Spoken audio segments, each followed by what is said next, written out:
Tantor Audio, a division of Recorded Books, presents Pride by J.D. Hollyfield, narrated by Alex Kidd and Amelie Griffin.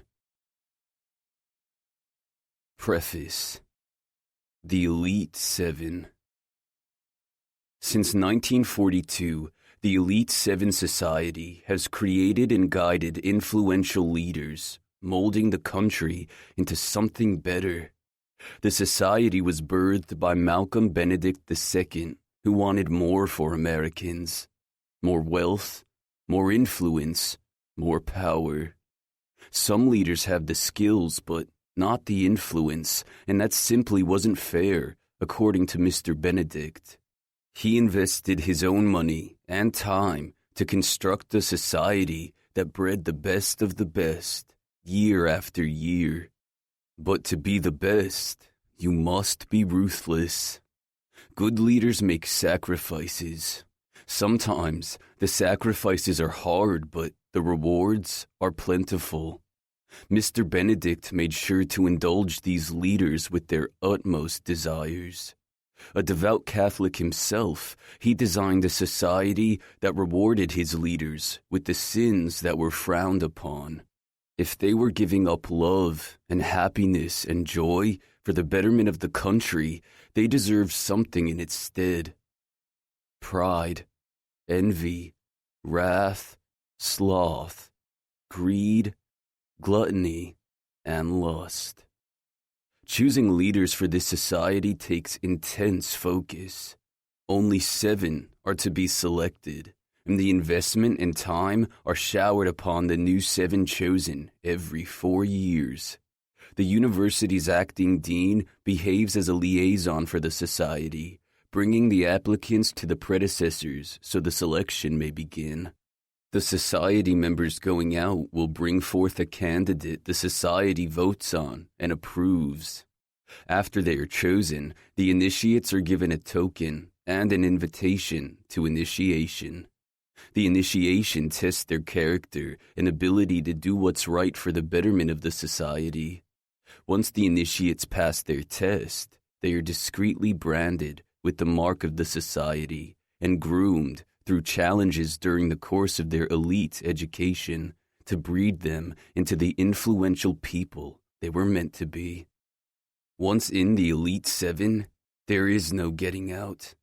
The money and power are their reward. Should they choose to stray or break the rules, the society strips them of everything. Anything they once had will be removed. Opportunities will never arise. They will no longer have the support of the society. To this day, there have been no known occurrences of anyone from the society having to be banished. Every young man and woman aspire to be part of the elite group, whispered about amongst the privileged. Anyone who is anyone knows of the group, and secretly hopes their son or daughter is selected. For good fortune is showered on the family for decades to come. Pride is more than the first of the 7 deadly sins. It is itself the essence of all sin. John Scott. Prologue. Mason, 17 years old. That shit's tight. Your girl's gonna flip, bro. I'd make her suck your dick for a whole month if I were you. Swallow, too. I step outside into the sweltering Louisiana heat, my best friend Micah on my heels. The grimy door of the tattoo parlor screeches shut behind him, and I pull my shades over my eyes, bloodshot from the joint we just smoked. Fuck, she better. I didn't do this shit for nothing. I laugh, blowing smoke up his ass. Mine and Dahlia's relationship ain't about that. She's my world, my rock, my safe place. She's who I turned to when life sucked ass and I needed something beautiful to push through the bad shit. We met when we were still with the Keller family, our previous foster family back in Covington. Dahlia and I had both just started our freshman year. She was smart, funny, and kept me clean. Made me realize she's the only drug I need. Then, the beginning of sophomore year came around, and our lives got turned upside down. My little sister and I were told our home for the last 7 years was over. Just when we felt we were done being tossed around the broken-ass foster system, we were once again spit back out.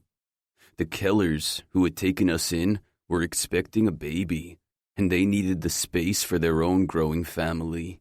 That, or the government's free money wasn't good enough anymore. I didn't handle the news well and flew off the handle. I broke a bunch of shit in their house, then went out, got drunk as fuck, and crashed their car into a tree. Our assigned social services counselor said I was lucky they were so caring because they let us leave without pressing charges, but how was that lucky? We were being thrown out of the 5th home since our parents died, yet again scared and unsure of our future. I didn't give a fuck about being in trouble, but my sister Evelyn did. She cried, worried they'd split us up. That was never going to fucking happen. So I pulled my shit together and played the part.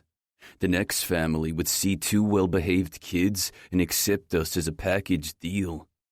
When we were uprooted, I was also torn from Dahlia. Her everyday smile for the past year that gave me a reason to be someone other than a fucking troubled kid in the system was gone.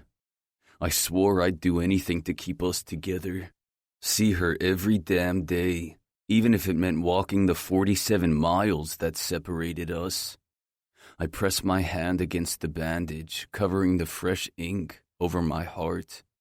A red dahlia flower on my right pec, the color etched deep into my skin. No worry of it ever fading. I want her to know, just like my ink, my love runs deep and permanent.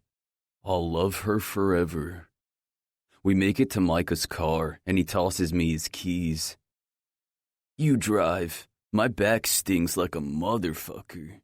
When we got placed in our newest home in school last year, Micah was the first, the only dude to befriend me. He came from a rich as fuck family, but had a wild side and a thirst to piss off his parents any chance he got, hence the large-ass skull tatted on his back. Swapping sides, I slide in, starting up the engine. The Porsche purrs to life, and I throw it into drive and whip through traffic. You ever figure out what's up with Evie? Micah asks. The mention of my little sister has my fingers gripping the Italian leather steering wheel harder. She's been off for months now, and I can't figure out why. Quiet. She's pulled back from me. Something's going on with her. I just don't fucking know what. No, she won't talk to me. Something's up, though.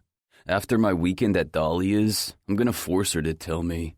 Don't give a fuck how mad she gets. I've always been patient with Evie. She's been through a lot. Our parents dying, being thrown into the foster care system when not a single living relative would take us. Family after temporary family letting us down when it came to care for us and our well-being. I've tried my best to shelter her from the hardships of the fucked up world we live in, but I can't always be around, especially now when my weekends need to be with Dahlia. Yeah, want nothing to do with that shit. Have fun, Micah says, lighting up a cigarette. Those two can't get along for the fucking life of them, and it's getting old. Sometimes I feel like I'm the goddamn parent breaking up 2 kids fighting over a toy. Either way, I'm not around to do anything about it till Sunday. You still cool with driving me out to Covington, right? Anything for you, bro.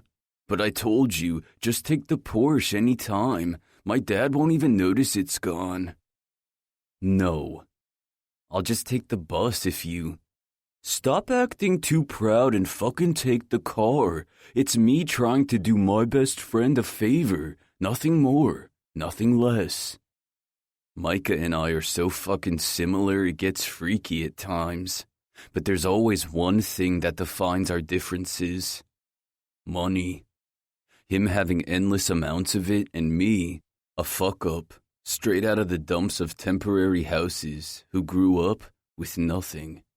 We may both have torn jeans and band t-shirts on, but it doesn't change our backgrounds. Take me or don't, I'll figure out how to get home Sunday. Micah shrugs, letting it go. I need to swing by the house. Gotta grab some things and let Evie know I'm leaving. He doesn't fight me. He knows when to let things lie. I drive the rest of the way to the house, Dahlia on my mind. I hope she likes the tattoo. Tomorrow's our 2-year anniversary, and I wanted to show her how much she means to me. I'm sure most pussy boyfriends give their girlfriends flowers and expensive dinners, spend tons of money on dumbass shit. Not me. Even at 17, I know how to show my love for someone, and not in the form of shit that dies. I take a quick turn into the Griffin's driveway, and my stomach drops at the sight of police cars. Shit. What'd you do? Fuck off. Nothing, I joke. But my unease thickens. My first thought is something happened to my sister. Damn.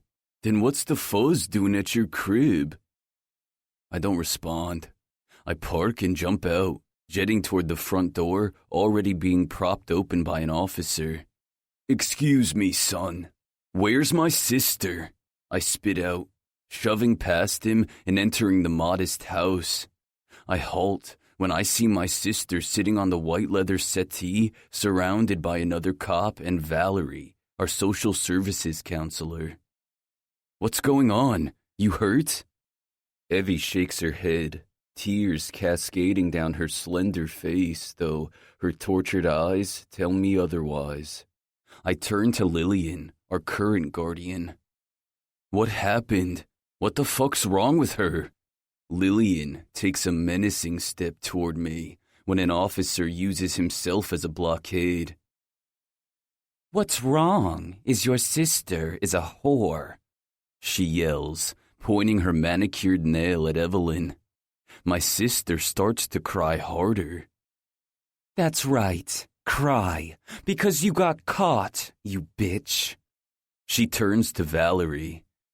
I want her out, tonight. Him too. They're no longer welcome here. The fuck you talking about? I growl. Oh, like you don't know. Your slut of a sister has been trying to seduce my husband. I caught her luring him into her room tonight. My eyes flash wide in shock. Yeah, that's right. Slut. I pull my eyes away from Lillian to stare in confusion at my sister. Mason, I didn't. It's not. He. I throw my hands up, silently telling her not to finish that sentence. My sister is sweet and kind.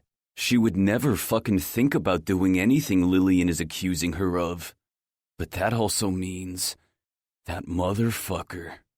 Anger erupts up my spine, and my head threatens to explode. Where is he? Who? That motherfucker. Where the fuck is he? He's dead. Mason, please, no. My sister cries. She attempts to come for me, but the officer throws his hand out to stop her. I bring my focus back on Lillian. She would never do that. Lillian scoffs and brushes her sleek black hair behind her dainty shoulders. Well, she did. We just try to give you poor children a home, and you take advantage of us. Not to mention the money she stole. I take a step forward, infringing her space. She didn't take shit from you, I growl. We both know damn well I was the one who stole from her. She saw me take the money out of her purse. Lillian gazes back at me, her eyes pleading for me to dare challenge her. If we weren't surrounded, I would take her by the hair and bash her head through the glass coffee table. Mason, son, I'm sorry, but due to the allegations, we have to remove you both from the home. My chest rises and falls in quick succession. I need to calm down for Evie. I need to pull it together for us both and get us the fuck out of here. Once we're somewhere safe, we'll figure out how to press charges. Get her a rape test. Fuck. Will she need one? Fuck it. This bitch is fucking crazy, and so is her pervert-ass husband. Evie, let's go. Evelyn attempts to get up, but Valerie steps in. Mason, just for tonight, we're going to place you in separate homes. What? Fuck no. We're staying together. I reach for my sister, but 2 officers stand in our way, pulling her from the couch. Evelyn screams, and I go ballistic against the hands restraining me from going after the cops as they drag her out. I swear, and kick, and fight to get to my sister, with no luck. My eyes connect with the devil herself, and the sliver of a smile on her lips causes my stomach to drop. You bitch, I yell, jerking to break free. Please remove him from my home before my stepdaughter returns. I don't want to upset her with this. We will send his things to avoid the worry of whether he might steal anything while packing his minimal belongings. Like a crazed animal, I throw punches until an officer knocks my legs out with a stick. I howl and lose my balance, falling forward, giving them the opportunity to cuff me. I'm carried outside. Twice, a baton is slammed into my gut. From my peripheral, I see Micah being retained by a cop. He's yelling. I vaguely hear my name and my sister's when I'm shoved into the back seat of a cop car. My world falters, and the reality of what's happening comes crashing down as I watch the gleam in Lillian's eyes shine alongside her malicious smile. She set us up. Is this because I stole from her? Is what she said about her husband in my sister's room true? Tears sting my eyes, and I squeeze them shut. This isn't happening. This can't be happening. It all comes full fruition at the sounds of Evelyn's sobbing voice as she's guided out of the Griffin's home. I throw my shoulders into a secured door, my voice burning as I scream my sister's name, needing to free myself from this car and this nightmare and get to her.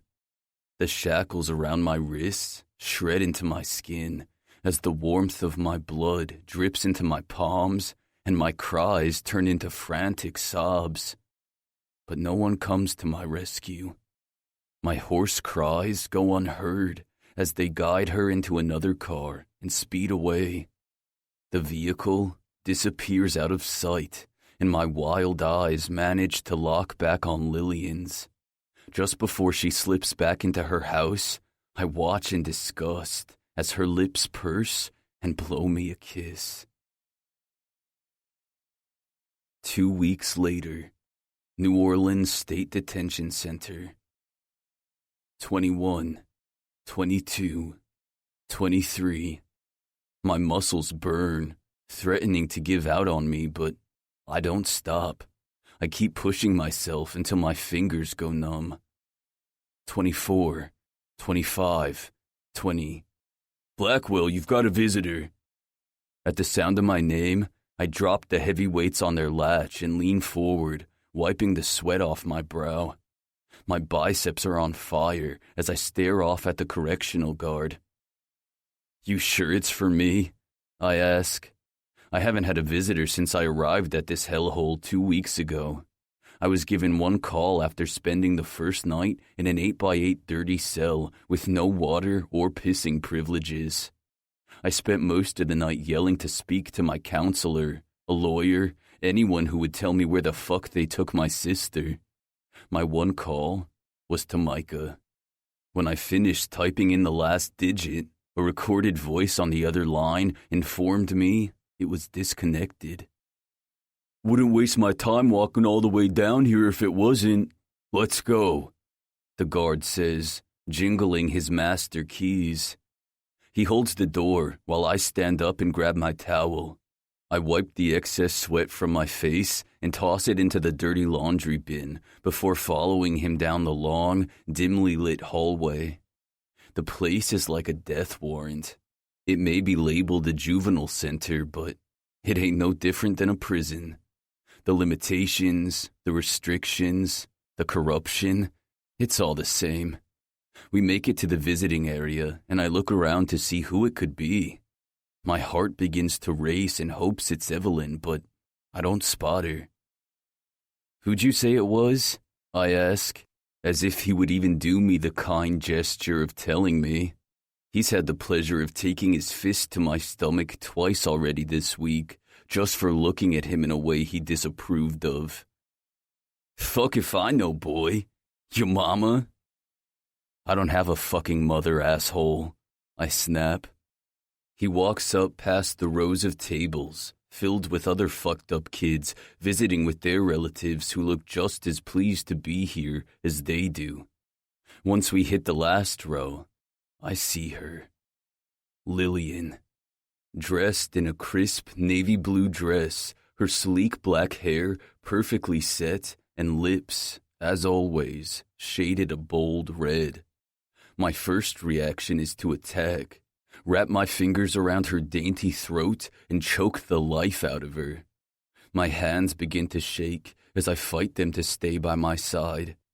I slide into the seat across from her. The sadistic simper playing on her lips causes my stomach to recoil. Where the fuck's my sister? Now. Is that any way to talk to your counselor? A low growl rumbles up my throat as I lean forward. You ain't my counselor, bitch. Where the fuck is my sister? My crude wording doesn't faze her. Her vicious smile only widens. See, that's where it's your lucky day. I am your counselor. Being a high-ranked social services counselor in one of New Orleans' top schools, I was able to pull a few strings to get your case. Called in a favor. She's lying to me. There's no way the system is that cruel. I'm a legal adult now. You have no hold over me. Which is true. While sitting in this prison, I hit my 18th birthday. Her sardonic grin unnerves me. That's where you're wrong. It's a good thing I paid attention to your birthday. Just before you turned 18, I signed the papers to take legal guardianship of you. You can't do that. Oh, but I can. And I did. Told them I had a soft spot for the troubled boy who stole from my family and sadly raised his hand to me. But I was forgiving and wanted to help you reform yourself. My name is the only contact in your file. That means your freedom is in my hands. My fingers clench into white fists. She doesn't and will never own me. Good luck with that. One call to the foster care center and I'll be out of here. She laughs, and it turns my stomach. Oh, yeah? And let me ask you, Mason, how many phone calls have you been allowed since you've been in here? One. Only one. She continues. Exactly. I have something you want, and you have something I want. Fuck you. I don't want shit from you. I spit, slamming my fists on the table. I prepare to stand when she says the one word that can trap me.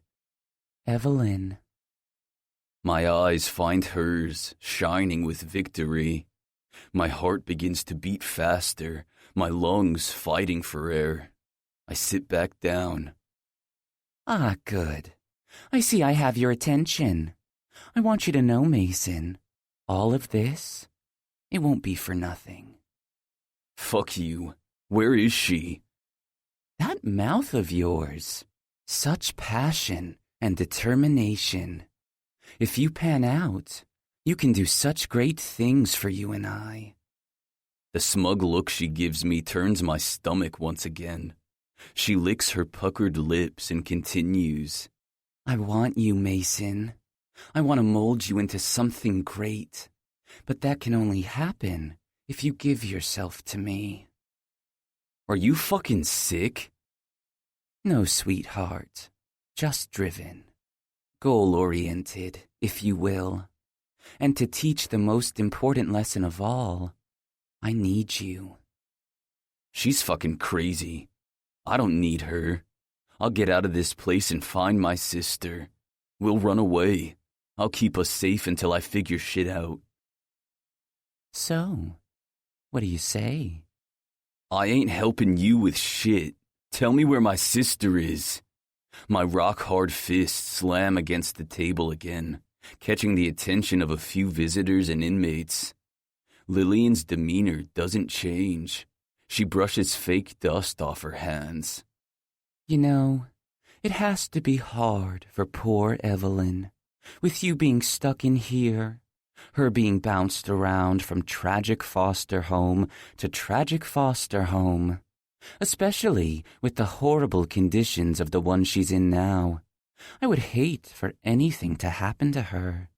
I jump to my feet and reach over the table. My hand wraps around her cold flesh and I squeeze.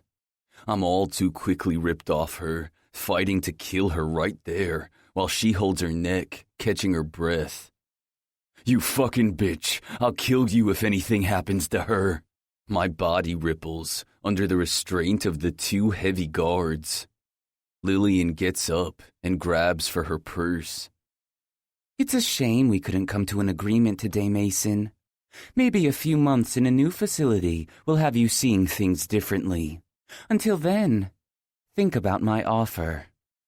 With that, she turns and walks out. I explode, thrashing to free myself and run after her. Stab her eyes out with my fingers until she tells me where Evelyn is. But an electric shock stabs me in the back, suspending every nerve ending in my body, and I fall to the ground. Don't fucking hurt her! I howl, but my voice is missing the fight from just seconds before. Lillian's heeled shoes disappear through the doors, and a large set of black boots I'm all too familiar with come into view. My favorite guard. Get his paperwork in order. State Pen should teach this pretty boy to mind his manners. And then his boot strikes, sending me into the blackness of oblivion. 6 months later, Louisiana State Penitentiary. Walk faster, boy. The guard lunges his shoulder into mine, and I stumble but catch myself before my face meets the cold concrete. Even the dim lighting in the hallway hurts my eyes from being in confinement for the past 6 months. As I walk down the dingy corridor, away from solitary, my heart begins to race, hoping I'm finally being released.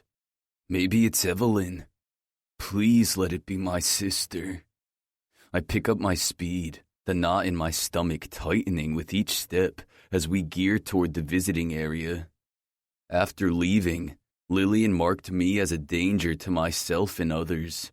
She even went as far as forging paperwork, claiming some sick assault allegations against me. I was transferred out of juvenile correctional to the Louisiana State Penitentiary. Basically, one hell to an even bigger hell. They kept me in solitary for 6 months.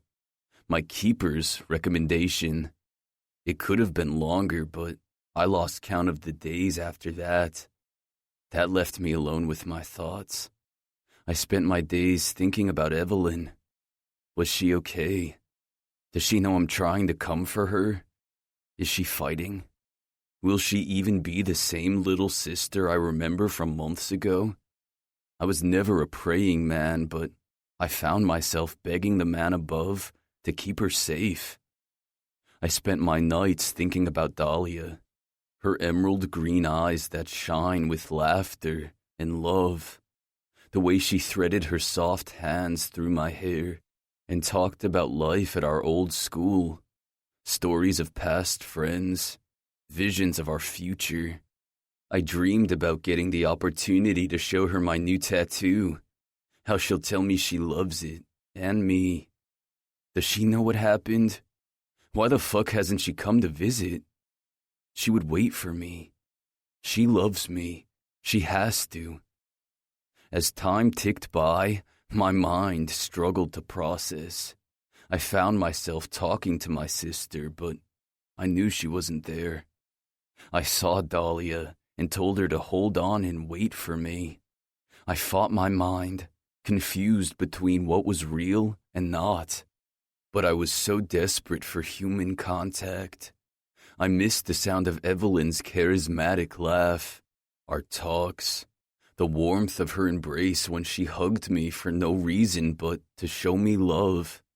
I missed the intimate touch of Dahlia, being so near to her, the smell of her skin on mine as we fucked, made love. I was on the verge of losing my mind completely. I pushed myself to stay afloat through the rough sea between real and illusion. But too many times I would fail, the weakness would drift in, and the tears would fall. At my lowest point, a sick part of me even begged for Lillian, just to hear her tell me my sister was okay.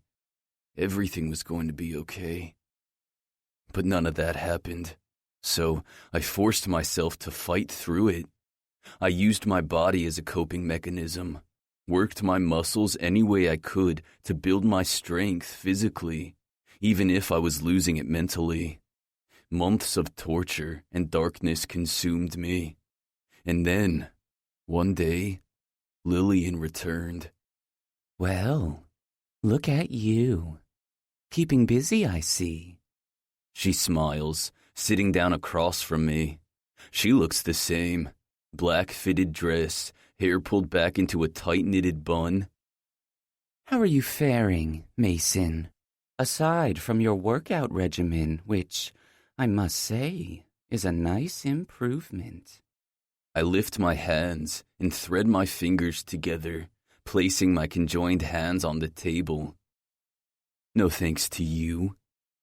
Well, sometimes you have to learn the hard way. Your actions have consequences. I've returned to give you another chance. This is no place for you. You can leave here today with me. It's simple, really. You'll give me complete ownership of you, and I'll give you what you want. To know where your sister is. I already told you, I'm not yours to own. You some sick bitch who gets off on kids? Or is that just your husband? Her Botox-injected forehead may not move a muscle, but I don't miss the twitch of her upper lip. Her eyes squint, making her appear more like the snake she is. I'd watch your tone with me. I'm the one who holds the cards here, and I wouldn't refer to yourself as a kid. You're very much a man now. 6 months away from 19. Her slithery eyes examine me from top to bottom, causing the minimal food in my stomach to churn. Why are you doing this? I have nothing you want. That's where you're wrong. A lost boy who has nothing to lose. No aspirations in life. Just a troubled kid who is well on his way to spending the rest of his life in a place like this. You see, I want to be your savior. Your God, in a way. Offer you a life you would never have otherwise.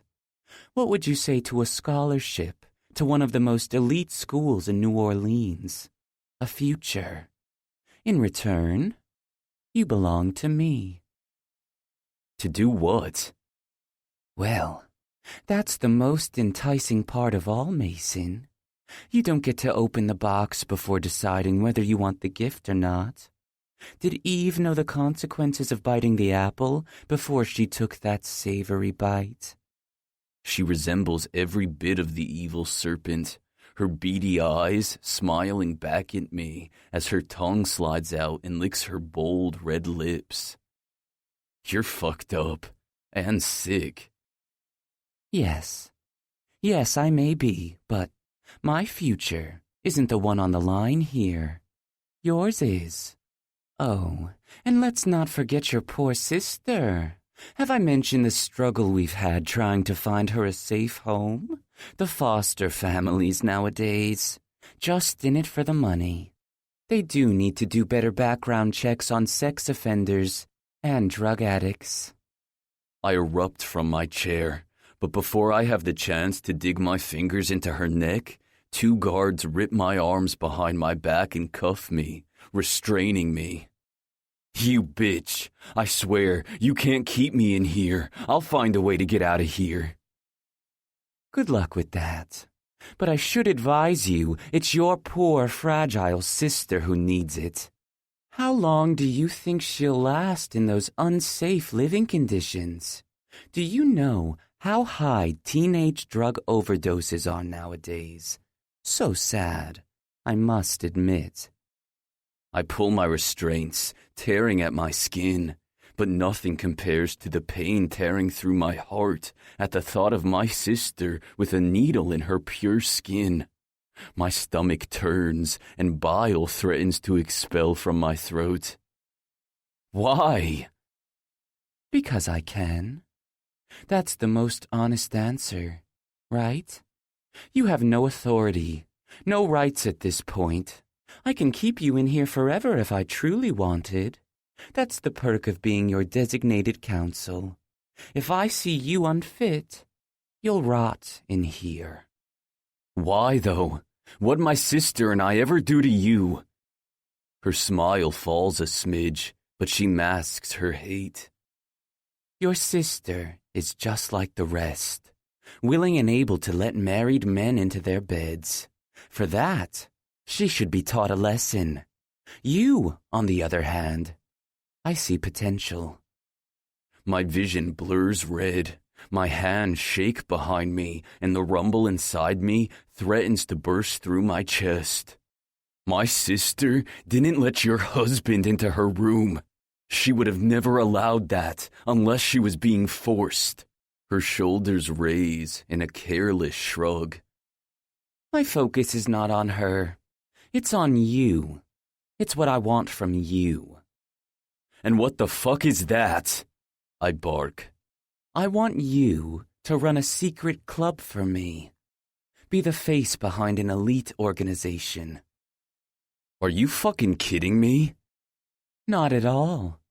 I wouldn't spend so much time and effort on a loser such as yourself if I didn't feel you had the potential to be molded into my perfect pet. I'm gonna fucking kill her. If I have to spend the rest of my life behind bars, so be it. I'll find a way out. I'll seek counsel, riot until I'm heard. They can't keep me here. The second I'm out, I'll get Evelyn and Dahlia and start a new life. Oh, honey, you're certainly not thinking about a plan B, are you? There isn't one. Fuck you. Ah, that would be fun. You certainly have become a man in here. But, speaking of fucking, I have a present for you. She leans to the side and reaches into her purse to pull out her phone. A few pokes at her screen and she turns it to face me. A video plays, and I watch in horror and disbelief at the reel. 2 people fucking behind bleachers.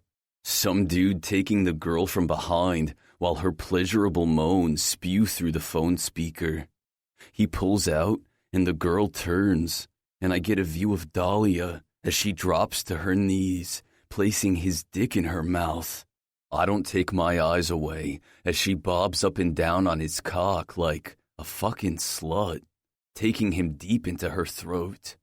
Her moans become louder and slobber and semen begin to dribble down her chin. So, you see, my little pet, I'm all you have. You're not the white knight at the end of this. I am. Your sister can still be saved. Can't say the same for your whore girlfriend. My heart turns stone cold. Ice drips from my words as I lean forward. Fuck you, bitch. I spit in her face, and satisfaction settles inside me as my saliva drips down her cheek. Her disgusted expression gives me pleasure as she takes a handkerchief from her purse to wipe her face. You're going to regret that, Mason. She stands and tosses the silk towel into the trash. I'm sorry we couldn't come to an agreement. Enjoy rotting in here. Maybe I should do my civic duty and adopt your sister, too. She's still underage. She can come back and live with us, where she'll be properly looked after. I'm sure my husband would enjoy that. No cuffs or guards are strong enough to hold me back as I leap across the table and catch her by the shoulder. I manage to take her down and bust her nose with my forehead. Her screams enrage me even more, thinking about my sister's cries as she's hurt by strangers, let alone that sick fuck. Get this animal off me! She gurgles, choking on the blood spewing from her nose. I've gone completely mad with hatred and revenge. I bare my teeth, ready to rip the veins out of her neck and watch her bleed to death. But it seems today is her lucky day. A baton strikes against my back, over and over. I hear the snapping of the wood. Then 2 tasers strike me, paralyzing me. Lillian is freed from under me and carried away, and I'm left on the floor, numb and beaten within an inch of my life. 6 months later. You got it? You got that extra bun? Jinx, a.k.a. Jimmy Henson, asks, side-eyeing my hand hidden inside my jumpsuit pocket. You know I do, brother, I reply, anxious. I pull out the bread bun from dinner, along with a pack of smokes, and slide it under the lunchroom table. The day after Lillian walked out, she took any sort of freedom I had left with her. She fucked me. She made sure I knew exactly who she was to me. The puppeteer pulling at my strings. If she wanted me to go without food, it happened. If she wanted a fight to break out, causing me to go underground for weeks, it happened. Every single privilege a normal inmate received, I was denied. That was just the start. Phone usage, internet, even visitors. She took it all. I thought there was no way she could have that much control over me, let alone a huge prison facility. That turned out to be so far from the truth. Left and right, guards, wardens, they all turned a blind eye to my allegations. The abuse. I acted out in frustration, but just got more time in lockdown. It'd been 6 months of hell. No word about my sister or a peep from Lillian. I couldn't spend another fucking day in a dark, cold cell, so I came up with a plan. A smarter one. When I was brought back up to general population, I started making allies. Other inmates, lifers, as they called themselves, who didn't give 2 shits about breaking protocol. It wasn't going to change their sentence, so in return for the shit I got my hands on, they did my bidding. Food, smokes, clean laundry. That was my deal. They get what they want and use their computer to do my research, no questions asked. Secret societies, underground clubs. I didn't believe Lillian when she went off about running a secret elite group, but I need to finally acknowledge how much power she holds. I changed hands every other day so the warden wouldn't catch on to the fact that I was smuggling info under his nose. There's no doubt he's also deep in Lillian's web of deceit. I had inmates research everything under the sun about secret elite clubs. Did they exist? I didn't believe that shit to be real, but per the big bad web, they did. Elite universities, holding secret societies, thriving in conspiracies. All were rumored to be of existence because no one could prove any real one existed. But they did. The whispered rumors and lavish stories of what really happened behind closed doors at these Ivy League clubs were nothing but sinister.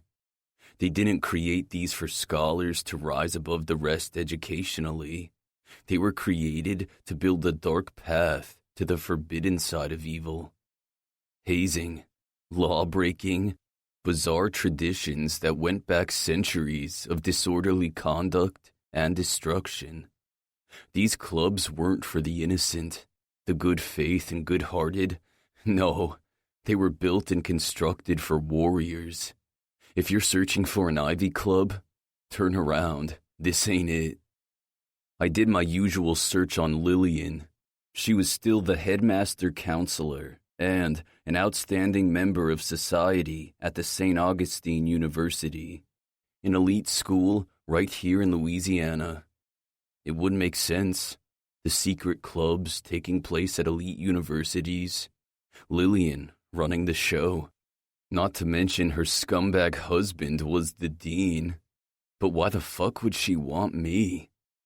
These things were run by rich scholars, passed down from generation to generation. Definitely not someone like me, which just further confirmed Lillian had plans other than sticking to tradition. And I seem to be at the center of it. Jinx grabs the bun and shoves it into his pants. All right, let's have it, I say, looking around for guards. Yeah, nothing new on Evelyn Blackwell. My stomach drops, just as it always does when they come back with no new information on my sister. Did you try the different spellings on Facebook? Any of those other social pages? Yep, nada. Plus, them computers are slow as fuck. Only got to print out the... Just fucking give it to me. I snatch the tightly folded piece of paper from his hands, and he gets up and takes out of the cafeteria. I get up and dump the rest of my untouched food. Heading back to my cell, the small piece of paper burns inside the palm of my closed fist. My muscles strain, driving me to walk faster, but I know I'm being watched. I always am. I turn the corner and get stopped just before I enter my cell. In a hurry, Blackwell?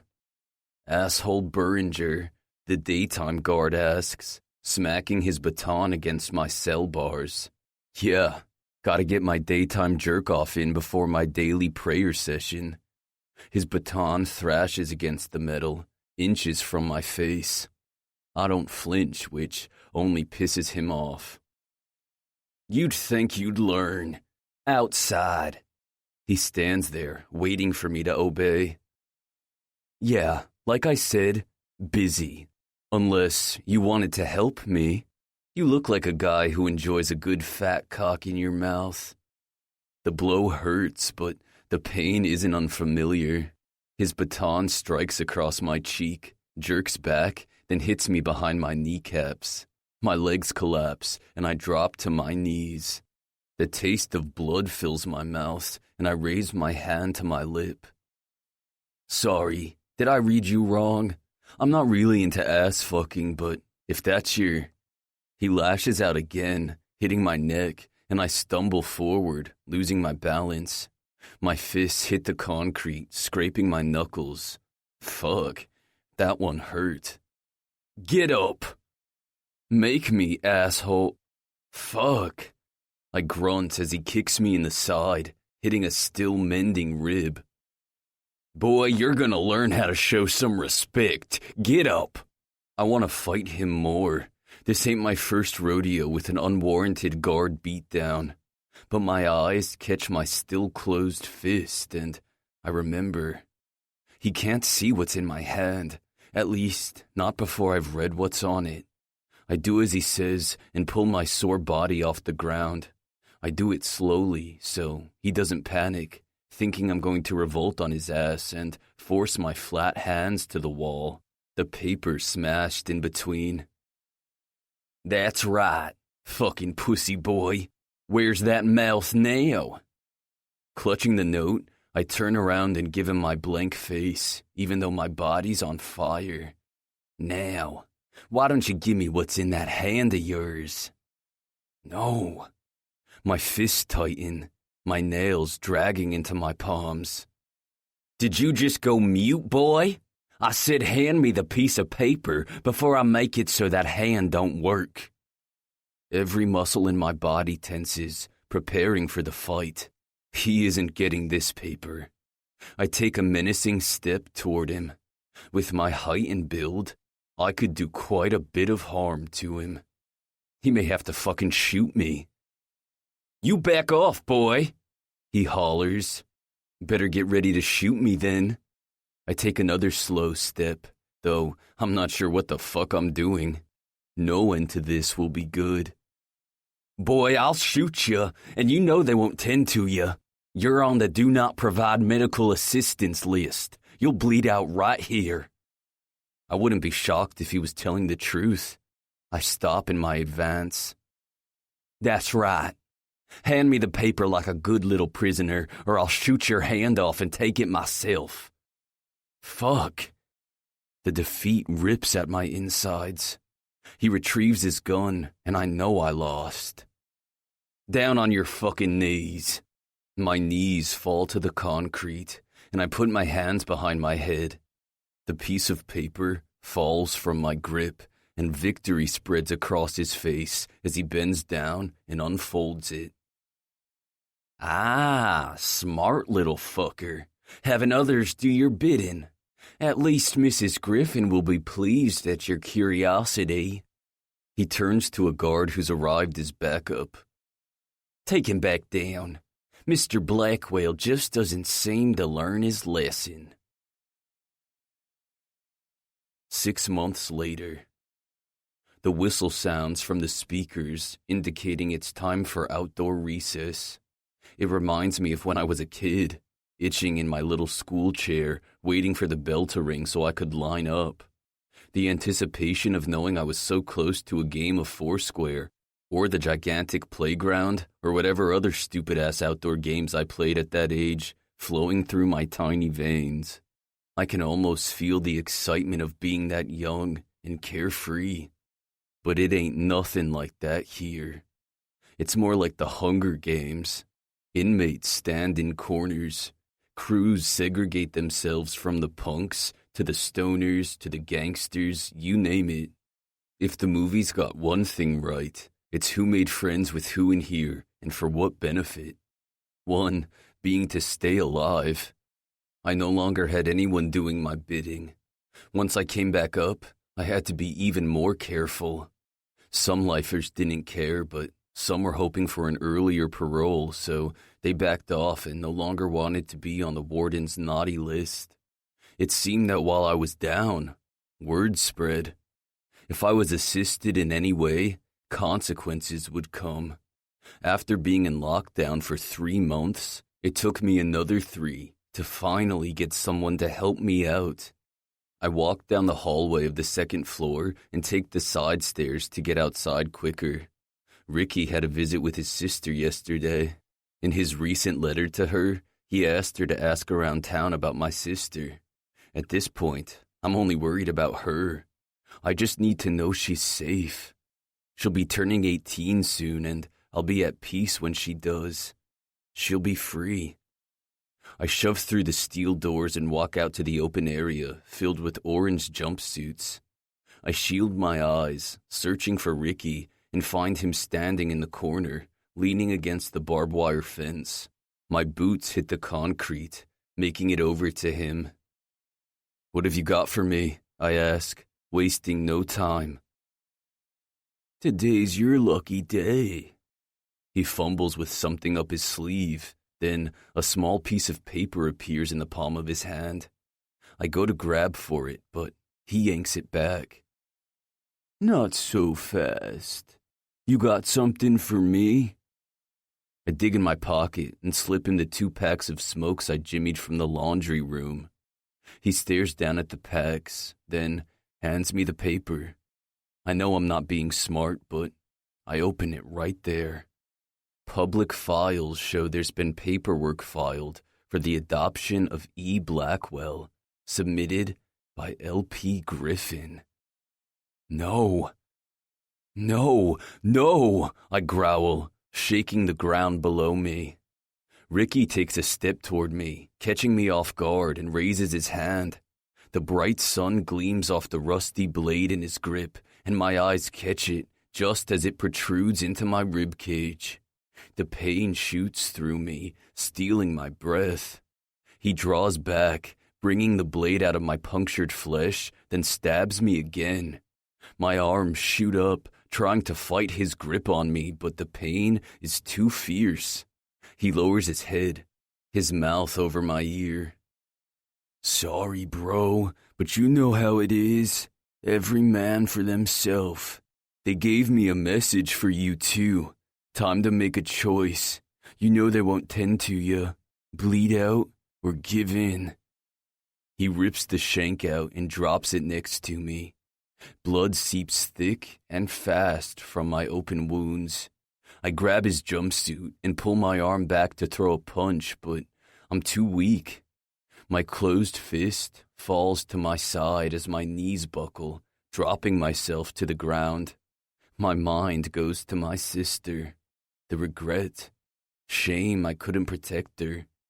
My chest tightens, and breathing is more painful than the effort is worth. My body slams against the warm concrete. The strength in my hand weakens, and my palm opens, the small piece of paper falling out of my grip. I can't leave my sister, not in the hands of a monster. Tell her she wins, I mumble, struggling to get words out. Using my hands to force myself off the ground, I slip and fall back down. I howl in pain, blurriness creating an overcast in my vision. What was that? I see the steel-toe boot of the warden. A growl low in my stomach grows, giving me a burst of strength. I reach forward, grabbing the warden's leg and tugging hard. Losing his balance, he howls, slipping and falling to the ground. I pull myself up over his body as he struggles to escape from my grip. Get the fuck off me, he yells, fighting and kicking out from under me. I grab the shank he dropped. I said, tell her she wins, motherfucker. I grit out, then stab him in the ribs. She finally wins. That's my last thought, before blackness consumes me. I'm in and out of consciousness. I remember screaming as they sewed me up. Of course those motherfuckers didn't use anything to numb me first. I remember the infirmary, the white room, beeping sounds of machines. Then I remember her. You made the right decision, Mason. Now rest. Your recovery puts a damper in our schedule, but we can work around this. I truly do admire the love you have for your sister. The things some do for family. Fast recovery, pet. I remember the coldness of her lips on my forehead before she left me to spend it in a recovery room. Before I can walk out of Louisiana State Penitentiary into a worse hell. 1. 2 weeks later.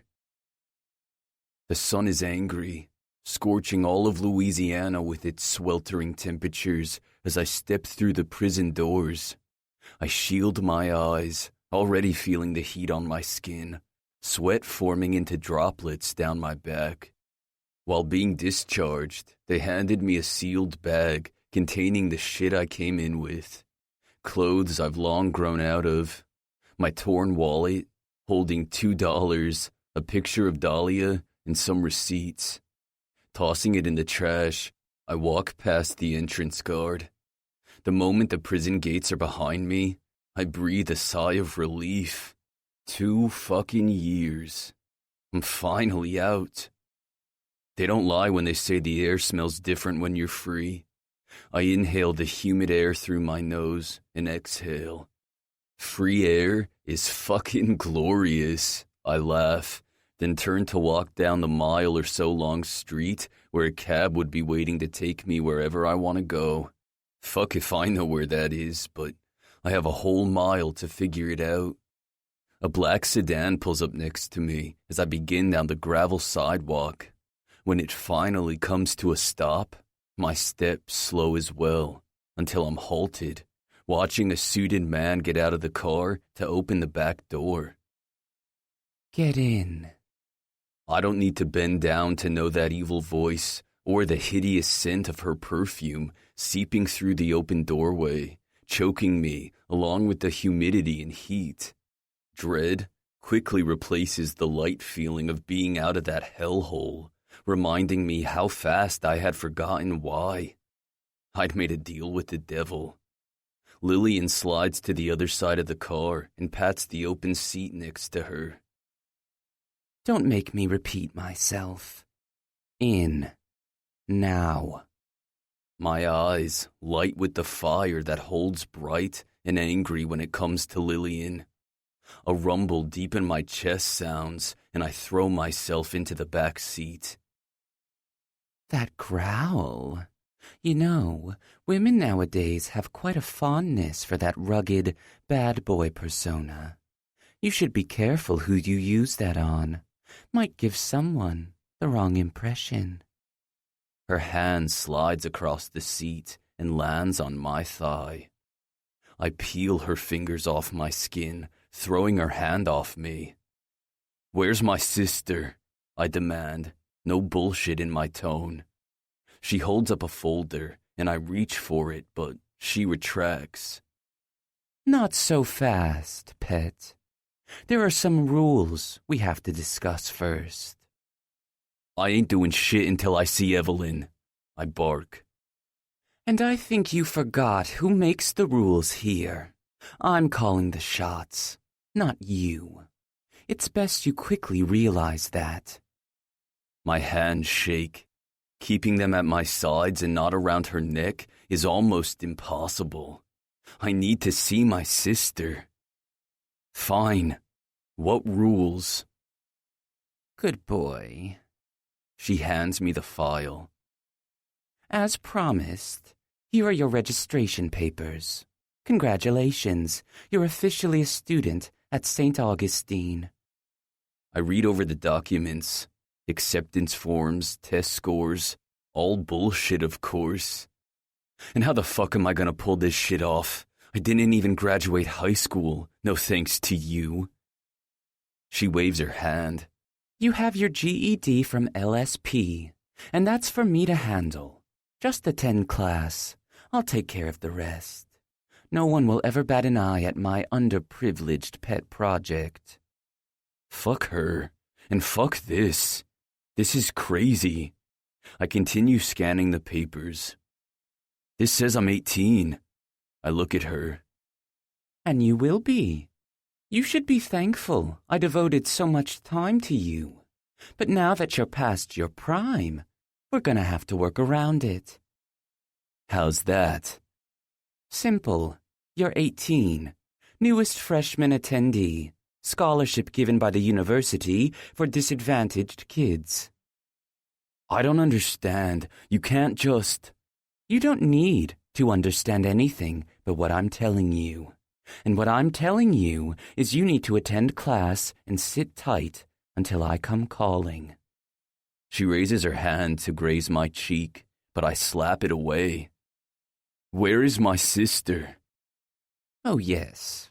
Well, first, I need you to prove to me your worthiness. I need to trust you won't just take off once I give you what you so desperately want. And even then, I'd be advised not to cross me. Where the fuck? Oh, hush. All this aggression. You'd be happy to know Evelyn has been given the same specialty treatment as you. My vision goes blind with rage. What did they do to her? Lillian's laugh has me spiraling. Down, boy. She's enrolled at St. Augustine's as well. Set up with housing and a comfortable class schedule. I hear she wants to be a writer.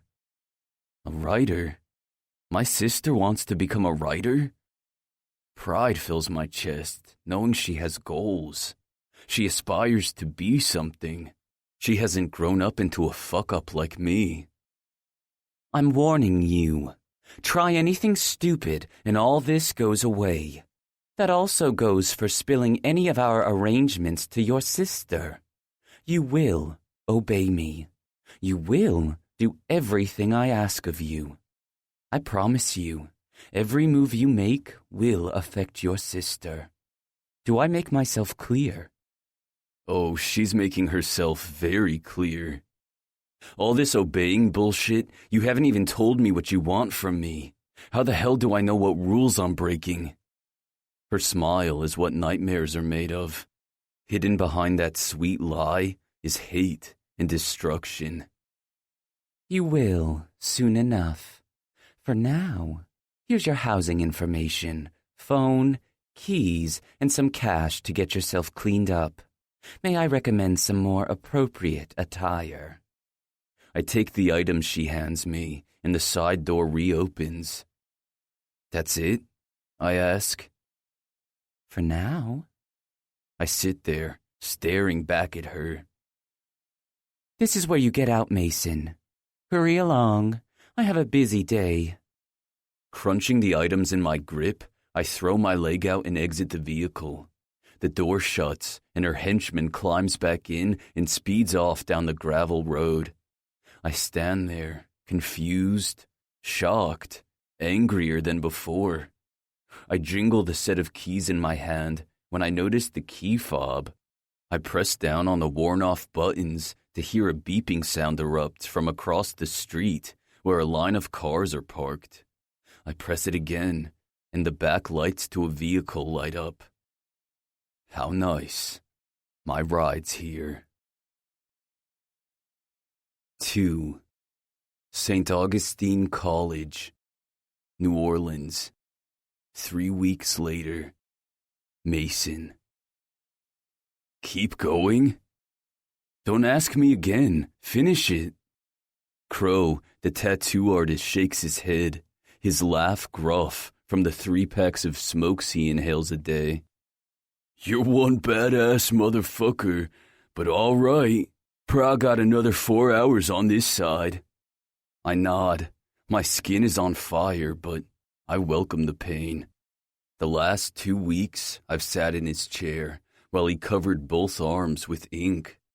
Everything on my body has meaning, symbolism, starting with the thorns suffocating the flower over my heart. The last 2 weeks have been hell, but sitting in the chair with the buzzing of the needle permanently bleeding into my skin allows me to feel something other than guilt, regret, anxiousness. Lillian has yet to beckon me. She has yet to give me my sister. I'm starting to think she's lying, only dangling my desperation in front of me so I do what she wants. And right now, it's play nice until she's ready for me. In the meantime, I've done what she asked, attended my bullshit classes and laid low. Just as she promised, I was handed a scholarship, all expenses paid, and no one batted an eye at my GED or low grade point average. Not a single person questioned my jail record or why I'd been locked up the past 2 years. I don't know how the fuck she thinks I'm going to pull off a full schedule of college classes.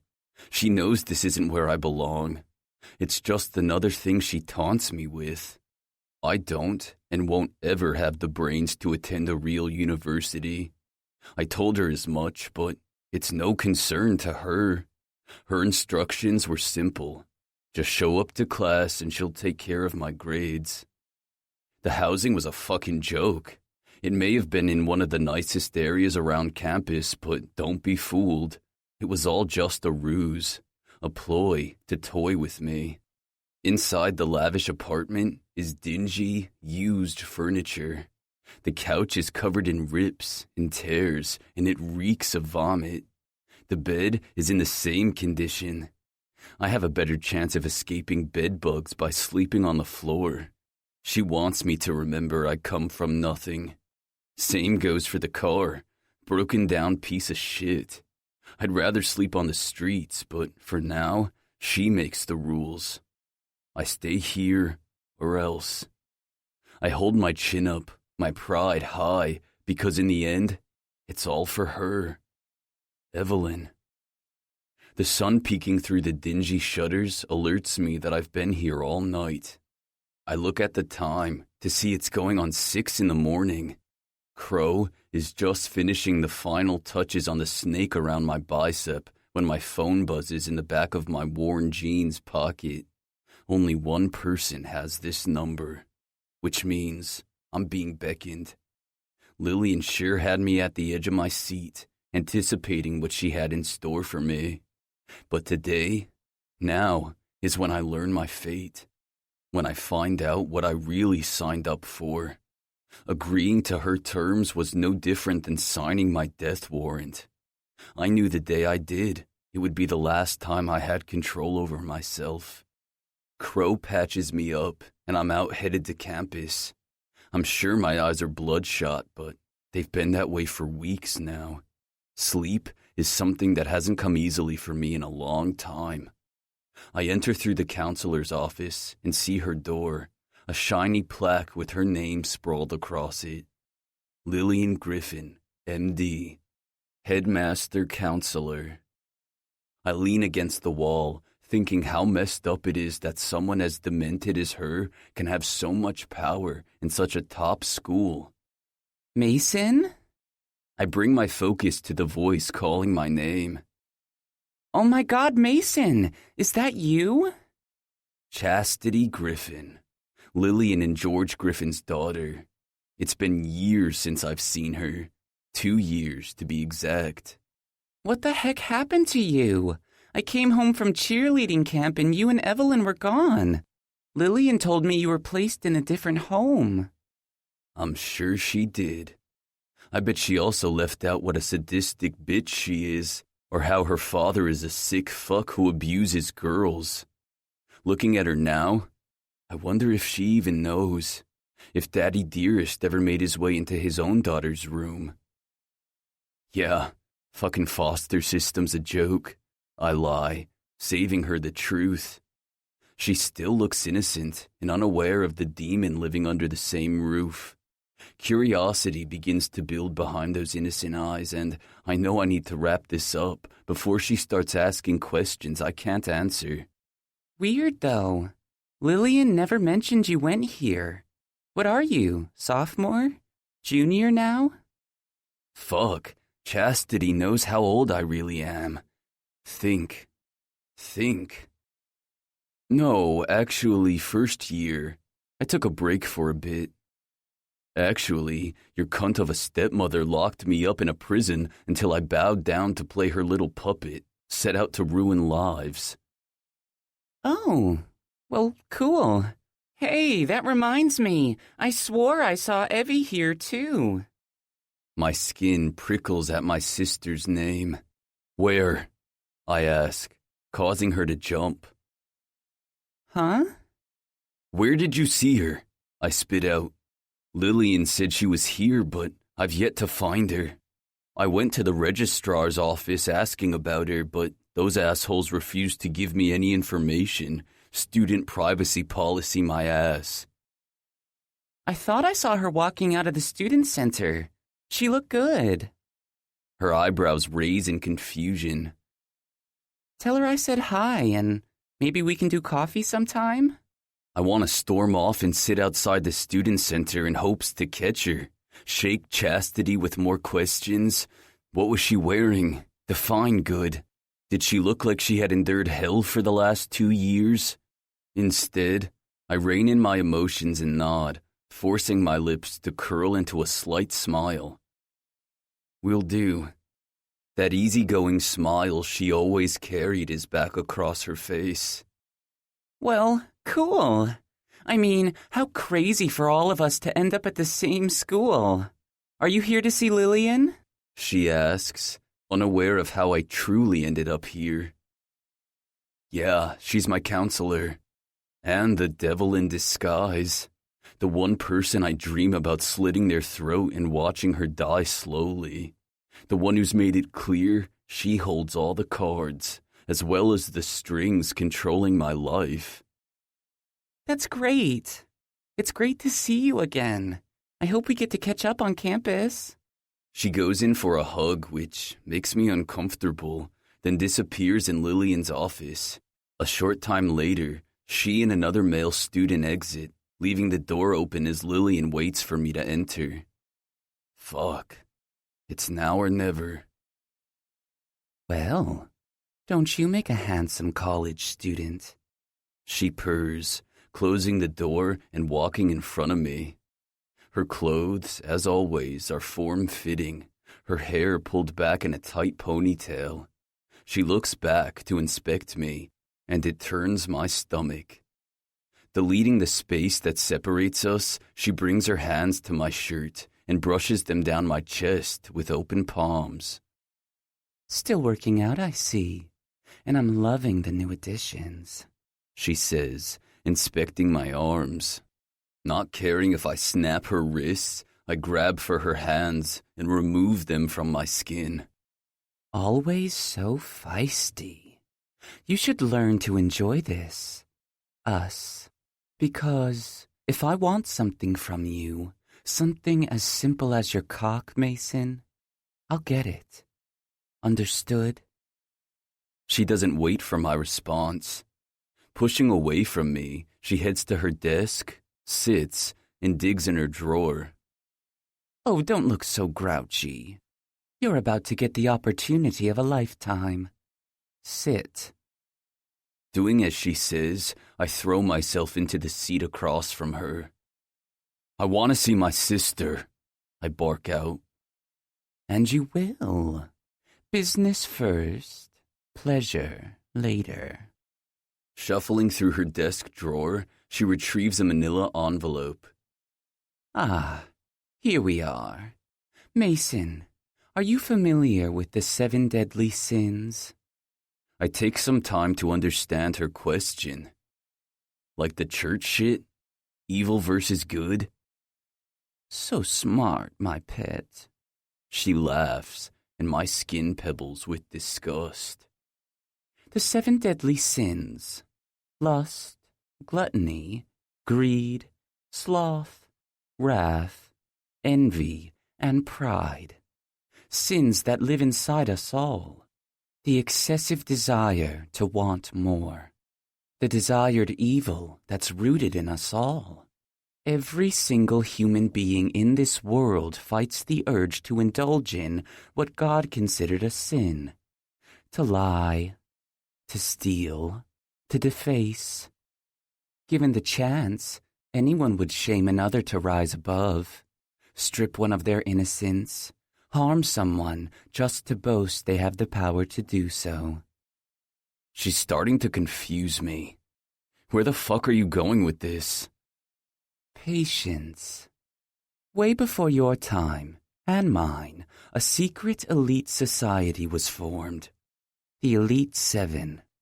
It was created by guided influential leaders, ones who would go on and flourish in molding our country into something magnificent. Every 4 years, 7 new members are hand-chosen for the elite. But they aren't just hand-picked. They're put to the test, given a task of sin to prove themselves. Once proven, they're initiated for life. They want for nothing. They suffer for nothing.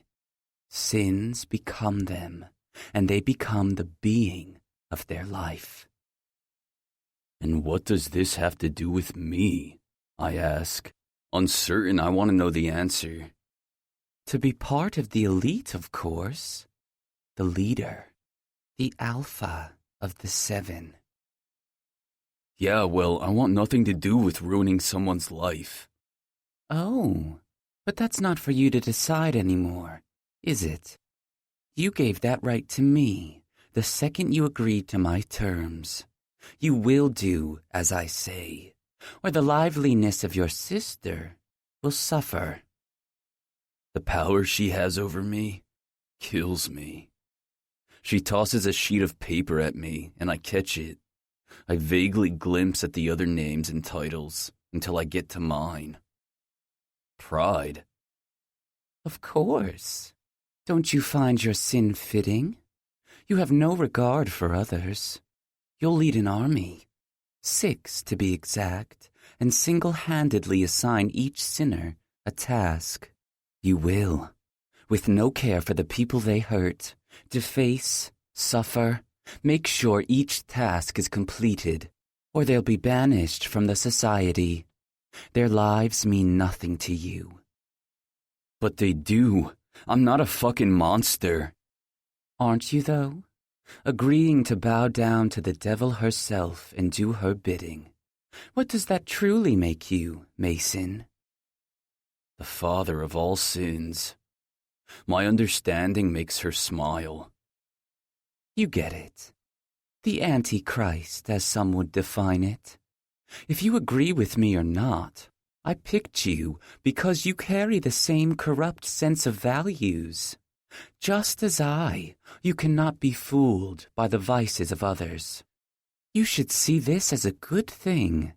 From someone who has nothing, you'll be seen as someone who has it all. She shrugs her head.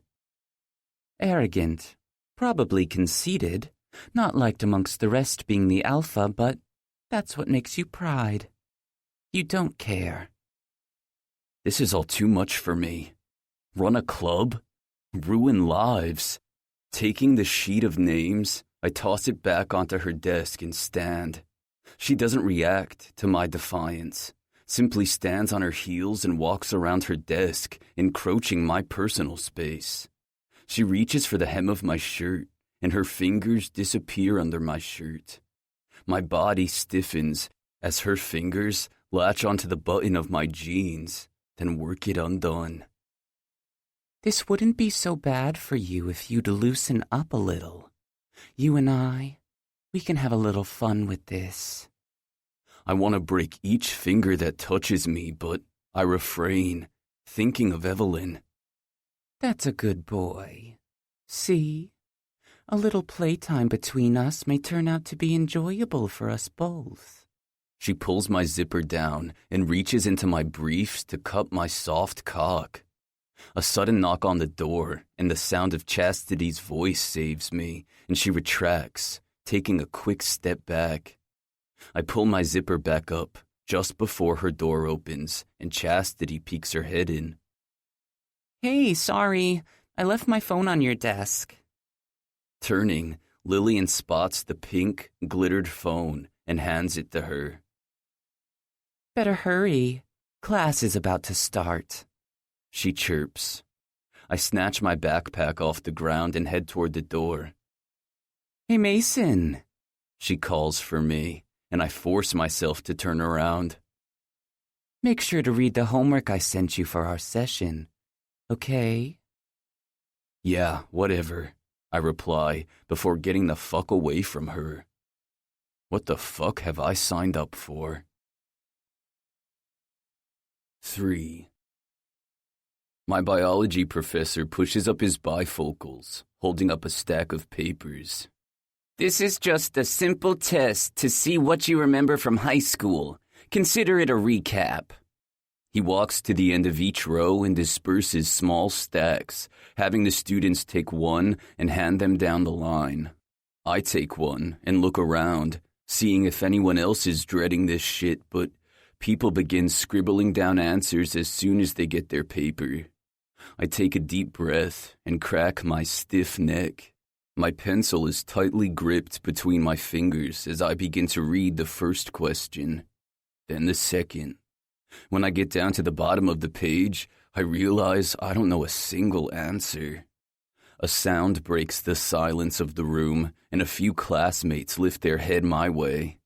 Without realizing it, I've snapped my pencil in half.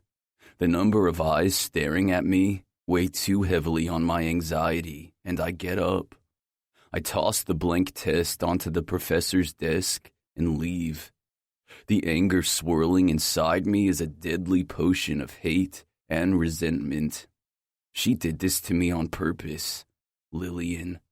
She created my schedule knowing this shit would be too hard for me. I wasn't a strong student even when I was in high school, and she robbed me of my last 2 years of proper education. I take the stairs down, 2 at a time, and burst through to exit the doors of the science building when my phone starts buzzing in my pocket. I reach back and stop at the bottom to read the screen. My breath catches, threatening to knock me flat on my ass at the message. Cunt Griffin. Baylor dorm, room 313. Consider this a gift. Play nice or I'll take your toys away from you. I'm changing routes before even finishing the text and book it toward the campus dorms. Knocking into people as I storm through the quad, I'm out of breath by the time I make it to the building. I reach for the door, but it's locked. I take my fist and bang for someone to open and get lucky when another student exits. I slide in just as the door closes and head to the staircase. Avoiding the check-in, I take the stairs to the 3rd floor and pound on the door. A girl sees me, and instead of turning me away, her eyes light up as she opens the door. Hey there, she purrs in a flirtatious tone. You know, I could get in a lot of trouble letting you in, but you're so cute. Evelyn Blackwell, I'm here to see her. I spit out, catching my breath. Her face falls, mistaking my relationship to her. Oh, down the hall. I waste no time stepping to the side and racing down, looking at each room number. I'm in 301 if you get bored of that, she yells as I stop at room 313. I lift my hand and bang twice. Without waiting for a response, I turn the knob. My heart is racing and a wave of sickness sweeps through me. I've been waiting for this moment since the night Lillian tore us apart. The door shoots open and my eyes land on her, standing by the window, her back to me. Evie. I always promised to be strong for her, but seeing her, after all this time apart, it becomes too much. Her name falls from my lips in a coarse whisper. She turns, a tender look on her face. My breath catches at how much older she looks. Her hair, the color of whiskey, rests just below her shoulders, her similar gray eyes illuminating the same sadness I see in my own. She's too thin. Her heathered shirt hangs over her slim shoulders, her collarbone protruding. When our eyes meet, it takes a mere flicker of recognition for it to register. Mason? She whispers in disbelief. Oh God, Mason! Her face explodes with emotion, tears welling in her eyes as she runs into my arms. I lift her up and hold her tightly to my chest, fighting my own tears. It's me, little sister, I murmur, no longer able to stop my own tears from falling. I'm so overcome with emotion, I don't know what to say. I've dreamed about this day, when I got to reunite with her and tell her how fucking sorry I am, how I tried, but right now, nothing seems justifiable. No words can make her understand how crushed I've been since that night. I'm here now, I whisper in her hair, smelling the sweet scent of flowers and soap, just like when she was a kid. My heart cracks and I lose it. I start to cry, holding her tighter. I'm a fucking bastard brother for not fighting harder. I'm so fucking sorry, I choke out. Her arms wrap around my neck, and I feel the wetness of her own tears on my skin. I love you, Mason. More words that gut me deeper. How can she still love me? I let her down. I always promised her I'd keep her safe, and look what's happened. I don't know what she's endured, but the threats Lillian left me to ponder, I doubt are good. I need to know, but I can't find the right words to ask. Where have you been? I've tried. I've looked. She can't finish her own sentence. Her choked sobs steal the words from her, and we both squeeze tighter to one another. The pain from that night seems fresh all over again. The torment of them ripping her away from me, her desperate pleas, my failed struggle to save her. Save us. I don't know what to say to her.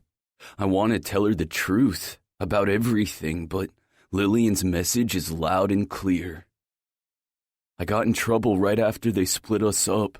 I've been in jail since. She fights out of my hold, her eyes swollen from her tears but wide with shock. Jail? Why? What did you do? Nothing is what I want to tell her. I chose not to help Lillian sooner. I got into a bad fight, which isn't a complete lie. Choking Lillian close to death isn't far from the truth. I tried to find you, but I was restricted where I was. They didn't allow me to talk to anyone, well, except one person. When I see the look of fear in her eyes, I know she knows who I'm talking about. Fuck. Lillian Griffin, is all she says. I want to cry all over again. What did Lillian do to my sister? She knew where you were, didn't she? I nod and bring my hands away from her shoulders, allowing us some distance. She turns away from me, wrapping her arms around her thin waist. She lied, you know. I never... Don't even finish that sentence, I growl, taking a step closer. I never thought for a fucking second you did anything wrong. She turns around, hope in her eyes. I continue. She's a lying bitch. She set you up. She set us both up. Her lower lip starts to quiver, and I eliminate the few steps separating us and engulf her back into my arms. I don't know where to begin, how to start to explain how sorry I am. I don't know what you've been through, and I don't know how to ask you to tell me, but we're both here now, and things are going to be okay. Her chest rises and falls, taking a deep breath. Why us, Mason? What did we ever do to her? I don't know, but I'm gonna figure it out. I pull back and catch her eyes, the same gray color as my own. I need you to stay away from her though, okay? She breaks away, trying to give herself distance, but I grab her arm, stopping her. I'm serious, Evelyn. She's the fucking devil. She whips around to face me. Don't you think I know that? Guilt stabs me in the heart at her words. I've tried to run from her, but she finds me every time. And now I'm here. She's my counselor, Mason. She has all control over my schooling. She'd always tell me I'd be thankful for being such a good little whore because one day... She fades off, and the look in her eyes got me. She loses herself in a memory before coming back to me. And now, I get it. It must have been you she was talking about. I've been good. I've listened because I thought, just maybe it would be... She breaks down. My arms are around her as her knees buckle. I take us both to the ground as her body convulses in deep, gut-wrenching sobs. My heart breaks open in a million pieces, and I pray for time to take us back. If I knew, I could have gotten us out of that house. If I could take everything back, I would. Fuck, I would. I'm so sorry. I cry into her hair, soaking her soft curls. I never stopped thinking about you. If I could have done something, I would have. But I was stuck. I had no way. She fights out of my hold, bringing her warm hands to cup my cheeks. Oh, Mason, I know you would have. The whole time, I was dying for you. I didn't know where you were. I didn't know what they had done to you, if Lillian had her claws in you as well. I couldn't imagine what they had done. Was it bad? Were you hurt? My body begins to throb all over again. The horrific pain. The vivid memory of my ribs snapping from a steel boot, a fist, cracking of a metal rod. Remembering the darkness due to my swollen eyes. The lack of food for days.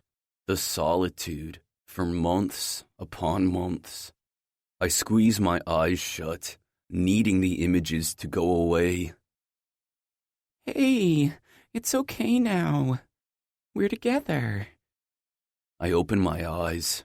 She looks back like she's the one saving me. Still, behind the torment, I see innocence, kindness. I need to ask where you've been. It's too soon. I fucked up and she instantly shuts down on me. There's an overcast of sadness in her eyes. She squirms from my hold and stands, making her way back to the window. I can't talk about that. My heart sinks. My biggest fear was Lillian had been telling the truth. My biggest hope was she hadn't been. I stand. Evelyn. She turns. Mason, please. In time, but not now, okay? Fuck. Not now. I need to know. Lillian's life will end tonight. Evelyn can live the rest of hers in peace knowing she's dead, and I'll live mine behind bars, knowing my little sister no longer needs to be scared. But I just got her back. Causing her any more stress than I have is the last thing I want. I nod. Okay, but I need you to stay away from Lillian. Well, I would agree, but that's impossible. She demands I see her twice a week for counseling sessions. Why? Heck if I know. To torture me? Mentally fuck with me? She made it clear I miss one and I'll regret it. She told me no one likes getting their toys taken away. I'd learn soon enough to play nice. That fucking cunt. We're all just toys to her. My phone buzzes and I reach for it, knowing who it's going to be. Cunt Griffin. Hope you're enjoying playtime, but time's up. Check your email. Who is that? Evelyn asks, not missing the low rumble in my chest at the message. No one. I shove my phone back in my pocket. Listen, I know I just got here, but I gotta go do something. I'll come back as soon as I'm done, okay? Fear radiates across her face. No, Mason, don't leave me. Just please stay. I'm sorry. I'll tell you what you want to know, but please. She's back in my arms, and I hold her tight.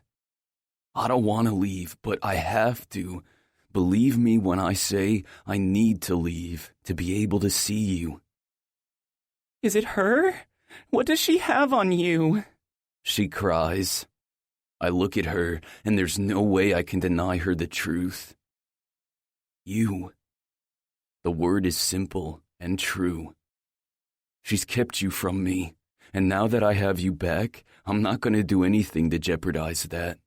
I can't explain more, but know in the end, we will be free of her, okay? Mason, please, don't do anything that'll land you back in jail. I can't do this anymore without you anymore. Please. We stay embraced for some time until her dorm room opens and a girl walks in. I kiss the top of her head and we both pull away. I'll be back as soon as I can. Take my number. Call if you need anything. She nods and I type my number into her phone. We say no more as I exit her room. My mind runs rampant with disturbing scenarios. I should just kill Lillian now. Not waste another second. These years haven't been good for my sister. She doesn't have to confess her nightmarish past for me to know her suffering. I can see it in her eyes. And for this, Lillian needs to die. I pop out of Evelyn's dorm building, knocking shoulders with some fat asshole on my way out. He turns, giving me a threatening stare, but backs down the minute he captures the murderous glare in mine. As I hustle to Lillian's office, I check the email she sent me. The subject line says, The Elite Seven. Tonight, I'm to meet at an abandoned nunnery toward the edge of town. As instructed, I'm to unite and bond with 6 other members. 6 lives I will single-handedly help destroy. My conscience doesn't exist here.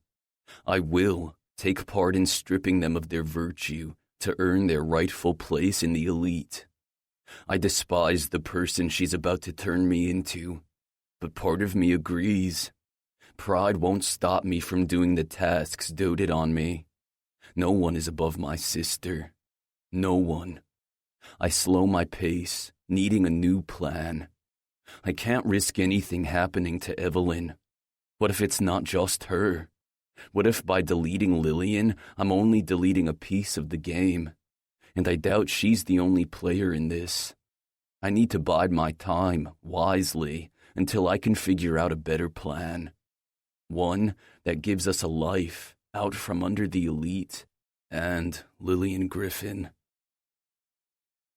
I'm the first one to arrive as I pull my junk Impala up the driveway of the abandoned nunnery. The wind is fierce tonight, and I fight through the gust of leaves and spitting rain to get inside. It's dark, and the smell of musk and death thick in the air cause me to cough. Walking in farther, I flip a few switches. No power. I spot a bunch of candles displayed along the fire mantle in clusters throughout the main room and take my lighter to them, sparking a dim glow to the beat-down room. When I get to the ones on the mantle, I see the scroll, just as her email stated. There will be a scroll. Read from it. Let them know who they are about to become. Watch as they all stare at you in envy. But no need to fear. Your pride will rise above them all. Enjoy your new brotherhood, and don't be so grouchy. There's a surprise for you all. Not every sin is bad. LG. Pulling the parchment off the shelf, I hear someone arrive. I stand silent as 2 dudes walk in, one of them staring me down, testing me. Little does he know, whatever superiority he thinks he has over me means shit to me. In this game, I'm the alpha. So, do we wait here, or? Out of nowhere, another guy pops out from the shadows. I didn't hear him enter, and when I make eye contact, it unsettles me.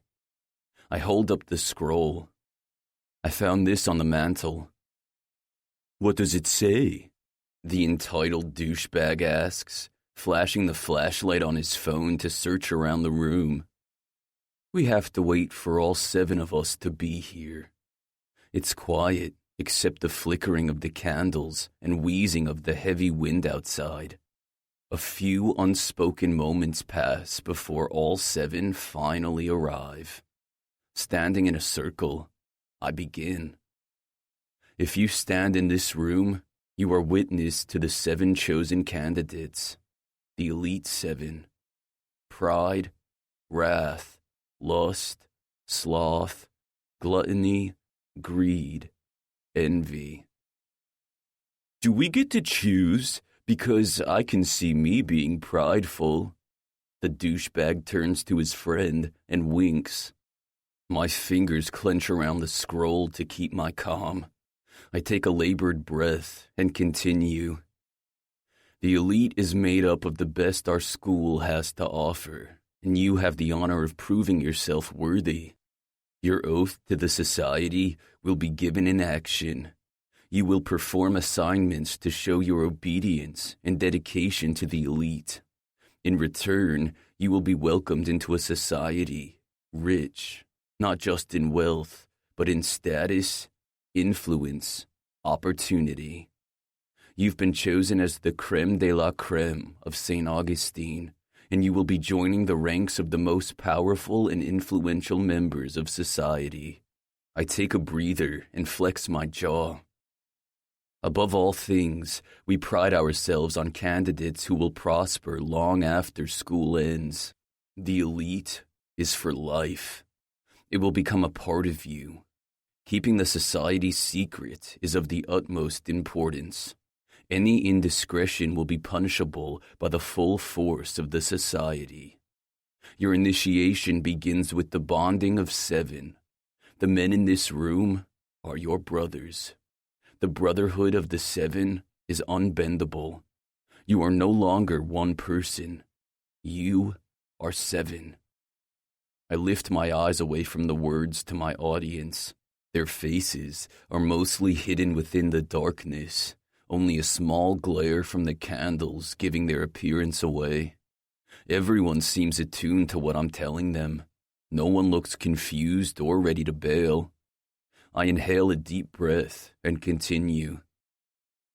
To be chosen for the elite is of the highest honor, and for this reason, pride is always chosen as the conduit between the initiating members and the elite. Me, the rich asshole whispers, sticking his chin up, looking high and mighty. I ignore the urge to take him by the lapels of his expensive shirt and put my fist through his face. I just need to get through this and get the fuck out of here. Pride leads the 7. Prove yourselves worthy of full initiation, and you'll be welcomed into the best society the world has to offer. Your given sin reflects your abilities and personality in life. So shall it be in sin.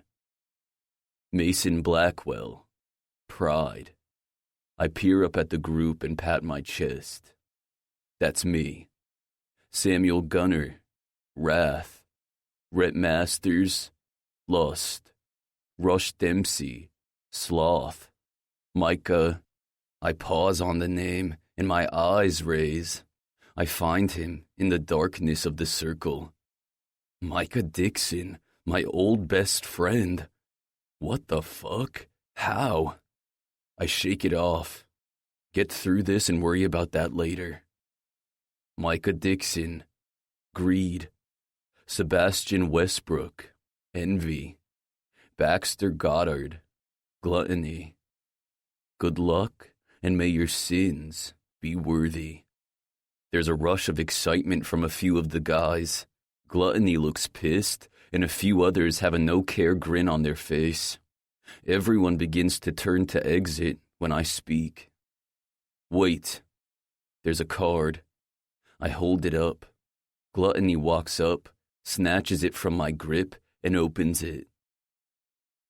To bond your brotherhood, you will need to indulge in sins of the body, in lust. He wiggles his eyebrows at the group. Annoyed at his cockiness, I rip the card out of his hand and flip it over to see an address. There's an address. Let's go. Everyone takes that as their cue to leave, but Micah and I don't move a muscle. I hear the door creak shut before he makes a move. Holy fuck, is it really you? Micah approaches me, pulling me in for a hug.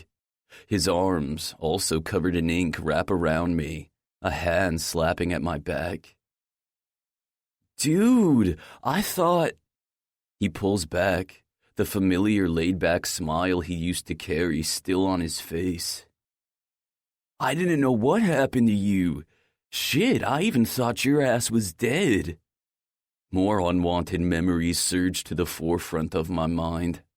The night I drove Micah and I home, only to watch Evelyn be accused of horrible things and ripped away from the only family she had, the only call I was given in jail. I could ask you the same thing. I stepped back, allowing the anger to filter back in at the betrayal. What's that shit supposed to mean? His expression hardens. You fucking disappeared, man. I go at him, and he meets me nose to nose. I did? How about hours after I got beaten and dragged away, I called you and your phone was disconnected? His eyes shine with confusion, but they quickly register into understanding. Fuck, my dad, he begins, shaking his head. I came home right after all that shit went down. I wanted to ask my dad to look into what happened, but he took my phone, said I had been hacked or some shit, and handed me a new one. I didn't even... Your dad already knew. But how? Fucking Lillian. The Griffins attended the same church as the Dixons, and on many occasions, those families ended up in the papers together, at galas and charity events. You think my dad had something to do with... Lillian Griffin is a cunt liar.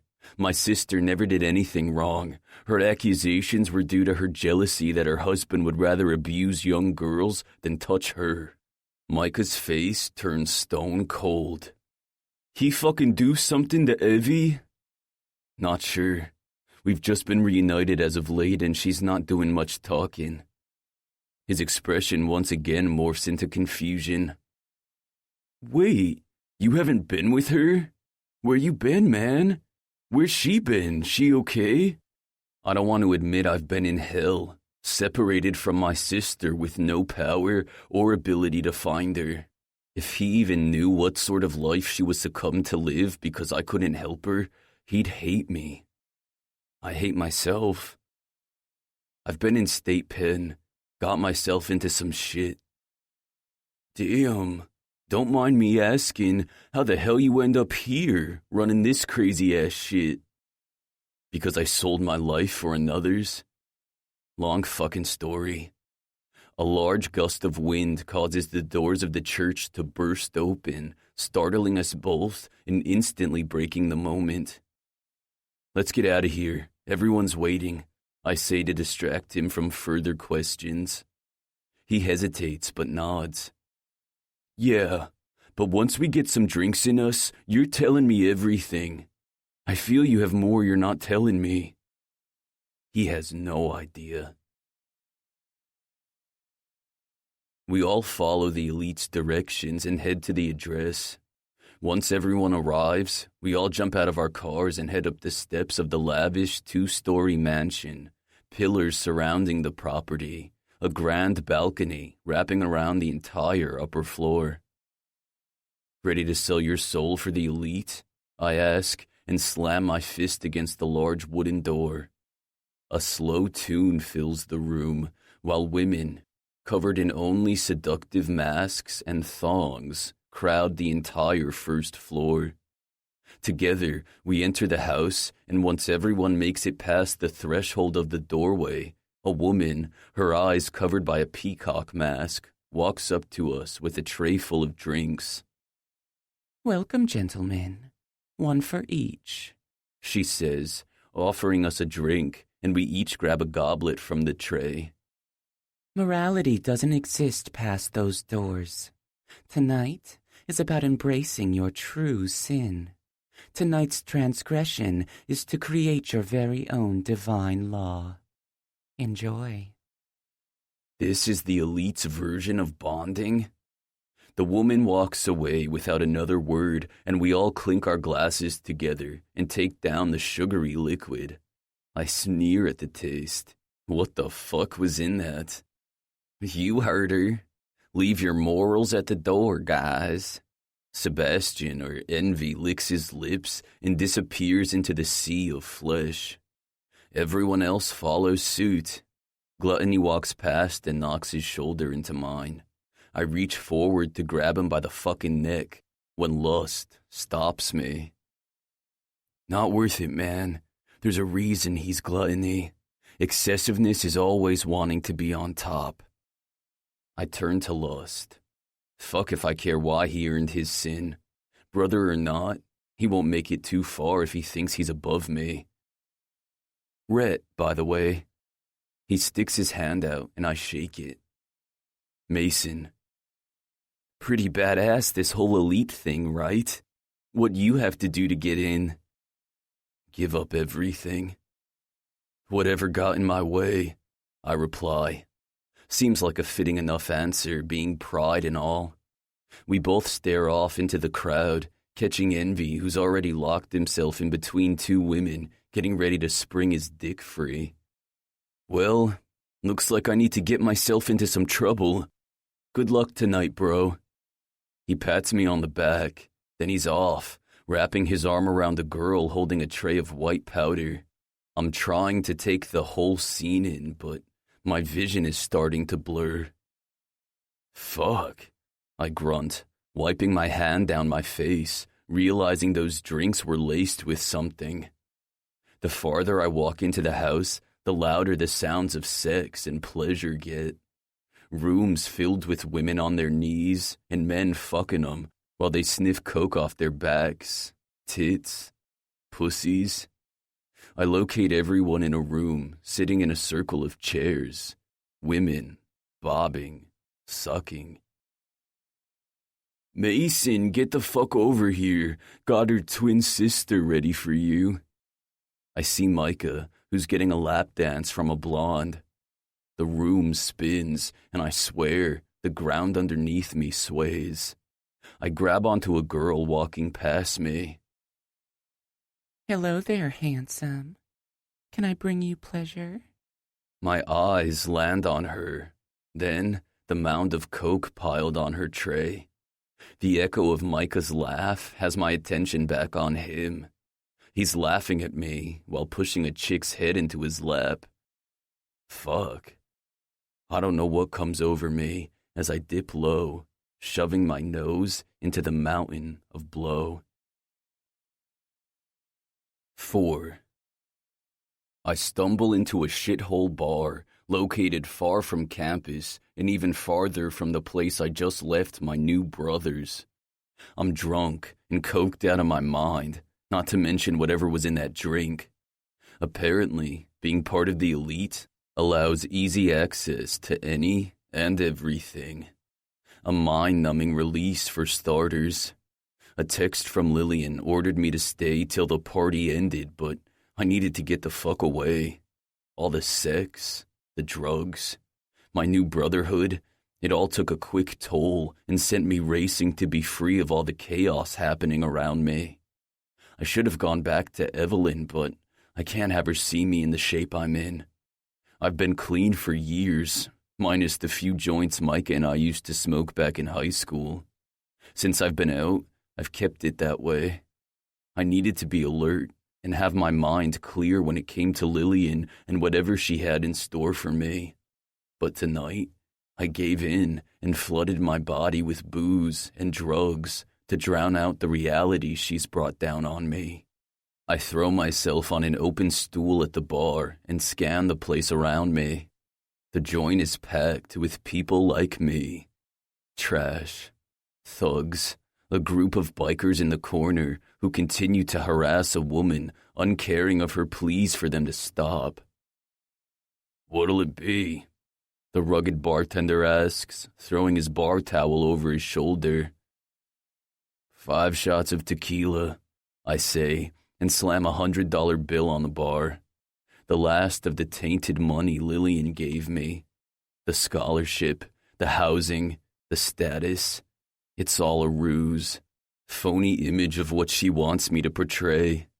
The blind, they see prestige, power, and alpha. And in my part of the game, I let them.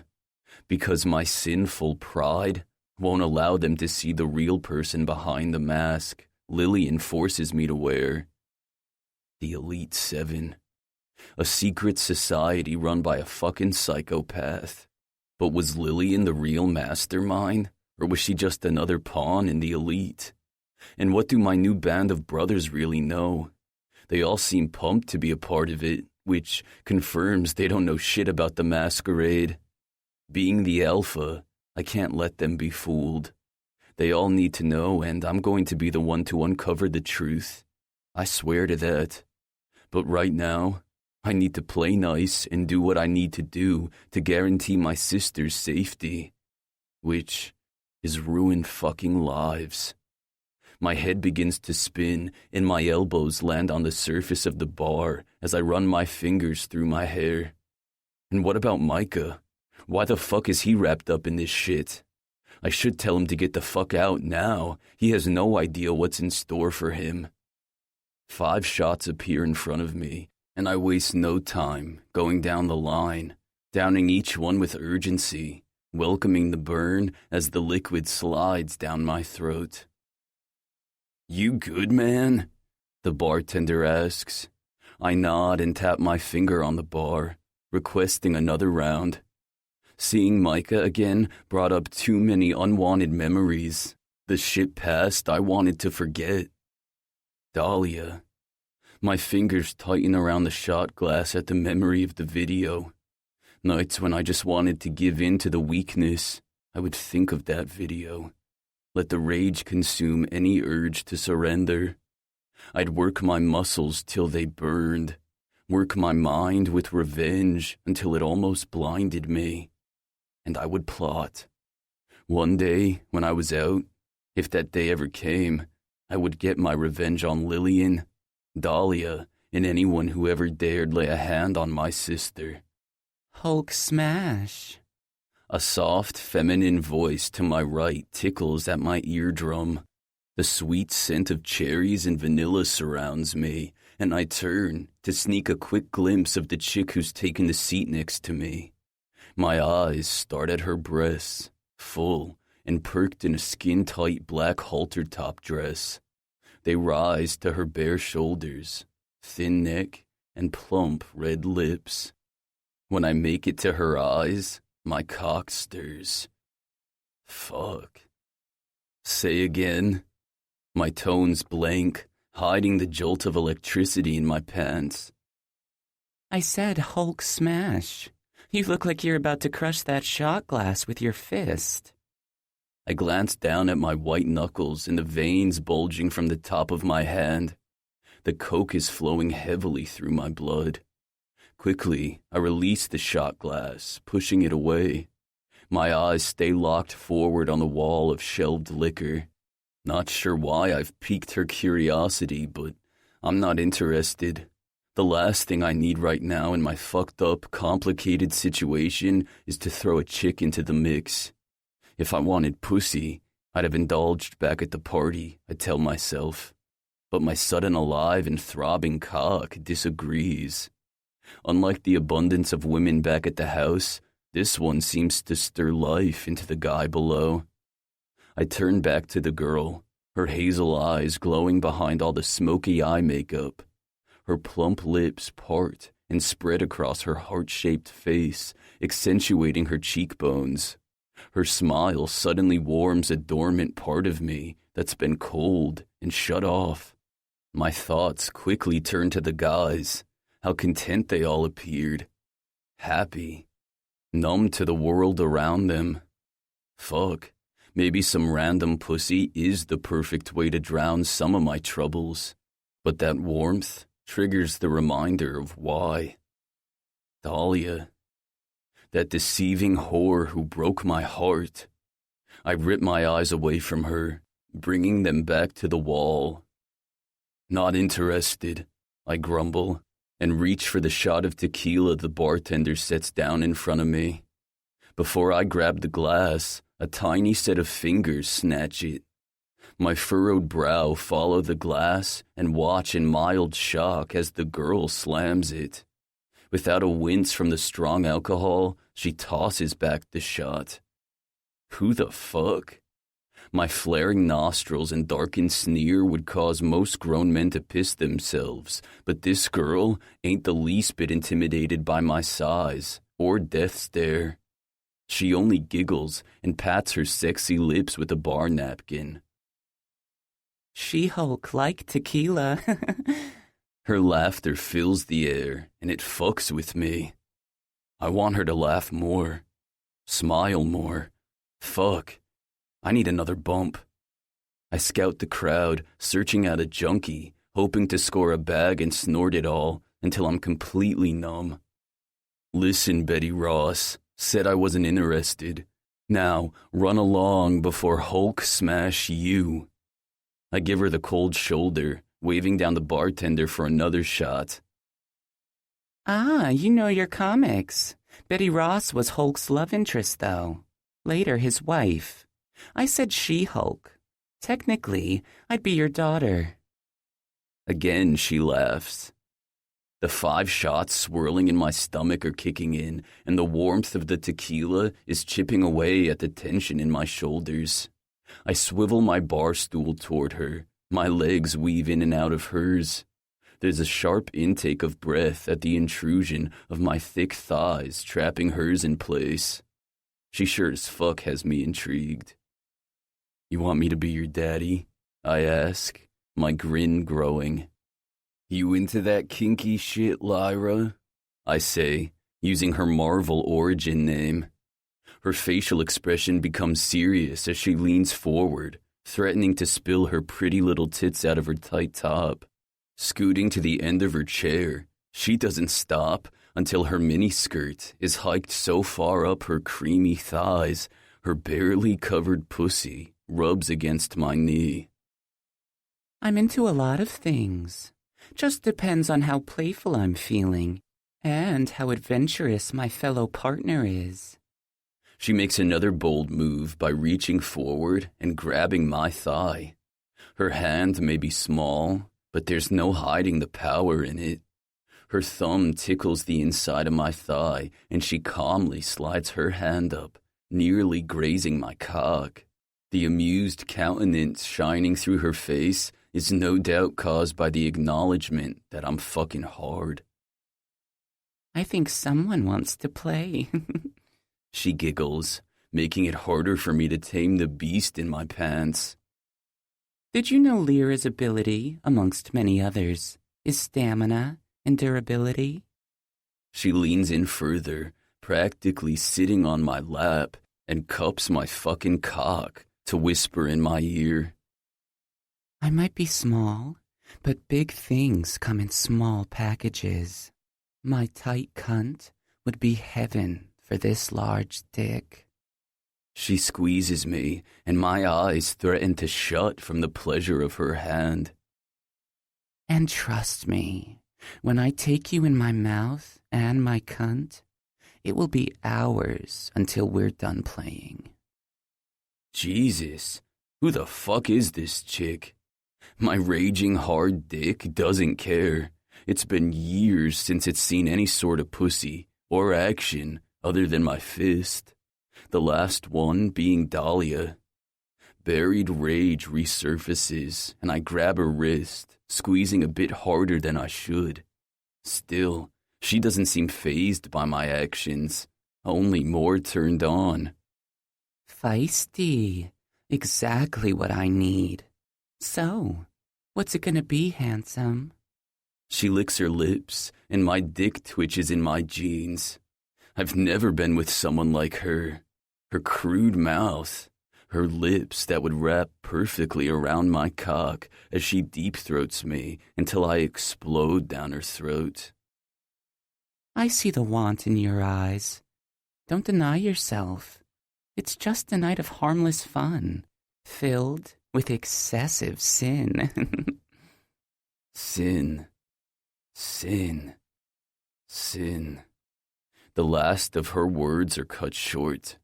I squeeze her wrist and tug her out of her chair into my lap.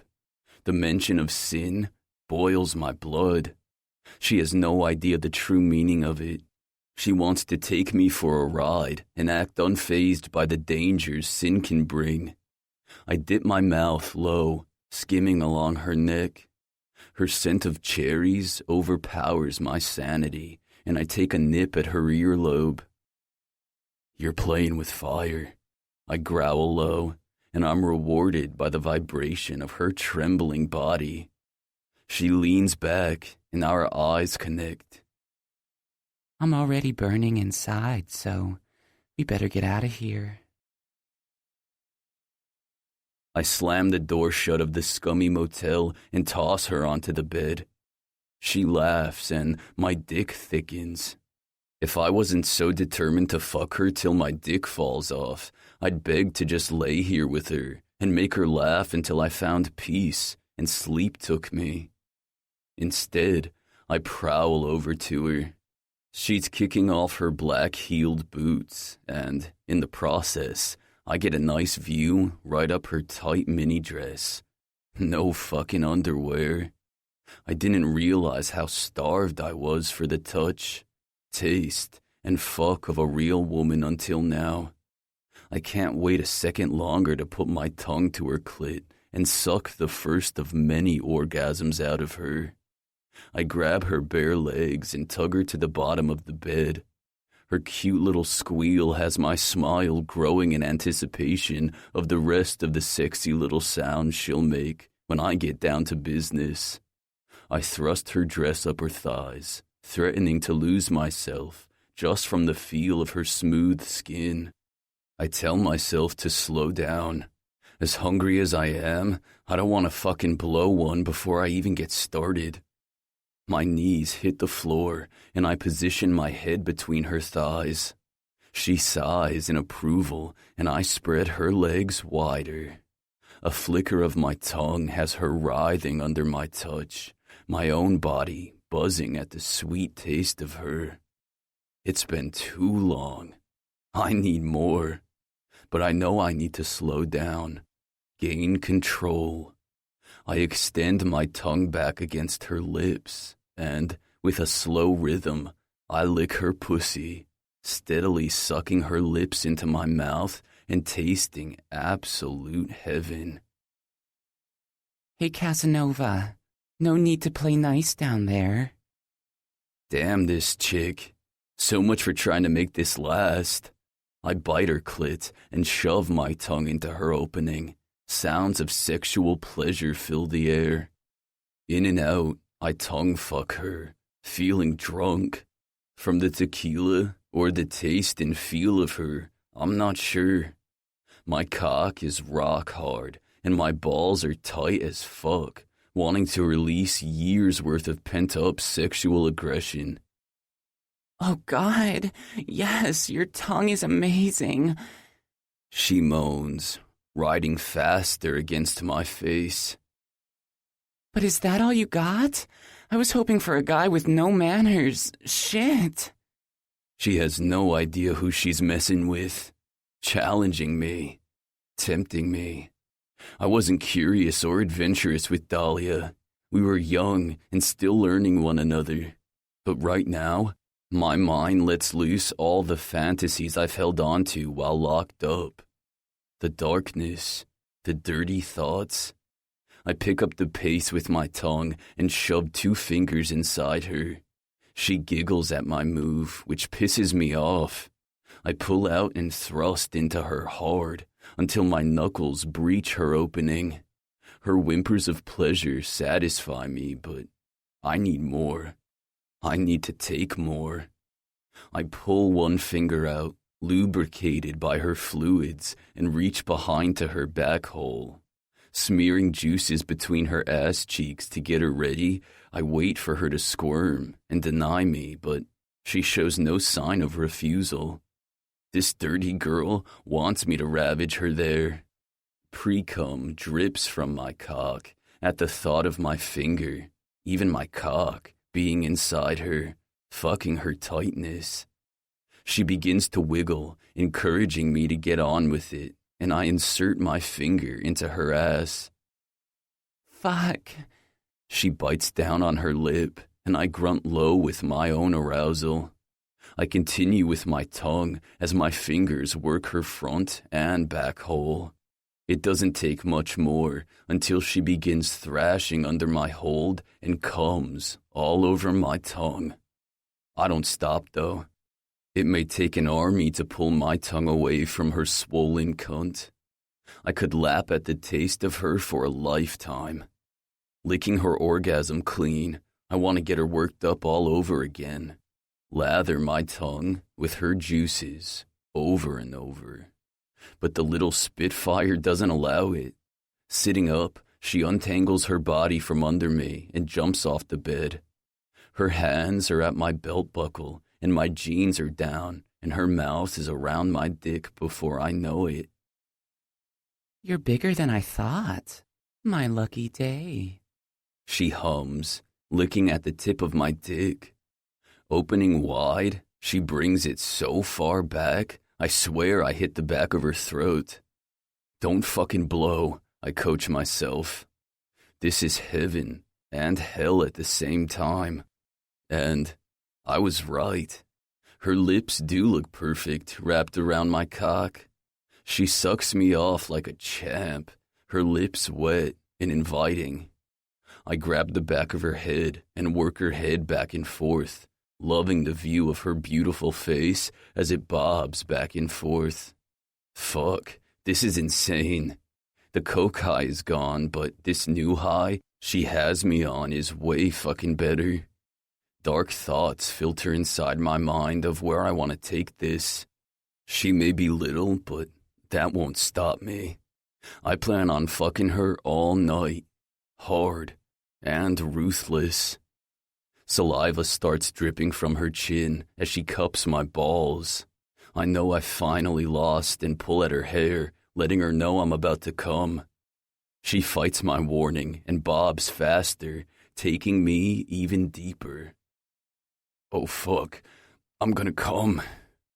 I give her one last warning, but she only hums and works me harder. It's when she starts to hum that I explode, filling her mouth. She doesn't stop until she's worked me clean. She makes a popping sound as she releases me and stands. Well, that was fun. She takes her thumb and wipes at her bottom lip. I slowly pull my pants back up and start to tuck myself back in my jeans when she turns and grabs for her purse. What the? That's all you got? I say, disappointed. Clearly just a tongue fuck was all she wanted. She bends down and digs into her bag, pulling out a bunch of... Shit, those sex toys? I ask, shocked. Oh, these things? She dangles a set of handcuffs and some sort of clamps in her hand. These are what I like to call icebreakers. Jesus, I'm not sure if I should run or just fell in love. She makes her way back to me, her movement slow and seductive. Her fingers still holding the cuffs, and with each step, they clink together, heightening my senses. Fuck, the images floating in my head right now are anything but innocent. Exactly what do you plan on doing with those? I ask, wanting her to feed my fucked up fantasy. That's up to you. I'm a giving girl. The darkness in your eyes, I imagine you have some ideas. Not good ones. I want to take those cuffs and subdue her, make her beg, take my heavy palm to her ass, fuck her until she screams my name over and over. I'm yours to play with. What do you want? I step forward, snatching her wrist, my fingers digging into her flesh, and she almost drops the cuffs. I think you're a reckless little girl who shouldn't taunt strangers. I yank her into me, our chests colliding, enjoying the way her perfect tits press against me. I shouldn't go along with this, but she wants me to treat her this way, be her punisher. The way her eyes flare with intense desire tells me this is exactly how she wants to be treated. I whip her around and grab her hips, thrusting my stone-hard cock in between her ass cheeks. Her moan proves just what a naughty girl she is. Are you gonna tie me up and spank me? She taunts, with her sweet ass rubbing her plump cheeks into me. I don't reply, but take my hand and crack it against her right cheek. She jolts forward, and her hoarse whimper satisfies me. The pleasure that shoots down my spine into my balls is nothing I've ever experienced. Never have I laid a hand on someone, nor has it felt so fucking euphoric. I grind into her again with another hard smack to her ass. This time, her whimper is coated with hums of pleasure. She loves this, and so do I. Climb on the fucking bed, I order, and she does as she's told. Her miniskirt rides up her milky thighs, and I get a perfect view of her glistening cunt. She knows she's giving me a view when she makes it to the top of the bed and bends her head down, lifting her ass in the air.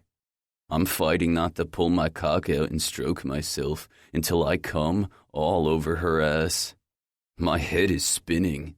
This girl has me all out of sorts. She twists her head to speak to me. I don't need a savior. I need a punisher. Tie me up and fuck me hard. Jesus, my balls just shot into my stomach. My eyes blur. I'm not even sure I can do this. When I don't immediately jump to her offer, she drops the cuffs on the bed. Her hand slides down her belly, and she begins playing with herself. Her fingers rub in a circular motion over her wet lips, and I can't help but grab my cock as I watch one finger slide in. I want this to be your finger inside me, fucking me. Your tongue, then hopefully your cock. My nipples ache for those clamps to bite into my skin as you fuck me. Hurt me. Destroy.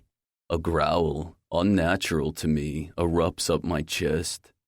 I crawl up the bed, grab her hips, and rip her finger from inside her, pulling her arm behind her back. She whimpers in pain, but I'm in a daze. I bend forward, and my mouth wraps around her soaked finger, sucking every last drop of her arousal. This what you want? A stranger to fuck you? Hurt you? Can't stop picturing my cock in your mouth again. Your ass? That what you want, Lyra? I almost blow, calling her that name. Yes. She pants, and I'm done holding back. I reach forward and grab the cuffs and tie her to the bedpost. She wants it rough, so I'll give it to her. I work my way back down her body, tearing away at her dress. The thin material rips easily, exposing her smooth, pale skin and perfect tits. Just picturing her small nipples in between those clamps has me licking my lips, the taste of her still coating them. In a different life, I'd lie here and savor her, but it's not tonight, nor ever. Tonight is about letting go of some deep aggression. Tonight, I plan on crossing a line, and I'm damn sure I'll enjoy it. Say another word, and I'll gag you with my cock to shut you up. I order, and her head turns. There's no doubt she wants to disobey. Naughty girl. I'm going to destroy her. I jump off the bed and undress. My heavy cock springs from my jeans, ready and aching, and I grab a condom from the pile lying next to the clamps. I can't help but stroke myself a few times after sliding it down my cock. Snagging the clamps, I work my way back onto the mattress and flip her. Her arms twist, but not enough to cause pain. Her eyes are fogged over as she stares at me in anticipation. You have beautiful tits, I compliment as I open the clamp and close it around her left bud. Her chest rises and falls in small pants as I clamp the right one. Gonna have to fuck you between these sexy things later. Hope you do. Fuck, she's like a dream come true. I grab a handful of her breast and squeeze until the blood flow turns her nipple a dark shade of maroon. I told you not to talk. I'll not only fuck you in your mouth to shut you up, I'll gag you with my cum. A normal girl would shudder at the thought. The indecency of the degrading act. Not this girl. Her eyes set on fire. I'd be giving her something she wants. I shake my head in disbelief at the luck that fell into my lap with this girl. A small smile breaching, then flip her back around. I can't wait any longer to get inside her. My hands ache to crush her hips between my fingers. Grabbing each side, and without warning, I buck into her, thrusting her a few inches up the bed. Fuck, you're so tight this way. Are you as naughty as you say you are? Or innocent and want to be bad? I taunt, pulling out and slamming back inside. I'm rough, ruthless each time I pull her wet cunt off me and crash back inside her. She feels like heaven, tight around me, warm and slick. The sounds spewing from her lips are music to my ears, a plethora of pleasure I'm igniting inside her. One after another, I pound into her, bending forward so my hand can reach out and squeeze the clamp tighter. She buckles under me, and I ride her faster. Her insides start to crush around me, and since she wants me to be the bad guy, I pull out before she reaches her orgasm. Oh God, what are you? I smack her ass so hard she skids up the bed. No fucking talking, I growl, then take her hips and pull them up so her ass is high in the air. I turn over onto my back and crawl under her until my mouth is over her nipples. Can't stop thinking about these. I pluck one clamp off. She cries in pleasure, and I cover her bruised nipple with my mouth, swirling my tongue around her swollen bud. More. Fucking more. She pants, and I rip the other one off and suck her into my mouth. I told her ass not to talk, but I don't have it in me to fucking care. My dick is pulsating, kneading back inside her. Her legs are giving way as her hips begin to slide down, her slippery cunt rubbing against my stomach. When she starts rubbing herself on me, I lose it. Grabbing her little body, I place her over my cock, then slam her down on me, over and over, until my eyes begin to squeeze closed. She's purring like a little feline, the sweet sounds of ecstasy fucking me up. My balls tighten and I work her pussy harder, faster, until a scream, high and orgasmic, breaks through and she death squeezes around me. I try to catch my breath, but with the booze, coke, and the fucking ride she just gave me, I feel like I'm gonna have a heart attack as her small frame collapses on top of me. I'm not sure what to say or do. Thank her for giving me the best sex of my goddamn life? Get up and leave? The problem is, I'm far from done. My appetite for her just got a sample, and now I'm starved. I flip her, bringing her back to the mattress, trying not to snap her still contained wrists. She's wearing a carefree smile. What's that look for? I instantly waver on my feet with uncertainty. Was I not good enough? Does she want more? Oh, nothing. Pleased you passed round 1. I have a full bag of goodies over there.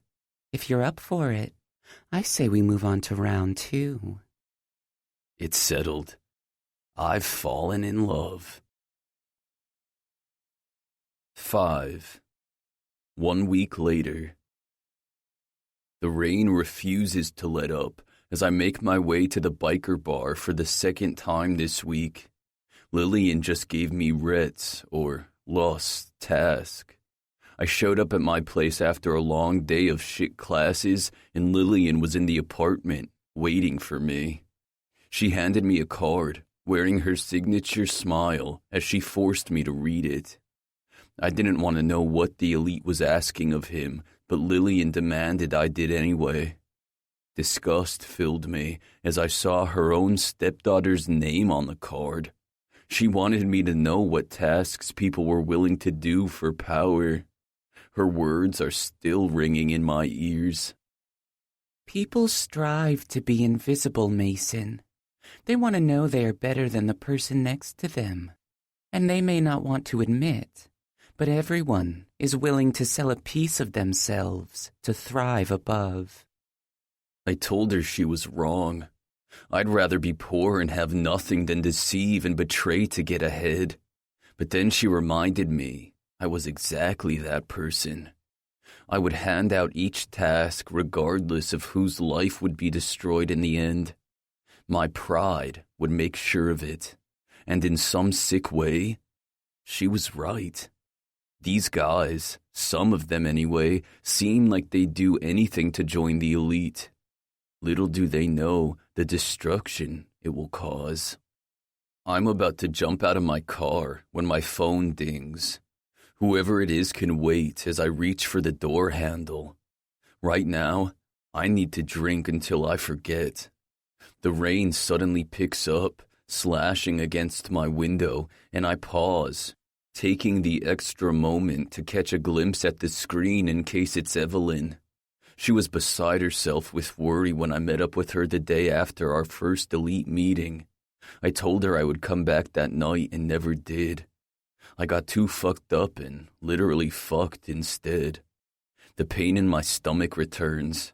I just got my sister back and I'm already letting her down. I swore to her it was never going to happen again. Instead of Evie's name, it's a text from Lillian. Cunt Griffin. Not so fast. You were given a chore, my little pet. Be a good boy and do as you're told. My fists slam into the steering wheel. How the fuck does she know? My phone dings again. Cunt Griffin. 14 Manchester Avenue, apartment 45. Get to work. Fuck. I'm walking across campus to my first class. The early morning sun is like a fire beam shooting into my eye sockets, and I'm tired as fuck. The address Lillian gave me last night ended up being Gluttony's, or God's, the name he goes by. All the brothers were there, including Rhett. She sent me there for a reason, but I couldn't go through with it yet. Instead, I got fucked up and drank until my mind spun with so much booze, the only thing I cared about was partying with my newly found brothers. The night was a blur, but I had to admit one thing. I was starting to like these guys. Really give a fuck what happens to them. Reconnecting with Micah has been unreal, but he's clearly been through some shit since our time apart. Same went for Sloth, Wrath, and Envy, who all, no doubt, were fighting their own demons. Then there's Rhett. He came off as a real, genuine guy, not someone who would do what he's going to be tasked to do. The more I got to know him, the deeper I shoved the card into my back pocket. He seemed intense about joining the elite, but would he risk hurting someone for it? Maybe it was the booze, but last night I pinged him as someone who wouldn't. And when I find the courage to hand his task over, it won't surprise me when he cashes in his coin. A get-out-of-jail coin for each member if they decide they can't stomach their task or a favor only the elite can make go away. If they cash it in, they don't get to back out of their second task. They don't follow through, then they're expelled as candidates. I'm just about to pass the student center when my phone goes off in my pocket. I dig for it and Lillian's name lights up my screen. I'm about to let it go to voicemail, but her evil warning rings in my ear about the consequences if I don't answer when she comes beckoning. Yes, queen bitch. She may have me by the balls, but I refuse to bow down to her. Oh, kinky. I like it. Maybe you can call me that at our next meeting. You know I can please you, and you'd love it. Or is your pride still getting in the way? She laughs, and chills of hate and disgust run through my veins. What do you want, Lillian? I'm busy doing your bidding. I really should meet Rhett and get it over with. Yes, and you're about to do more. Time for you to get your own task, She says, no hiding the venom suddenly in her tone. My office.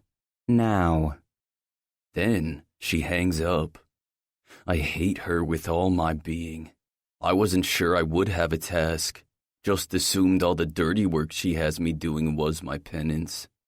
I shove my phone back into my pocket and change directions.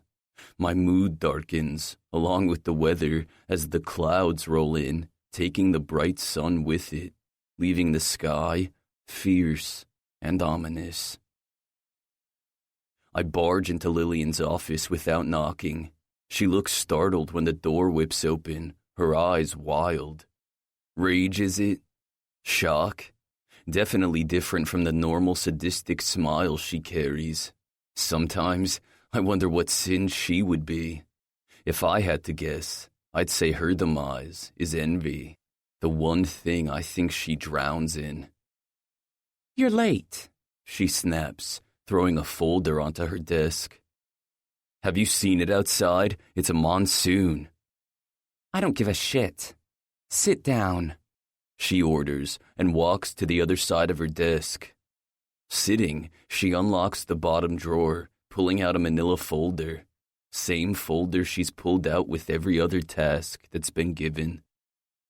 You're a little bit bitchier today than normal, not getting any from your husband, I say, sitting and crossing my arms over my chest. It seems you have, though. She tosses the folder at me. It opens as photographs litter her desk, some falling at my feet. I already recognize what they're of before picking them up. You fucking following me? I growl, holding up a photo from last week at the bar. With her. She-Hulk. I woke up in the shithole motel the next day alone. After hours of the best sex of my life, I must have passed out. And in the morning, she was gone. No note or thank you for using me. And that she did, dirty little girl. Her toys, I'd never been so hard. We fucked and played, toys and games. It was nothing I've ever experienced. The best way to describe her was simple. Fucking amazing. She was also in the wind, which was for the best. I didn't need the added headache, despite the tightening in my pants any time that night came to mind. You think I don't keep my pets on a tight leash? You were supposed to stay at the party. Instead, you leave and go fuck your brains out. She spits out. You don't get to play around, pet. She stands and rounds her desk, coming into my personal space. Using her hands, she spreads my legs and makes her way between my open thighs. If kink is what you like, I'm more than willing to show you a thing or two. Or was that little whore a good enough teacher? My hands clutch the armchair, fighting not to take a closed fist to her face.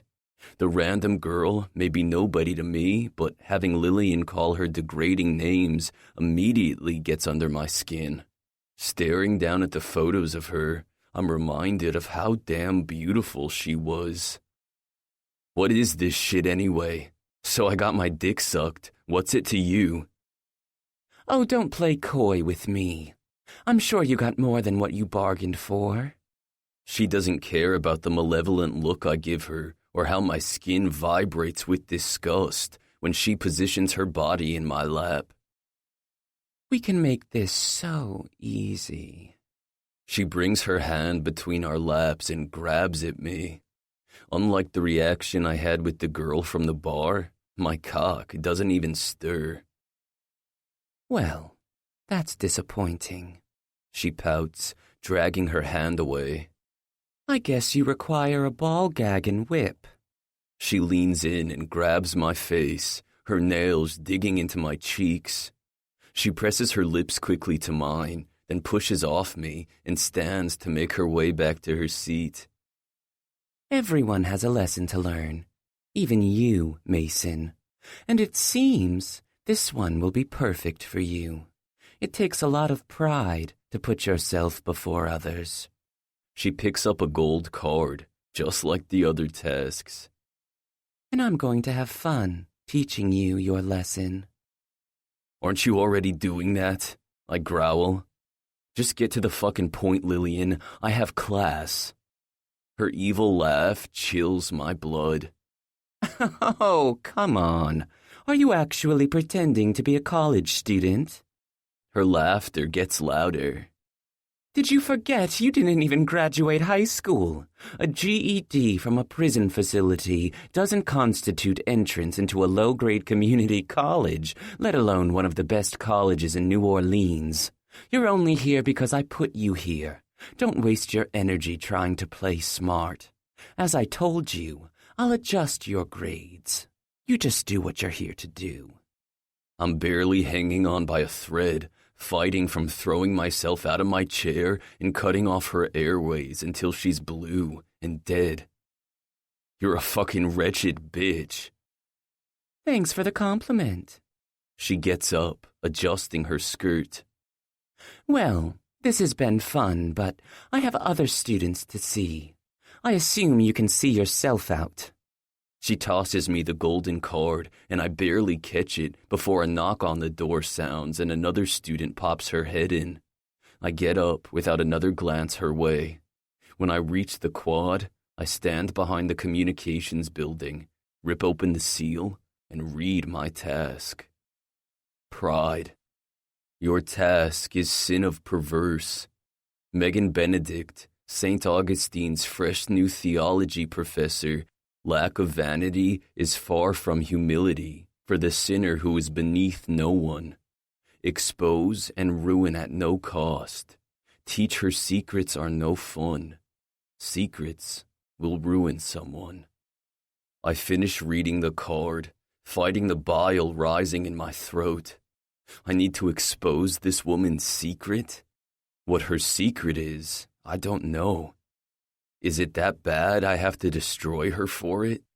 I pull a lighter from my pocket and inflame the corner but stop myself. The rule is, cards must be destroyed once the task is read. But there's a nudging feeling I may need this for collateral. I snub out the flame and stuff it in my backpack when my phone dings. Reaching in my back pocket, I see a text from Lillian. Cunt Griffin. Schedule change. You're now enrolled in Theology 101. English building, room 201. Class begins in 7 minutes. Better hurry. 6. By the time I make it to the English building, I'm soaked to the bone. My backpack hangs heavy on my shoulders and my shirt is matted to my chest. Unfamiliar with the building, I head down the south hallway and up the stairs. Luckily, I pop out right at the room number, and when I locate the clock on the wall, I'm almost 15 minutes late. Great. I waste no more time and thrust the door open. Megan Benedict, first-year college theology professor. And now I've been placed in her class to get close to her. I push the guilt of knowing my intentions to the back of my mind. I'm doing this for Evelyn. I'll expose whatever secret she's hiding and be done. I won't have any thought about the consequences or how this will affect her because this isn't about her. A nobody to me. It's only about Evelyn and myself. Her sick but true words burn down my walls of morality, and nothing, especially not my pride, will stop me. The door to the classroom flies open and slams against the wall as I walk in. The entire lecture hall of eyes whipped to the entrance to acknowledge my presence. Professor Benedict, still scribbling on the chalkboard, doesn't even bother to turn and address me when she speaks. Plato once said, "The direction in which education starts a man will determine his future in life." Translation: lateness is not a good start to success, she says, finishing up some chart on the board. Yeah, sorry, last-minute schedule change, I mumble, searching for a seat. Fuck, there's nothing open but one in the front row. I hurry to it, needing the class to stop fucking ogling me. It makes me uncomfortable. All these rich assholes. Some want to be here. Some, like God, are here because Daddy's money put them here. Some, like me, have no business in a place like this. I drop my bag and sit, tugging at my soaked shirt, sticking to my skin. My eyes settle on the back of my professor, who's still rapidly scribbling some shit on the board. It's hard not to notice her cute little ass and her tight gray skirt. Makes sense why her class is full. I'd show up every day just for the view. Her legs are on full display, with nude heels to boost her height. Finishing, she drops the chalk and dusts off her hands. A soft sigh fills the room as she observes her handiwork, and my excitement hitches to see the face that comes with such a banging body. She turns to address the class. You're fucking kidding me. I growl loudly in disbelief. My outburst grabs her attention. Her eyes, the most tantalizing color of hazel, go wide as saucers as the recognition almost throws her off balance. Oh, hell. Her high-pitched squeal echoes throughout the huge lecture room as she runs into the corner of her desk. The class erupts into laughter, but I'm far from smiling. Missing are the red lips and black fuck-me outfit, and in their place is a tight gray pencil skirt and white blouse. Megan. Her name is Megan. The fierce little spitfire I spent an entire night with, getting to know every nuance of her body, every touch, curve, and dip. Megan Benedict, my professor, who I have to destroy and teach a lesson. This has to be some kind of joke. What the fuck is Lillian up to? Sorry. She shakes her head, trying to pull herself together. So, class, she begins, struggling to find her bearings. I slowly relax, enjoying just how cute she is fumbling over her words. Sorry, She turns back to the chalkboard, giving the class her back, shoulders rising and falling as she inhales deep breaths. Where were we? Yeah, she's fucking cute. The next 45 minutes are a blur. I can't stop comparing how different she is. Like night and day. Nowhere is the sex kitten with ambiguous eyes and dark tastes, but a sweet college professor with her hair in a perfect ponytail, not a rip in her nylons, and her face clean and almost bare, except for the minimal chapstick she applies several times, probably due to her unease. Damn, if just the simple act of her touching her lips doesn't make me harder than hell. She barely gets through her lecture, apologizing a handful more times as she stutters over her words. Not once does she make eye contact with me again, and I'll admit, I'm disappointed. Knowing how those almond-shaped eyes lured me in makes me crave her attention. It doesn't help that my mind keeps taking me back to the night in the motel. How bendable her small, taut body was. How hungry her cunt was when I fucked her from behind, twice. The scratch marks she left on my back begin to sting all over again at the memory of us both coming so hard I swore we passed out.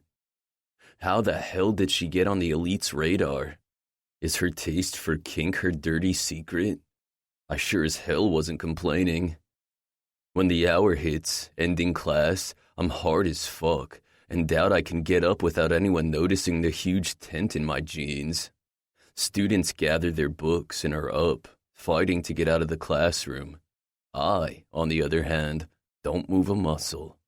I wait and watch, sensing the worry and discomfort in the air. She has yet to look at me, and I know she's all but praying to whatever holy god she worships. I get up, leave, and never return. But I can't do that. When the last person exits, I make my move.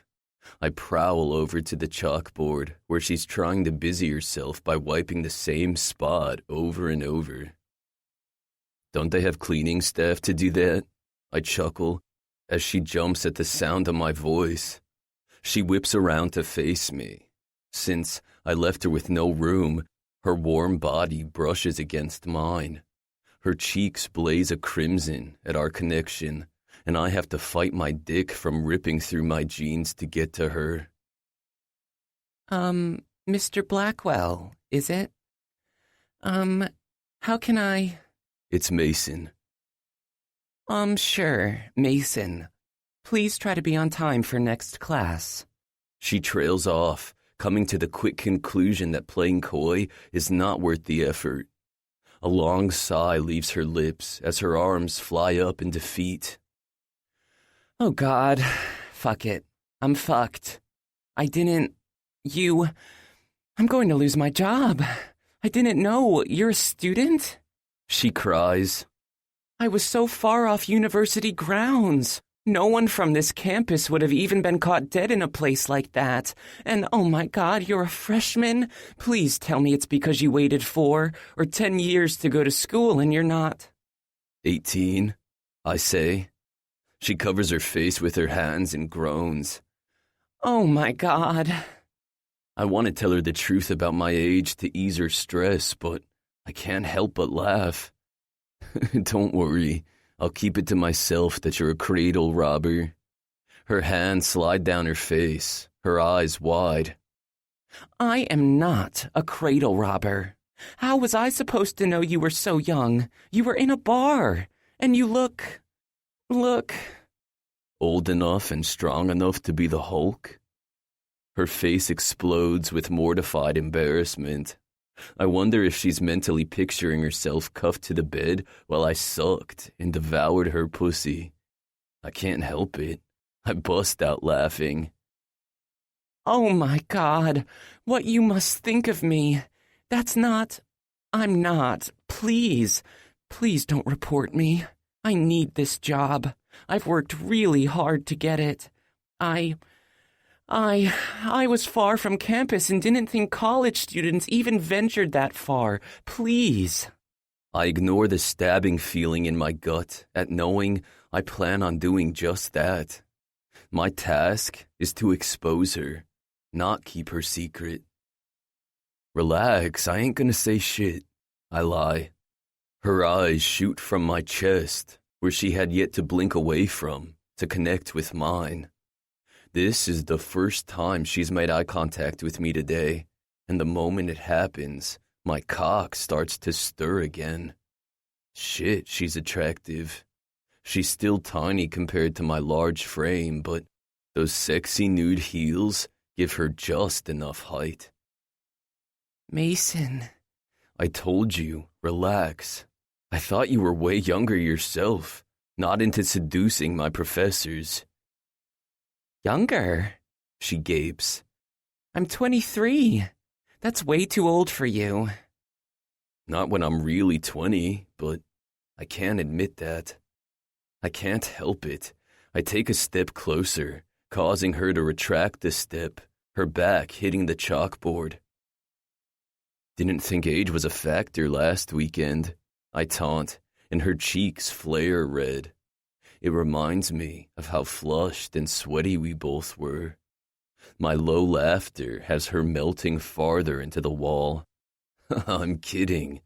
Listen, I'm a late start in your class. Maybe in exchange for my silence, you help me catch up on what I've missed. I really need this grade. She studies me, debating whether I'm telling the truth on my vow of silence or fucking with her. I definitely want to be fucking her, but I need to bide myself some time. I ain't doing shit until I get some answers. A few more seconds pass before her shoulders become less tense, and she replies, I guess I can do that. But last week never happened, okay? It was a mistake. I mean, it wasn't. I had a nice time, but this is my job. We have to stay professional, okay? Professional my ass. Her naked, under me, sounds more like it. The sexy little tremors of her body when she whimpers at my touch. The taste of her on my tongue. Not why you're here, asshole. Reminding myself of that is the bucket of ice water I need thrown in my face to remember this isn't for enjoyment. It's not about having fun with my professor, no matter how alive she made me feel. It's about getting my job done and moving on. Completing my task, the elite, and taking my sister and leaving this fucking town. Okay, sure. I can do that. Sounds like a fair trade. If you stick to it. She raises her brow, hope mixing with worry in her eyes as she stands on pins and needles for my reply. Scout's honor, I say, and raise 2 fingers. We're both quiet for a moment until she sighs, the beautiful sound seeping into my skin. Well, I have some time now. Maybe we can just go over what you missed and start from there. Bingo. I'm in. Those glossed-over eyes confirm, despite our situation, she still wants me. Feeling pleased, I step back, allowing her some breathing room, and toss my backpack to the ground. Yeah, sure, I reply, and take a seat. She scrambles for a sheet of paper in her tote bag and comes to sit next to me. Okay, so, first, here's the syllabus for class.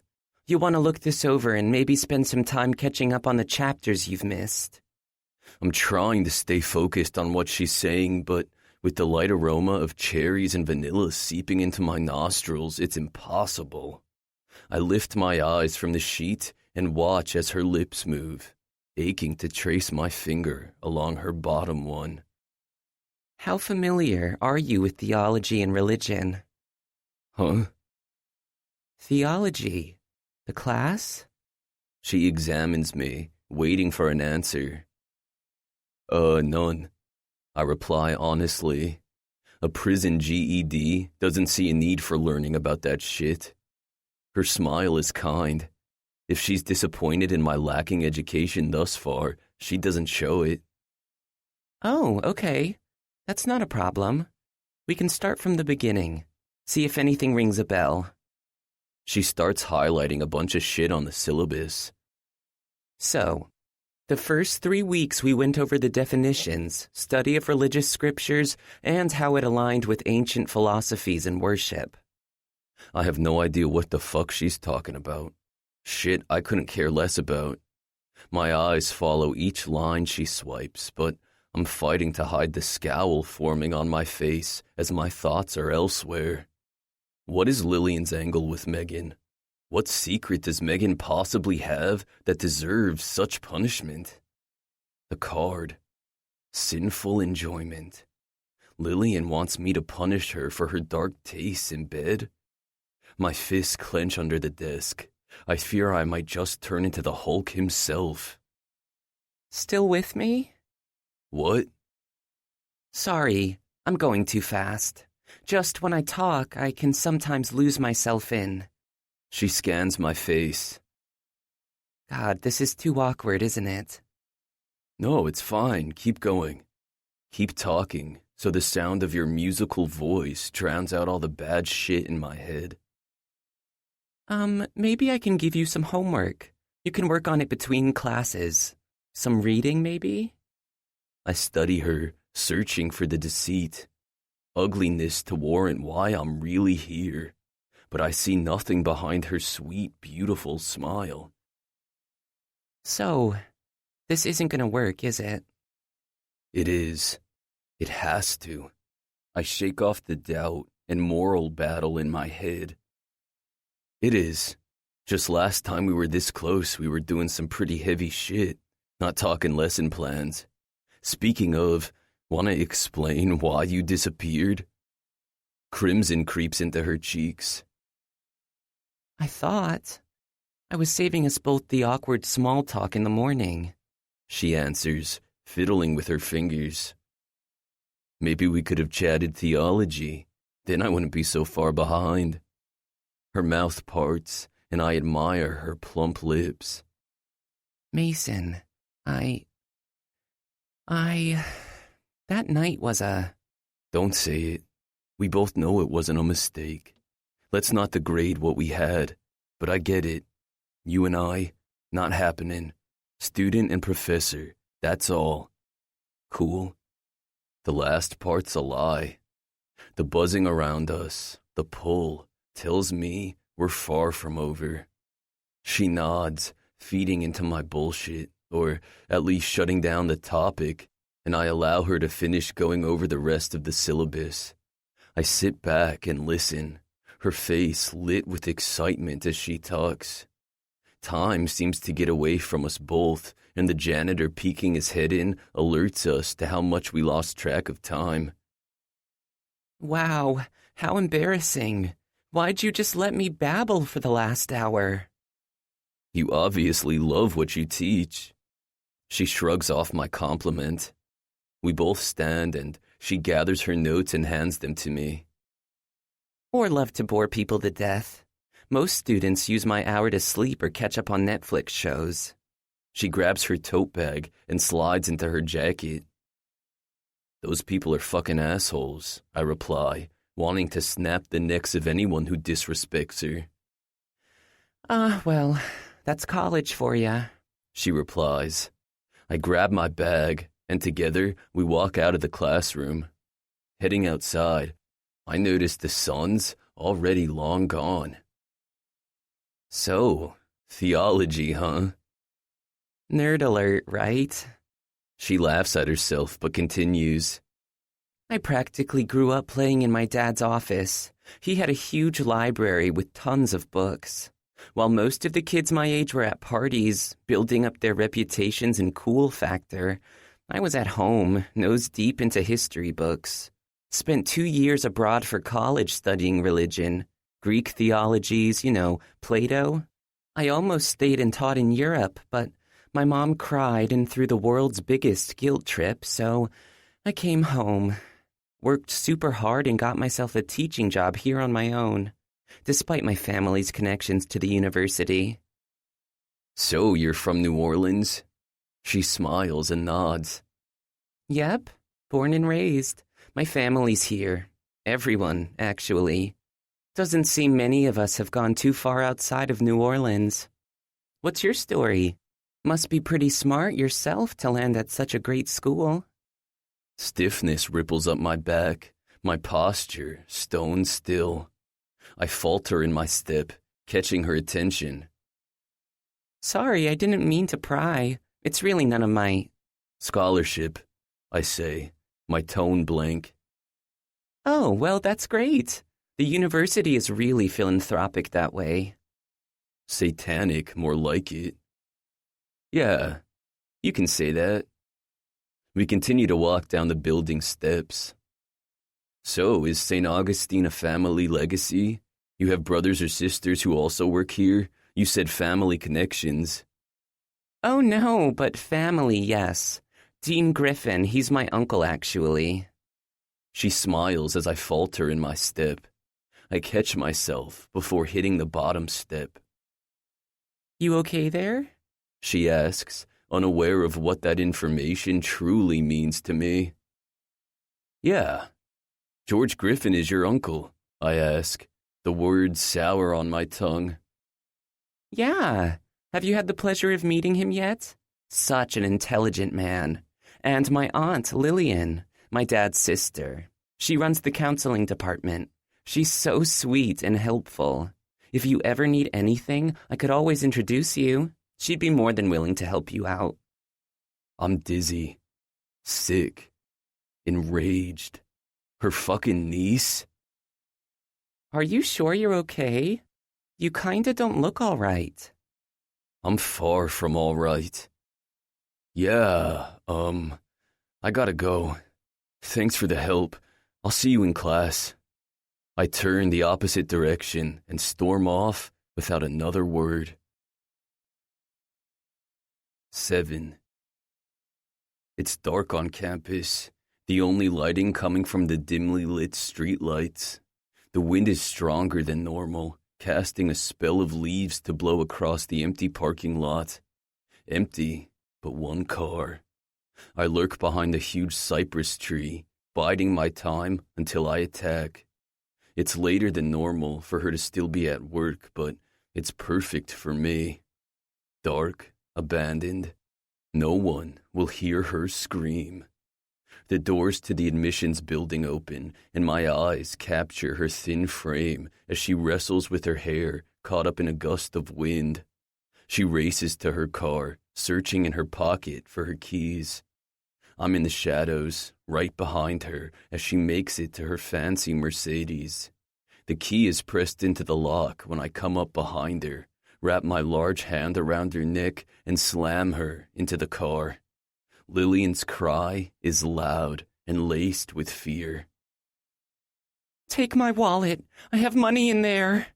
Her voice quivers, and it gives me much joy to hear the fear in her tone. She should be scared. I pull back and whip her around to face me, bringing my hand back to her neck and smash her up against the car, knocking the wind out of her. What the fuck have you gotten me into? I growl, low into her ear. Her hands shoot forward and slaps at my chest. God damn it, Mason. You scared me. Let me go. She tries to wiggle free, but I only squeeze tighter. She's your fucking niece? First your stepdaughter, now your niece? How fucking sick and demented are you? I squeeze harder, knowing if I don't stop, I'll choke the life out of her. Her hands squirm, trying to fight me off, but I'm lost in my hate for her. She's gasping and losing strength in her own fight. With the last bit of energy she has left in her, she says the word. Evelyn. I release her, and she almost drops to the ground, grabbing for her neck. What kind of game you playin' here? I ain't ruining her life. A game where I make the rules, not you, she rasps, coughing and holding her bruised neck. You've just made a huge mistake. You think you have any say in what happens here? I bend forward, my heated breath striking her pale cheek. I'm not doing it. I push off her and begin to walk away. You will, because your sister's safety depends on it. My eyelids clamp shut at her words, and I falter in my step. I turn back to face her. Then I'm cashing in my fucking coin. I'll accept whatever my new task is, knowing it doesn't involve Megan. Lillian raises her chin to the sky, and evil laughter spews from her lips. The coin? You silly boy. You don't get a coin. You're the alpha. Pride. I didn't choose you so you can tap out, pet. I chose you because you will finish the job, no matter the consequences. A tornado of rage swirling in my chest scares me. I take a step toward her, threatening to sacrifice everything just to end her right here, right now. My sister's face comes to mind, and I rein in my fury. With a stifled breath, I pull back and head in the direction of my car, but not without Lillian leaving me a warning. Mason, did you know, back in ancient Greece, how they condemned anyone who sinned? The punishment was gruesome. Would you care to know what the punishment for pride was? They tie them to a wheel and watch their arms and legs stretch until bones cracked and limbs ripped. I don't turn around and feed into her threat, but she still wins. She's filled me full of promise of what's to come if I don't comply. She'll hurt my sister. I pick up the pace until I know I'm out of sight and take my closed fist to the nearest tree, and punch after punch, I destroy the tree until my skin is torn and my knuckles are bloody. I still haven't caught my breath when my phone dings in my pocket. My adrenaline is already through the roof, but it still manages to step up a notch. Don't let it be Evelyn. Thankfully, I find a text from God. Gluttony. Need you at Lust's place ASAP. Me. On my way. I shoot off my text and jump into my car.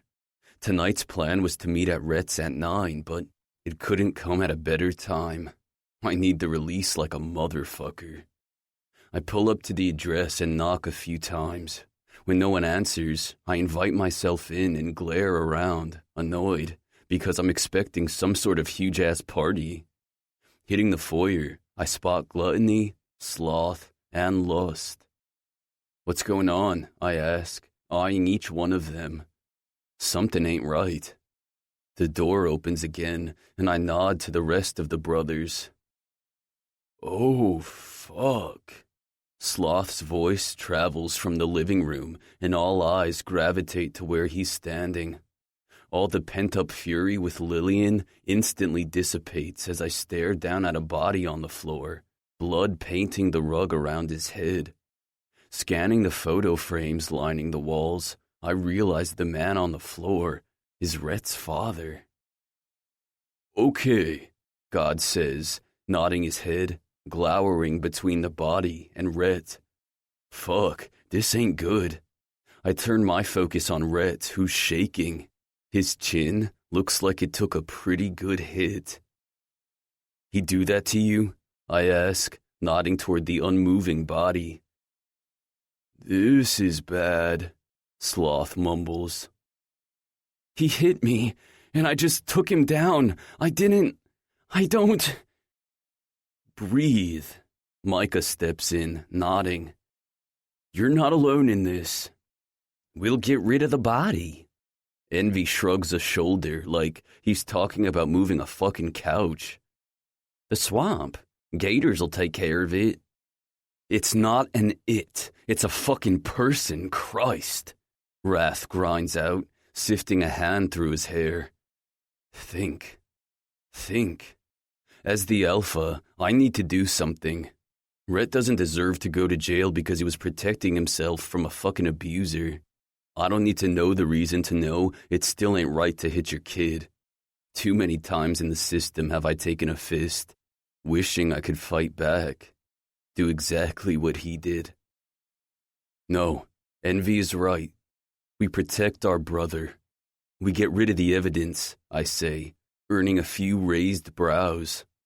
A round of silence falls upon us until we all snap into action and get down to business. Dead body, bury, brotherhood. Fuck, this is not where I saw my night going. 8. Megan. 18. 18? I had sex with my 18-year-old student. No, not just sex. Dirty, kinky, mind-blowing sex with my 18-year-old student. Oh, I cry, throwing myself face first onto my bed, groaning at the soreness of being on my feet all day. How did I not think to ask? And what the hell should I have said? Oh, hey, by the way, you're of age and not my student before I test out my fantasies on you, right? I start kicking and banging my fists, having a 5-year-old tantrum. I knew I shouldn't have gone through with it. Those damn romance books. I blame all of them. For years, I've ached to try something spontaneous, feed those cravings. I needed to just try. Kink, role-playing, toys. I'd been reading those sweet romance novels ever since I was a kid. But as of late, my tastes have changed. The forbidden books no one talks about. Taboos, BDSM. God, my blood warms just at the mention. It was bringing out a side of me I was unfamiliar with. I had a taste for something dark. I wasn't a virgin by any means, but I just never pushed anything beyond the typical missionary experience. It was nice, sure, but it wasn't hot. It wasn't fulfilling for me. I had a boyfriend once who I tried going just a step further than the typical vanilla sex route. I'd gone online and bought some lotions and went as far as a butt plug. I'd presented it to him on our 6-month anniversary, dressed in red see-through lingerie. My gift to him was my body and allowing him free range. I hoped he would pick up on what I was throwing down, but the only thing he picked up was his minimal things around my apartment when he dumped me. I realized maybe I was being silly with my urges and returned the items I bought. I stored those dirty books away and tried to alter my reading back to the lighter, fluffier stuff. But that hunger didn't go away.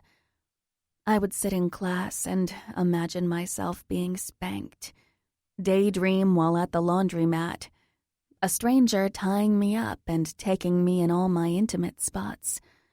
Oh, God, I practically had an orgasm while grocery shopping, mentally visualizing being down on my knees and gagging on a large cock. What had been wrong with me? Then, one day, I decided to take the plunge. If this was an itch that was never going away, I had to scratch it and move on. So, I bought a bunch of toys. I started small, like handcuffs, a ball gag, and butt plugs. I shopped at an online kink store for an outfit, and when the weekend came, I searched out the dingiest bar in town. Not only was I a teacher, but the daughter of a prestigious real estate tycoon. My family was heavily involved at the university. Not only was my aunt a high-ranked counselor, my uncle was the dean. If I ever got caught, it would not only hurt my reputation, but my family's. And what would it do to my father? So I played it smart, but not smart enough. Who would ever imagine the first time I go out and test my deepest, naughtiest desires, I end up having sex with a student? But how was I really supposed to know he was only 18? He perceived to be at least 25. His build and large frame. No doubt anyone would mistake him for a man. Oh, God, I moan, shoving my face harder into my comforter. He's not a man. He's a boy. A boy with a cock bigger than any dick you've ever had inside you. Not to mention how well he knew how to use that bad boy. Thank God it was Sunday when I snuck out of that motel room. I had been so sore from the wild ride he gave me, I doubt I would have been able to stand all day and teach. Even thinking back to that night, there was nothing that would have triggered my acknowledgement that he was so young. He held himself with such fierceness. He was rugged, all muscle, and not to mention the added bonus of his sexy tattoos covering both his arms. If there was anyone that fit my fantasy of a wild night of raunchy sex, it was him. And there was no doubt I picked right. His stamina was exactly what I craved. He worked me, fucked me, devoured me in every way I could have ever asked for. Ugh. I moan, curling into the fetal position. My sex begins to pulsate at the memory. My hand strokes between my legs in hopes to dull the ache, but it only intensifies it. I picture his thick fingers as I pull up my skirt and rub against my clit. His tongue inside me as he licks away my arousal. I push my panties to the side at the mental visual of his cock, his deep voice demanding I watch as the tip of him slides inside me. Oh, Jesus. I moan again, inserting a finger, my eyes tightly shut. I begin to fuck myself, masturbating to the image of his hard features staring down at me, his cock inside me, and the smell of him, tequila and all man in the air. Yes, yes, I praise, working myself faster and faster, until my walls close in around my finger, my stomach tightens, and I orgasm, soaking my finger with my release. Slowly removing my hand, I roll over onto my back. What in the hell am I doing? I ask myself, still feeling the high of my fantasy orgasm. I just masturbated to the thought of my sexy student. My student, who I shouldn't be thinking of while I masturbate. God, I'm in trouble, I groan, rolling off the bed to shower. The problem is, the first thing I think about when I undress and start the shower is us back in the motel, him taking me in the bathroom and thoroughly fucking me hard against the bathroom counter before bringing me under the warm spray, using his mouth to lick all the intimate parts of me clean. The second the warm water hits my body, my hands find their way back to my aching folds. Damn it, I have no willpower. I moan as I go for another solo mission. 9. Mason. Alive. He was fucking alive. We were seconds away from dumping Rhett's father's body into a marsh to be ripped into shreds by the alligators, thinking he was dead. The anger still flows through me at how careless we were. But that night, besides all the fucked up shit that went down, something else happened. We bonded. Truly became brothers. The elite shit may have brought us together, but watching every single brother step up to protect their own, it gave me a small sense of pride, funny as that may be, that I had them all at my back. I pushed the rest of that night and the clear threat I made to Rhett's father out of my head. I refocus on my current task at hand. Megan Benedict. I'm scribbling down notes on my pad of paper, trying to keep up with her as she speed talks, the passion in her voice hot as fuck. I keep losing my train of thought every time I think about the other night, but the eyeful I get of her taut little ass in that skirt sets me right. Before class, she grabbed my attention, addressing me by Mr. Blackwell, which turned me on and made her rosy cheeks flush, and invited me to a study session after class if I was available. I had to be insane not to accept, even though her cute yet professional invitation was unneeded. I'd been deep inside her. There was no need to be so formal. Since learning her relationship with Lillian, I've started my research, Googling and trying to find a connection between her and the elite, but nothing. Everything that had her name attached to it was positive. Perfect grades, perfect background. perfect family. There was nothing that stated Megan Benedict was anything but what she perceived to be. And that was innocent. I needed to find out the story behind her and Lillian's relationship. Why would she want to do this to her own family? I needed answers, and fast. It was only a matter of time before Lillian beckoned me, demanding a finished task. Megan turns from the chalkboard, comes to sit next to me, and leans over to see what I've accomplished. You know, I'm not sure why you think you need my help. You seem to be picking this all up pretty quickly. She uses the back of her hand to brush a loose strand of hair out of her face, and I get a whiff of her floral shampoo. You can tell all that from my chicken scratch. I examined the last hour of notes I took.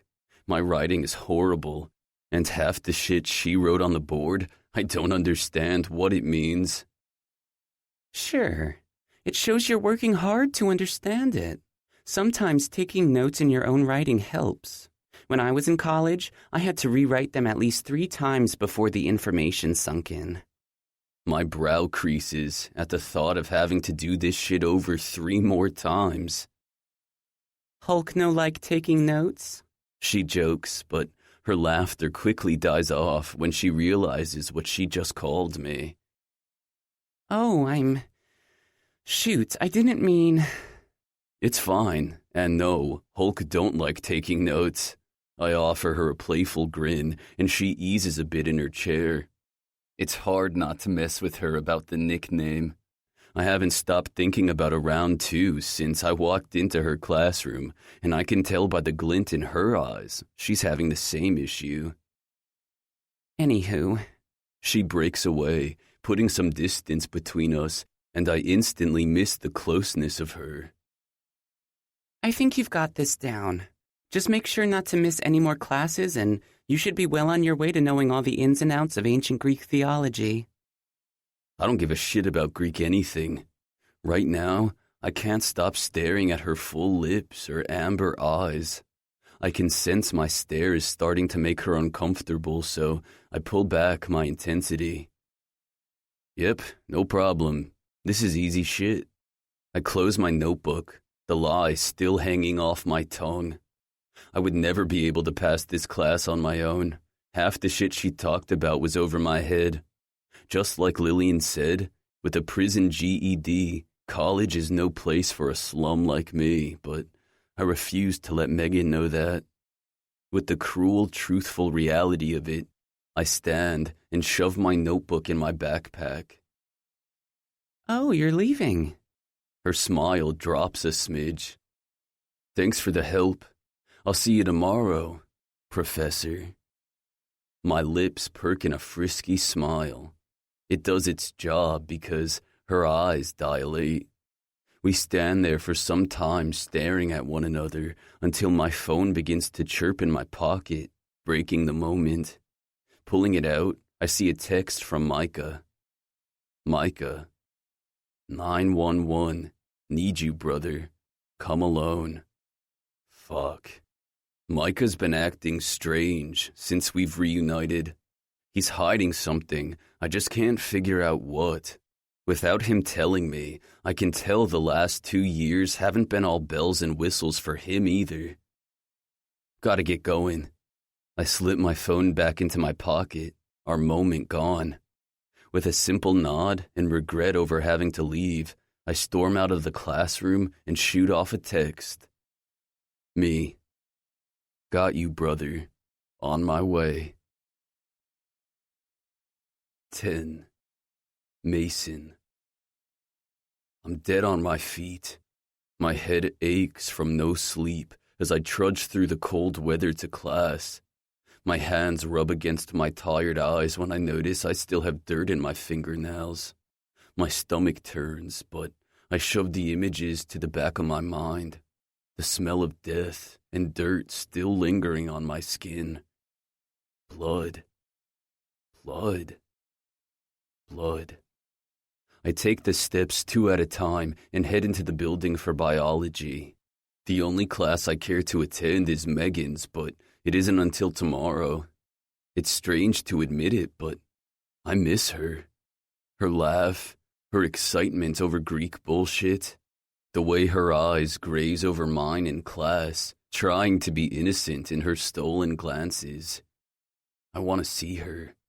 After last night, what I had to do, what we all had to do. Micah, what the fuck'd you do? Every other word escapes me as I regard this scene before me. He doesn't answer me. He's panting like a wild animal, lost in his own rage. Fuck. I'm 2 steps up the stairs to the building when I stop myself. People race past me while I stare off at other students disappearing inside. I need to see her. I need her to rid all the bad shit in my head. It's then I change course. I fight through the frigid wind in the opposite direction until I'm jogging up the stairs to the communications building. When I open the door to her classroom, I'm greeted by an old guy. "Coming in?" he asks, handing me a test. No, wrong class," I say, then walk away. Fuck. The urge to see her intensifies. Agitation eats at me because I don't know how to find her. It's then I make an irrational move and shoot a text to Lillian. Me. I'm close but need to know where she is right now. I wait for a response, regretting the moment I press send, but Lillian is quick to reply. Cunt Griffin. Library. I knew she'd come through. I bet she has trackers on all of us. I don't bother putting any more thought into it and race to the library. There's a storm brewing, and I want to get indoors before I get swept up in it. I burst through the doors, and a few eyes land on me, their brows crinkling at the unwanted noise. Ignoring the scrutiny, I look around. It's been a while since I've been in a library. I walk up to the help desk, getting the attention of the older woman. She sneers back at me with disgust and confusion, knowing I'm not the normal-looking, stuck-up rich kid who attends this school. "Can I help you, sir?" she asks, grabbing for the phone receiver. I stick my hand in my hoodie for fun and pretend I have a gun just to scare her judgmental ass. "Yeah, I want you to." "Mason." My head whips to my right. Megan stands not 3 feet away, dressed in a deep plum sweater dress. Her hair, as always, up in a cute, messy bun. Her reading glasses rest on top of her head as she holds a stack of books in her hand.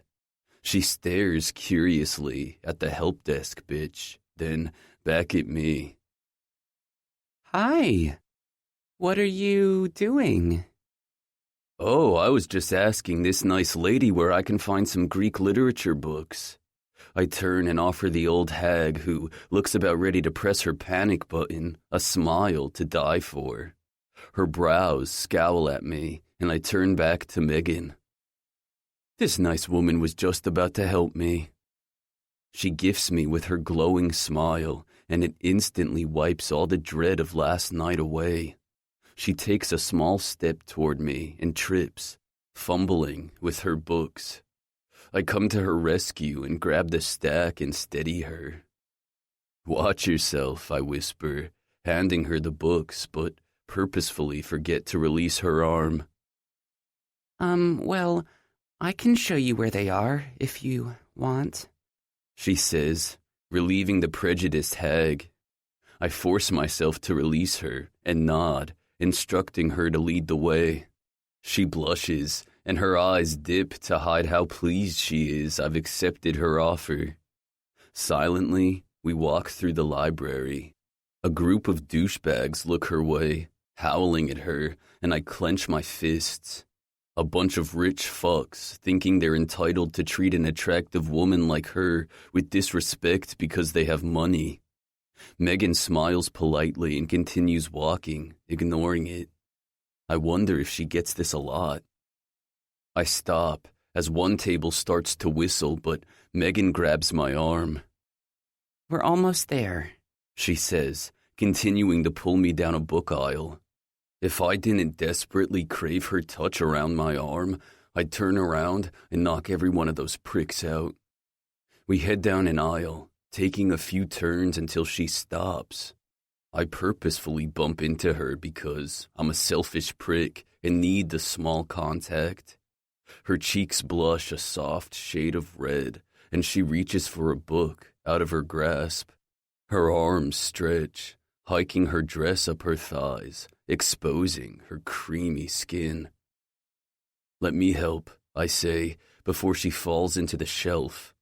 Reaching forward, I snag the book she's fumbling to reach. Her eyes light up when I pull it down.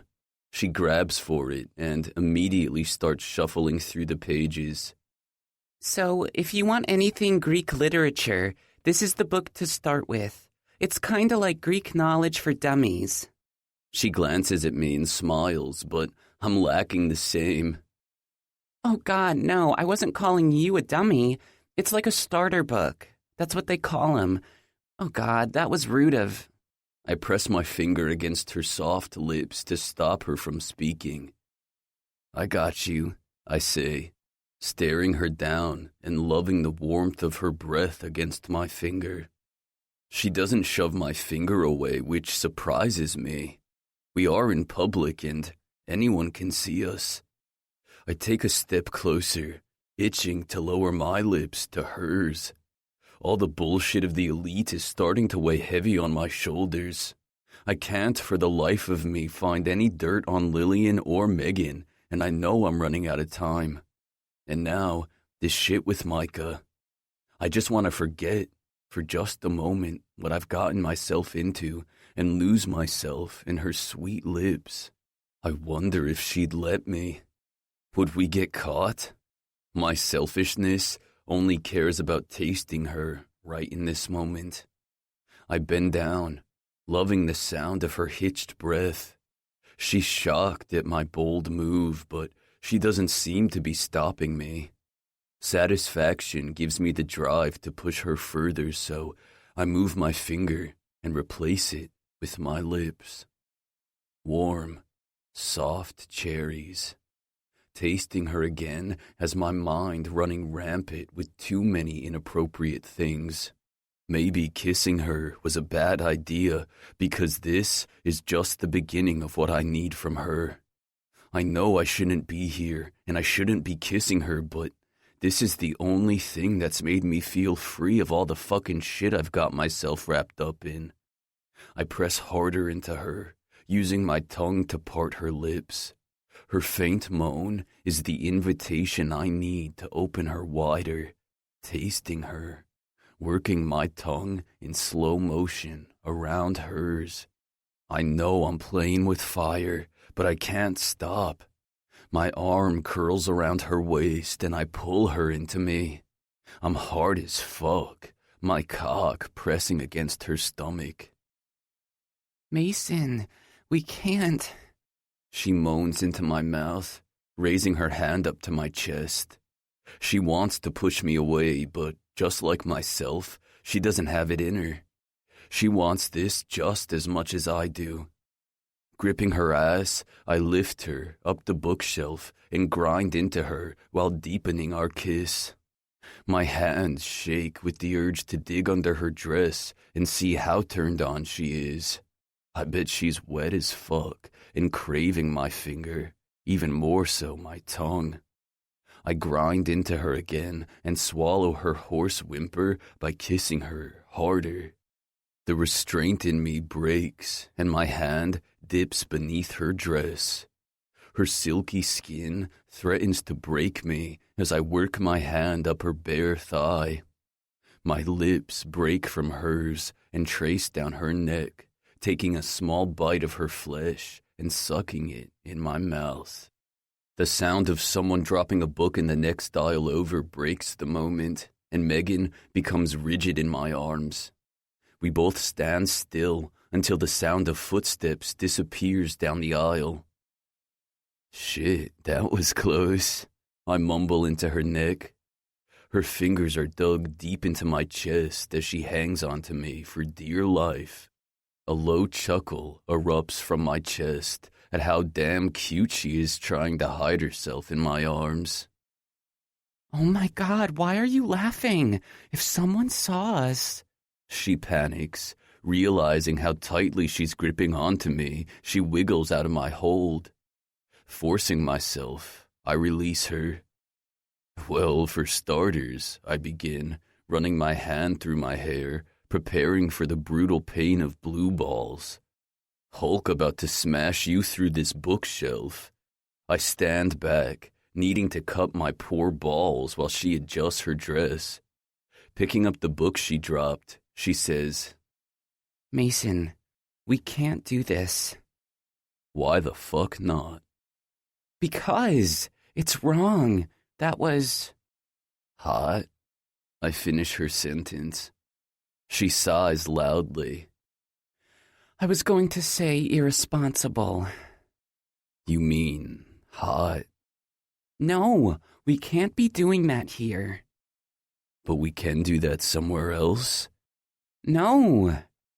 You're confusing me. I fight the laughter that's building. You're confusing me. She sighs again. Mason, I can't. We can't. This is my job. You're a student. It's wrong. Fuck it is. But she's right. Unlike me, this is her job. She belongs here. I'm just a decoy and a lie.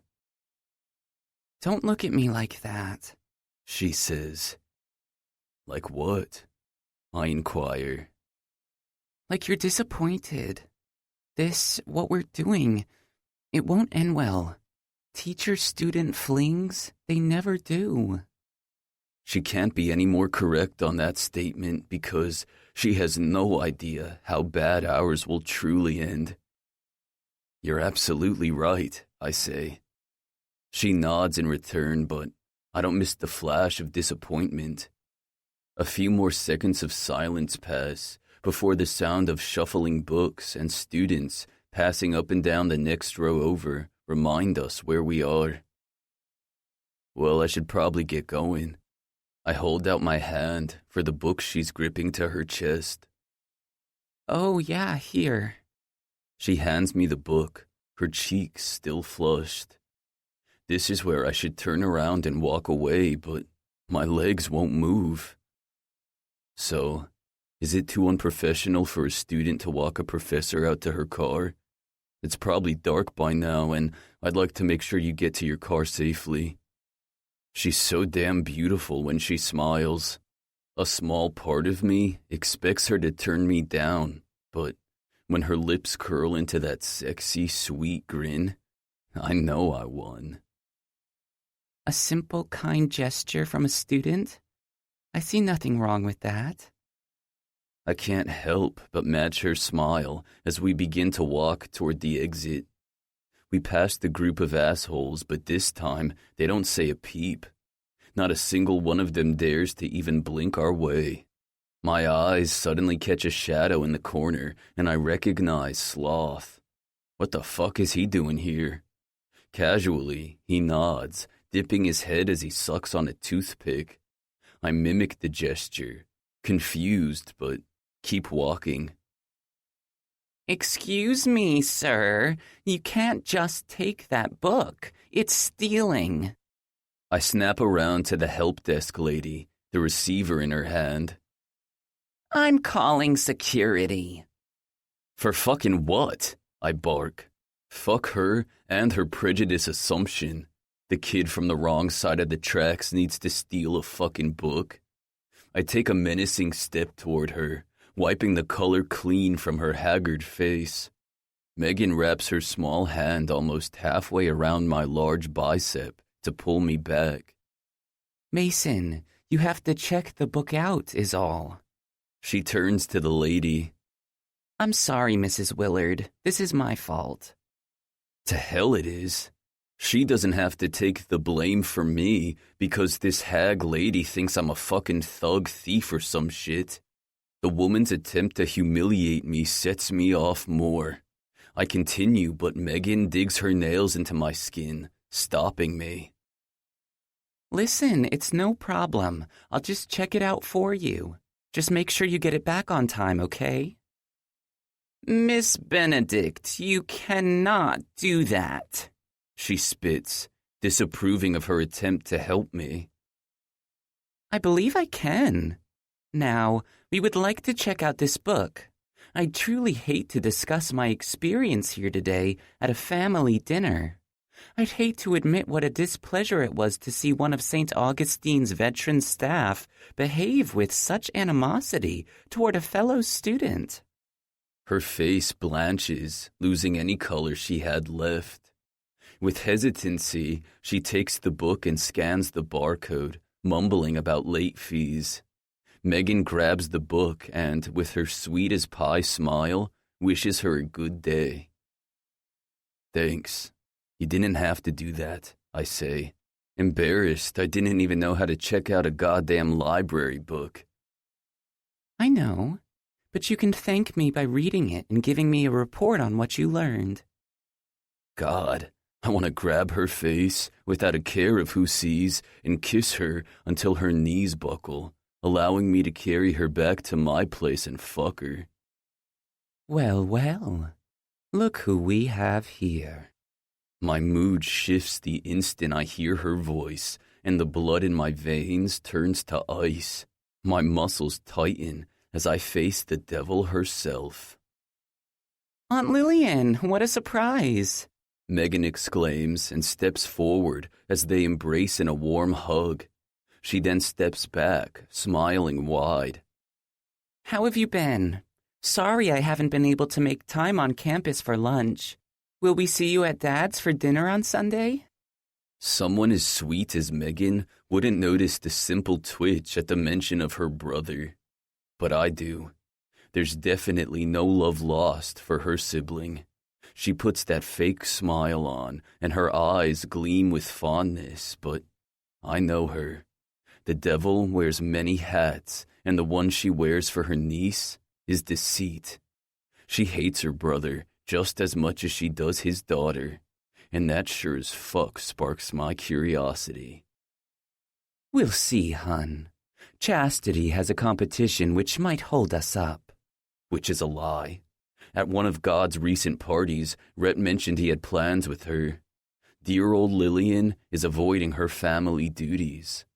Interesting. Oh, well, that's too bad. Dad misses you. There it is again, the simple twitch. No amount of Botox can hide the strain in her eyes. Same, sweetheart. In need of a subject changed, she veers her hateful stare on me. And Mr. Blackwell, good to see you again. How is your new class coming along? Accomplishing everything you need to be? The hidden meaning in that question is clear. You know Mr. Blackwell. Megan jumps in, turning to me with proud eyes. I wish she didn't look at me like that. The moment Lillian notices, her smug grin comes even more evil. Of course. He's one of the many I counsel. Such a promising student, this one. My stomach coils at her words, even more so at the way her glare feasts on me. Megan doesn't see it. She's blind to the evil that surrounds her. I couldn't agree more, Megan says. By the way, beautiful scarf. Her eyes flicker to me before she replies. Yes, well, perfect time of year for them. Bullshit. I know it's because she's hiding the bruises I left on her. She's going to be hiding more, too, with these games she keeps playing. I must get going. Meeting with a student to go over his future. Mason, I look forward to hearing about your progress. Do stop by my office in the morning, and we can discuss it further. She doesn't stick around for me to reply. She leans in, kisses her niece on the cheek, her eyes creasing in the process, and she's gone. Megan holds up a conversation as we continue our trek to her car, but my mind is elsewhere. Murder. New identity, the fucking elite. How the hell do I juggle all this and stay sane? How do I continue this charade with this perfect girl, knowing I'm embedding myself in her life, only to ruin her? So this is mine, she says, and I snap out of it. We're standing next to a simple Toyota Corolla. Thanks again, and I hope you enjoy the book. It's a great one to start with. She's smiling at me, but I find it too hard to return the gesture. Do I tell her now? Come clean that she needs to get out of here? Stay the fuck away from Lillian? How do I warn her that nothing but destruction is headed her way? I stare down at her, contemplating, when my phone buzzes in my back pocket. So, well, I have to get home. I have papers to grade, she says, suddenly looking uncomfortable. Yeah, cool. Well, I'll see you in class, Miss Benedict. My voice is low as I say her last name. Her cheeks flush, and I know I struck a chord with her. As much as she fights to convince herself what we have going on is wrong, she wants it just as much as I do. She digs into her purse for her keys when I grab her phone from her hand and begin to punch in my number. Mason, what are you doing? What does it look like? I'm storing my number. Mason, she warns. I don't think that's a good idea. Not worried about what you think. Worried about if you ever need it, you'll make sure to use it. I'm a big girl, you know, she says. Yeah, I know. With even bigger desires. Use it if you need it. With her mouth parted slightly, I leave her and head out. I grab for my phone to check my message and my heart drops. Cunt Griffin. Have you checked on your sister lately? My hand shakes, threatening to drop my phone.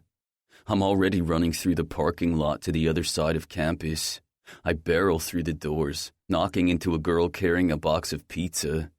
Ignoring her cusses, I take the stairs 2 at a time. I've been lucky getting on Evelyn's floor since the girls tend to leave the doors perched open for their boyfriends, so I'm thankful when I push through it. Running down the hallway, I hit 313 and throw the door open. My sister is standing in the middle of her room, her squeal ear-piercing as she jumps at the sudden intrusion. There's no hiding she's been crying. You okay? What's wrong? I spit out, entering her room and throwing my arms around her, checking for wounds, cuts, fuck, I don't know. Jesus, what's wrong with you? Why wouldn't I be? She says, wiping at her eyes. No, I just got a text. From who? My eyes whip to her bed and take in Micah, who's seated on the bottom bunk. I stare at him a few seconds, sizing him up. The fuck you doing here? I ask, confused. Last time I checked, he and Evie weren't the fondest of one another. I glare back at Evelyn, who refuses to make eye contact, then to Micah. Anyone gonna fucking answer me? She needed someone to talk to. I ran into her. Just thought we could catch up. My ass.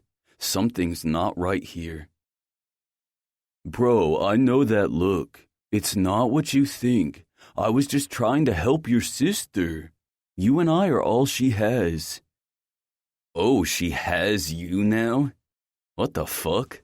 I turn my full body to Micah. What the fuck is that supposed to mean? Micah stands nose to nose with me, but no matter our history, I won't hesitate to take him out if he even thinks of messing with my sister.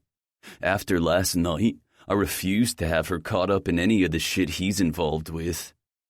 We're in this together, man. I'd never do anything to hurt your sister, or you. I thought you knew me better than that. I haven't seen your ass in years. How the fuck should I know? I bark, my defensive wall up high. That's right, you haven't. You left me just as much as I left you. Neither of us had control over what happened, and now we're both trapped in this shitstorm. But we're in it together, and together, we're gonna figure out a way to get out. My eyes dart to Evelyn. What the fuck did you tell him? Her guilty eyes tell me too much. God damn it, Evelyn. He can help. Mason, I'm scared of what you'll do. I'm scared to lose you again. Her eyes swell with tears, and that stabbing in my gut returns at her grief. I bring my focus back to Micah. You have no idea what you've gotten yourself into. I have an idea. Do you, bro? Do you know that soon I'll have to deliver you a task that'll be fucking horrible? It's gonna change you. It's been changing us all.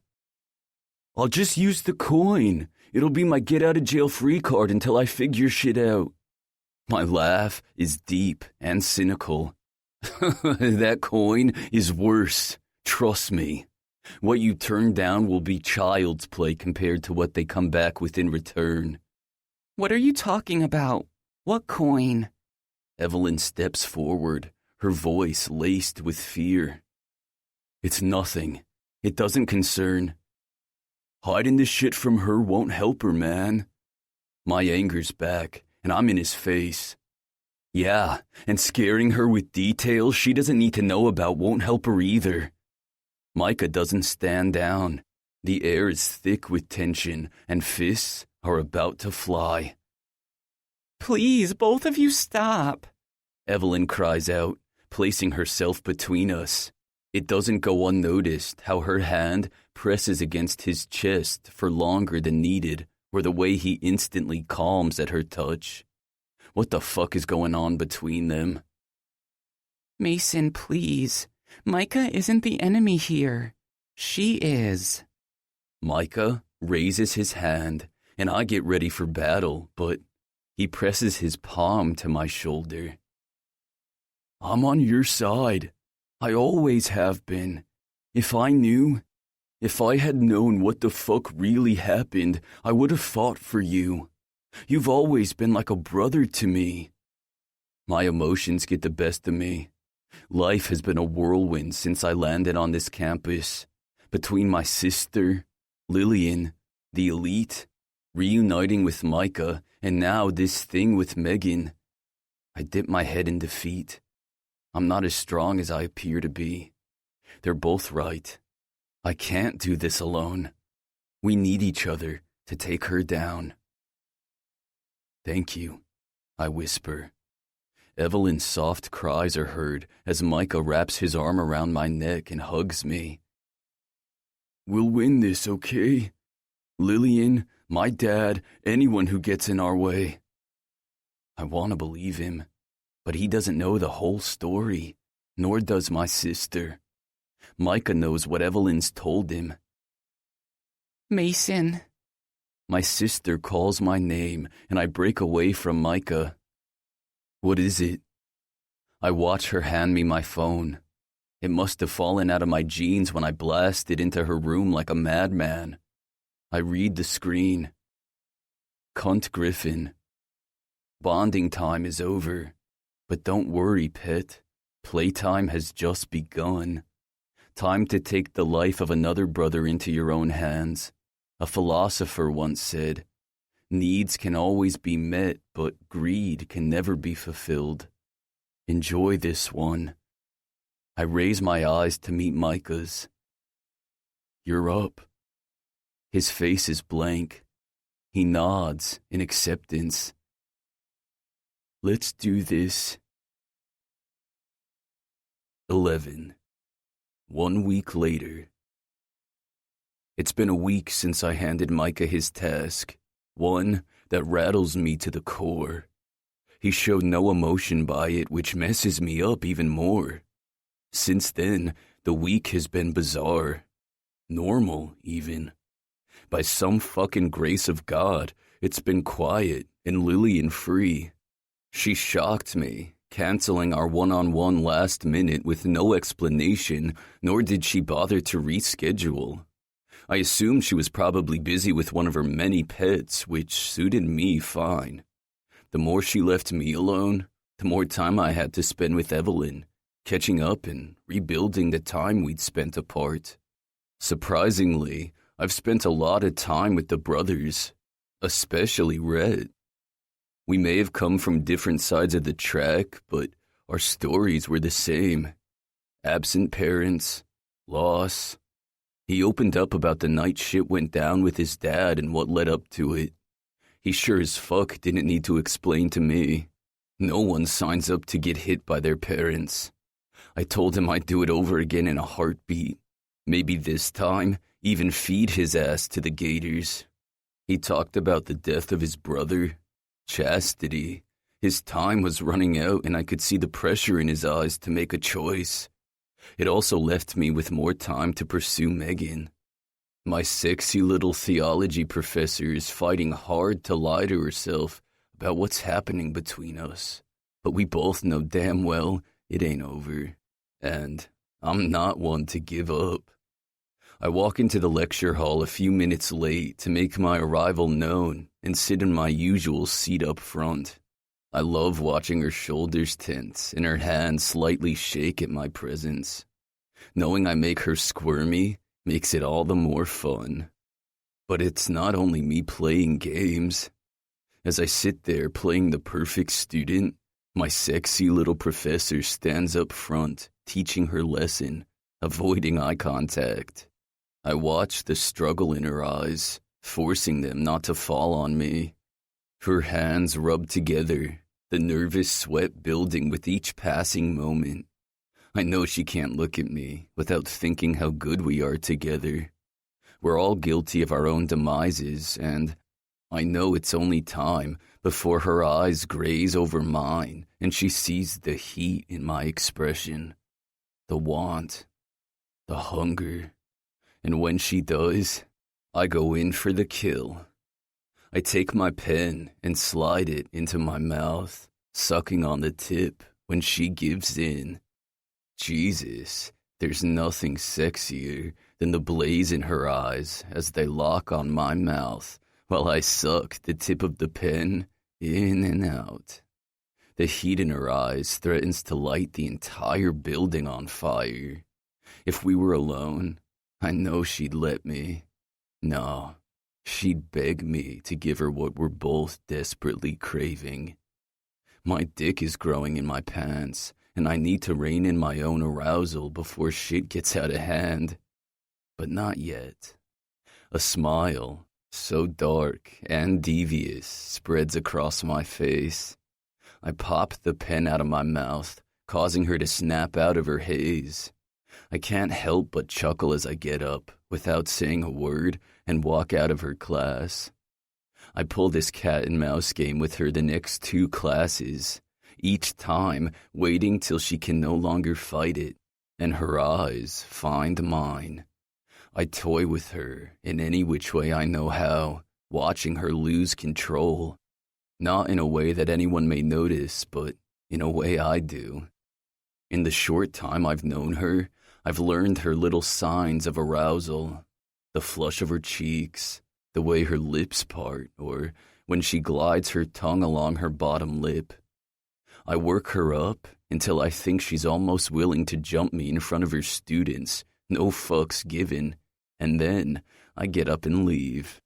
And I'm loving every fucking second of it.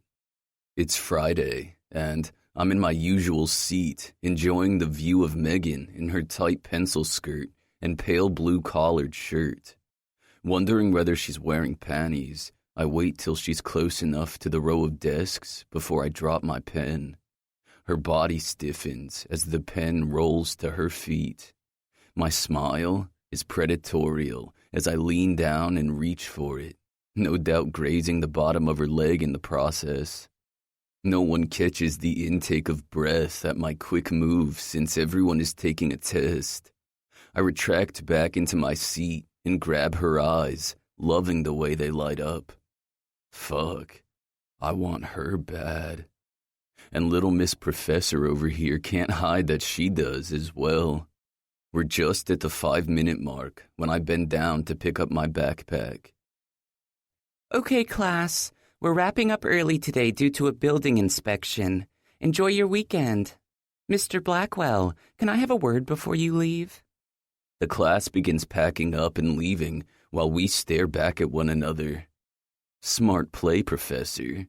She taps her heel, waiting for every student to leave until the door finally shuts, leaving only us in the room.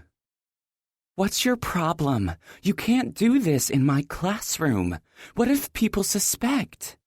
I pop up from my seat, cutting off her words. She stands stone still as I prowl slowly in her direction. My dick begins to swell at her flushing cheeks.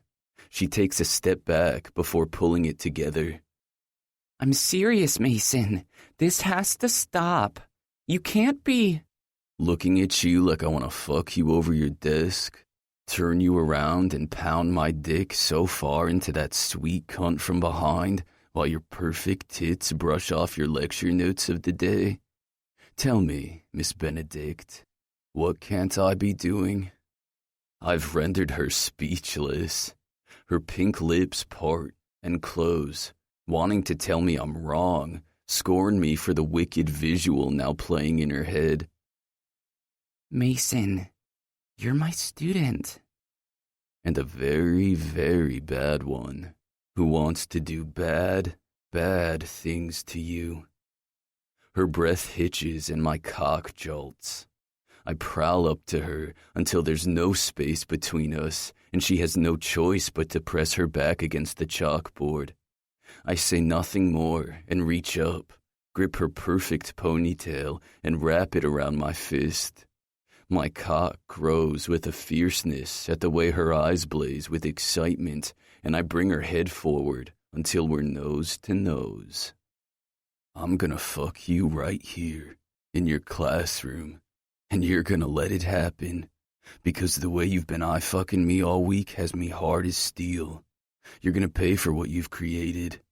Are we clear, Miss Benedict? The warmth of my breath heats her cheeks even more. She doesn't fight me. She's completely forgotten we're still in her classroom where anyone could walk in and see. That, or she's aware, and it turns her on even more. She shows no signs of refusal, so I welcome the opportunity to bend forward, pressing my open mouth to her neck. I suck, hard, not giving a fuck if I leave a mark. She allows it, her soft whimper egging me on. That's my girl, I praise, falling down my own rabbit hole of her scent and the feel of her. Tell me you don't want me to take you over your desk and spank you till your ass is swollen and red. Or should I give you what you want even more and fuck you hard and fast? Mason. She moans my name, bringing a triumphant smile to my lips. I nip at her neck and grind into her. I tighten my hold on her hair, but my dirty little girl doesn't plead with me or beg me to release her. She whimpers in pleasure like a wild alley cat in heat. I work my free hand down her ribs and push up her gray skirt until my hands reach down into her panties. She soaks my fingers the moment I reach her pussy. Such a naughty fucking girl, I growl, inserting a finger and thrusting as far as I can go. Mason. Again she moans, and I struggle to keep it together. I push another finger inside her, this time even less gentle. I'm hard as a rock, and if I don't pull myself together, I'm gonna pound her cunt straight through the fucking wall. My name falls from her lips again, and the sound is like fucking heaven. I push harder, shoving my fingers so deep my knuckles restrict me from going any further. Love the way my name sounds off those lips, babe, I say, working in and out of her. This is supposed to be a game I'm heading, but I sense myself losing. Her voice, the smell of her arousal, My cock that's fighting not to fuck her hard and dirty. I slam my eyes shut, working faster.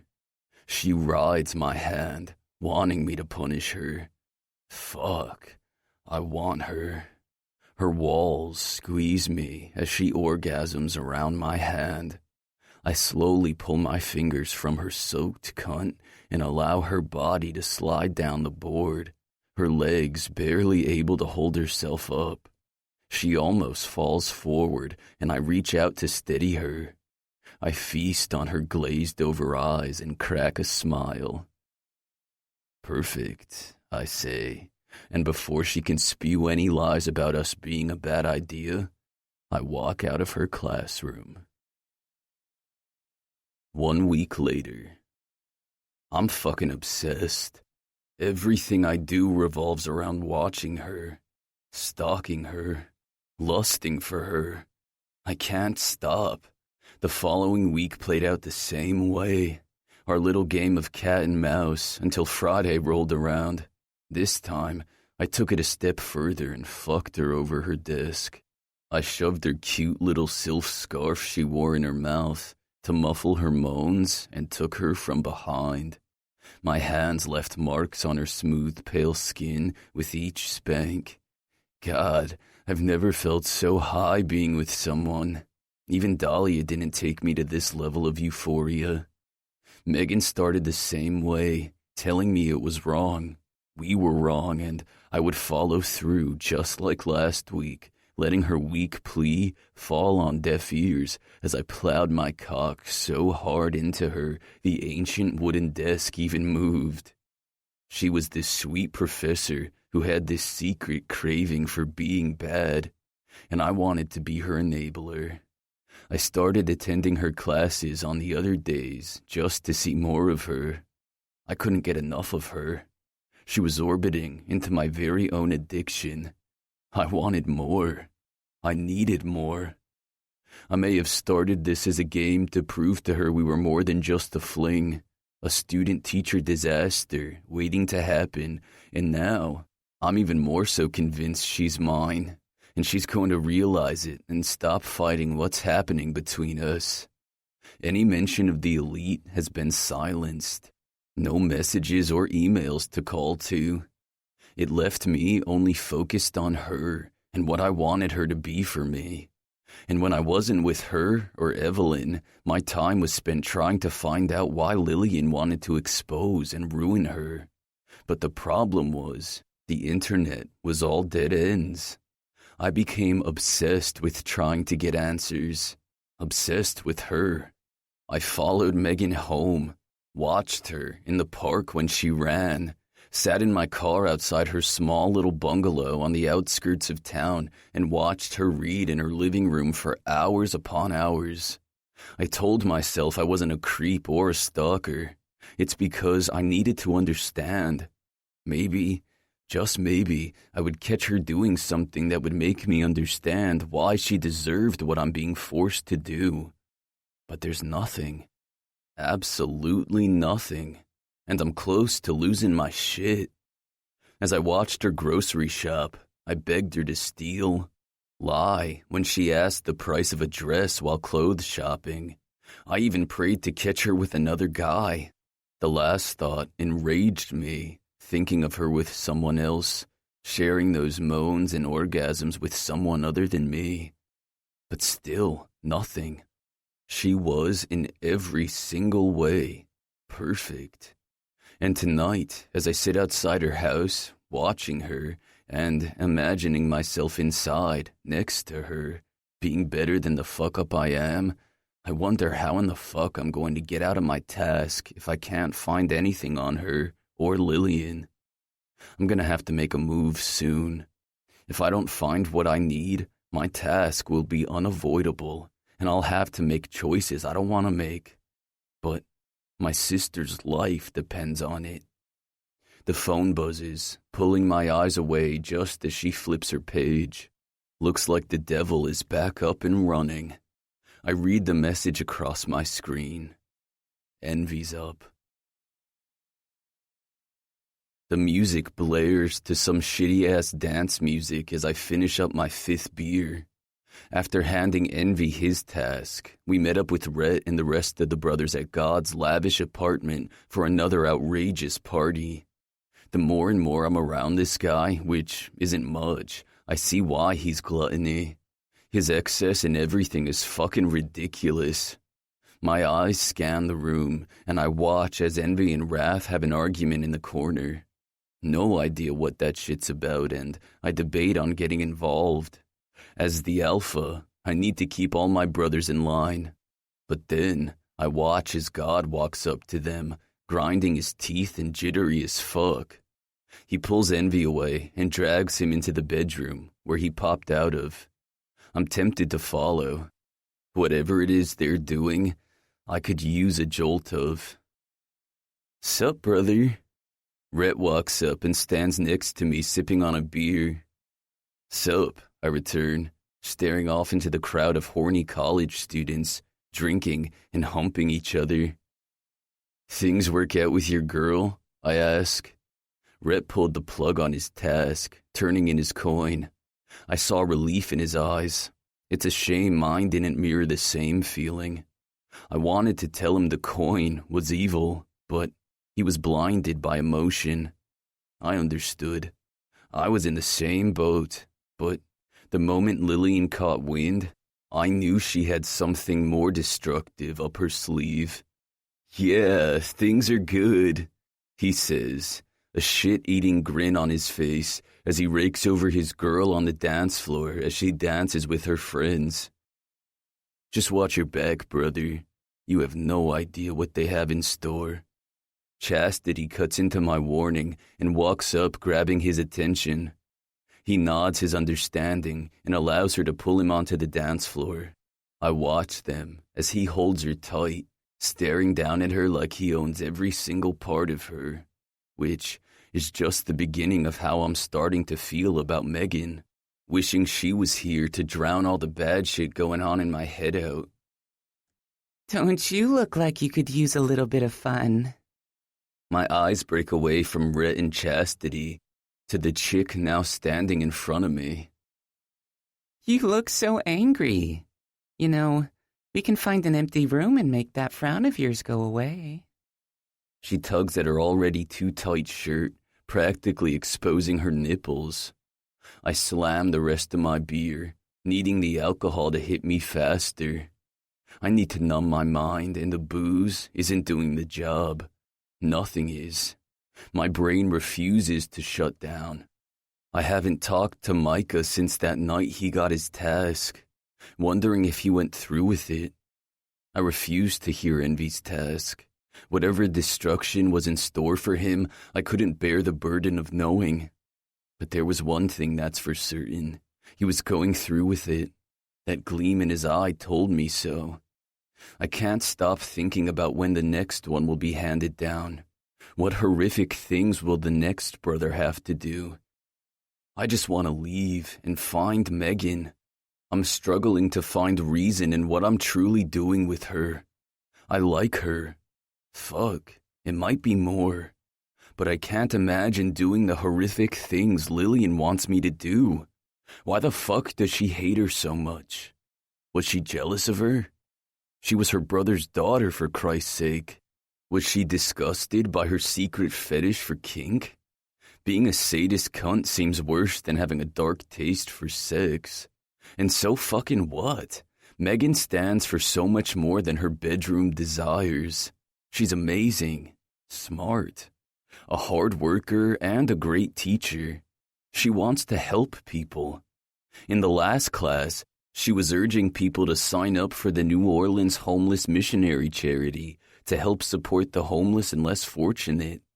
How does someone that selfless deserve to be chastised and defaced? I wasn't going to do it. I couldn't. But every time I told myself I wouldn't go through with it, my sister's face came into view. No matter how I broke it down, I was fucked. Someone was going to suffer. The more time that goes by, the more questions that arise. How long has this cult society been going on? How long have people been getting away with such disgusting acts? Maybe I was searching for the wrong answers. Maybe if I got down to the root of the elite, I could expose them, take them down, ruin Lillian herself. Maybe if I did that, I wouldn't have to ruin the only good thing that's come into my life. There ain't shit you can do that'll get rid of this look, so move along, I tell her, knowing no one will fire me up the way Megan does. I push off the wall, but she blocks my exit. Oh, come on. We can grab some drinks and maybe go in the hot tub. There's tons of private rooms. We can get to know each other a little better.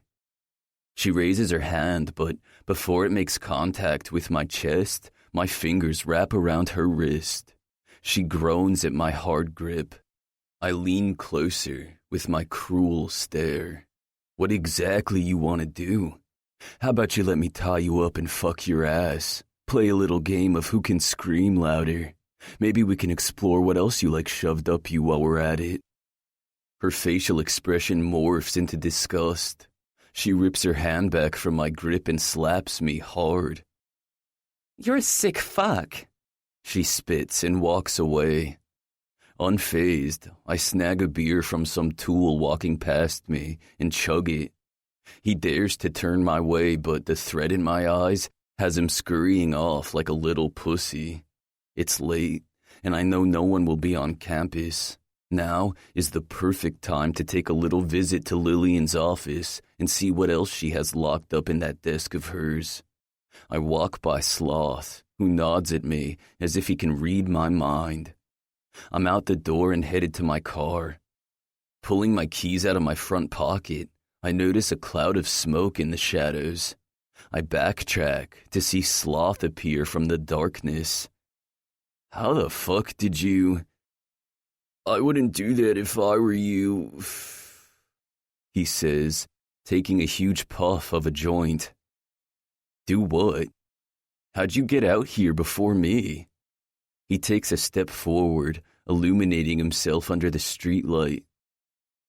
There's persistence in elimination, and elimination takes strategy. This guy needs to lay off the fucking weed. You know, I don't really have time for fucking riddles, so if you could just spit out whatever it is you want to tell me, I got shit to do. He takes another drag and flicks the half-smoked joint in the street. He saunters up to me, lighting up a cigarette. The best work is done when no one's looking.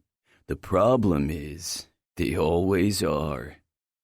He turns his head to stare off down the street. I follow his lead but see nothing but an abandoned alley. He returns his gaze back to mine. I'll see you around, Alpha. Sooner rather than later.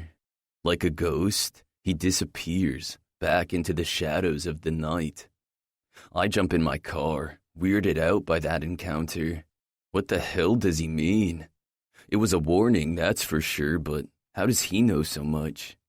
I start my car and pull away, unsure where I'm going. My plans to break into Lillian's office are now diverted. Fuck the whole elite. Right now, my only thoughts are on seeing Megan and fucking her until the bad shit floating around in my head disappears. I head toward her house, and my phone dings. I growl at the bad timing and lift my screen to read the incoming text. Cunt Griffin. Detour time. Head down Miller to the French Quarter. Enjoy the scenery. I slam my hands on my steering wheel. I want to message back, telling her to go to hell. Ignore her demand, shut my phone down, and spend the entire night with Megan. Besides wanting to take every single part of her until my dick threatens to fall off, I want to get to know her. Her likes and dislikes.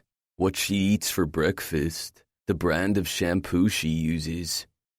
I would even sit and listen to her political views if it meant just hearing her voice. I run my hands through my hair and tug at the sudden headache making its way through my skull. Just fucking do it and be done, I tell myself, taking a detour through town until I find myself in the heart of Bourbon Street. Never a care for what day or time it is, the French Quarter is always alive with music. Street performers block half the streets while people scatter along the sidewalks, dancing and laughing, drinking and exposing themselves as if every day were Mardi Gras.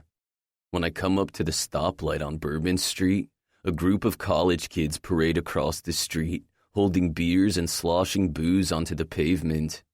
Just as the light changes to green, a couple ignores the sign and crosses. Annoyance strikes on my nerves, and I raise my fist to slam on my horn when I recognize her. My hand stalls in midair as I watch Megan on the arm of some guy trotting along the street. The asshole turns to wave at me, thanking me for not running his ass over. My eyes lock on them as they make it across the street, his hand dipping low on her back to escort her onto the sidewalk. Seeing his hand on her infuriates me. I want to jump the curb and run him over just to get him off her. A honking car behind me forces me to accelerate and drive just as I catch them popping into a nearby restaurant. I flip the asshole behind me the bird, taking a right, and park a few blocks down. Throwing my hoodie over my head, I jump out and head back toward the place they walked into. I don't know what I'm doing. Why I find myself standing outside the window of the table they were just seated at. I watch in disgust as he pulls out her seat and she smiles at him. The same fucking smile she gives me. They order drinks from the waitress, and every so often she laughs at something he says. My teeth grind every time he reaches over to pat the top of her hand. The urge to know what they're talking about grates at me. I'm about to storm in there and rough her dorky-ass date up, but is that what this is? Is he just another me? Someone she's trying to convince to go home with her and play her dark and twisted games with until she's done getting off?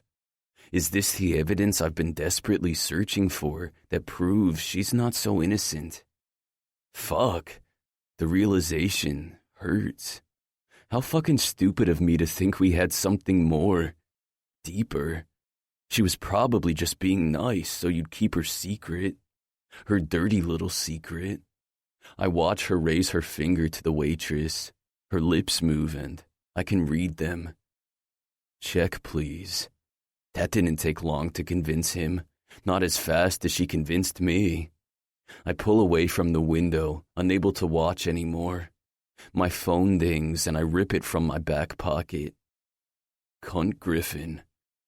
Now that your lovesick puppy dog phase is over, get back to the task at hand. XOXO. The rage inside rumbles deep in my chest. That bitch set me up, wanting me to see this. My anger threatens to detonate. I need to get out of here before I end up inside, ripping that motherfucker's head off. I hang a right, knocking into a college frat boy. Hey, watch it, asshole!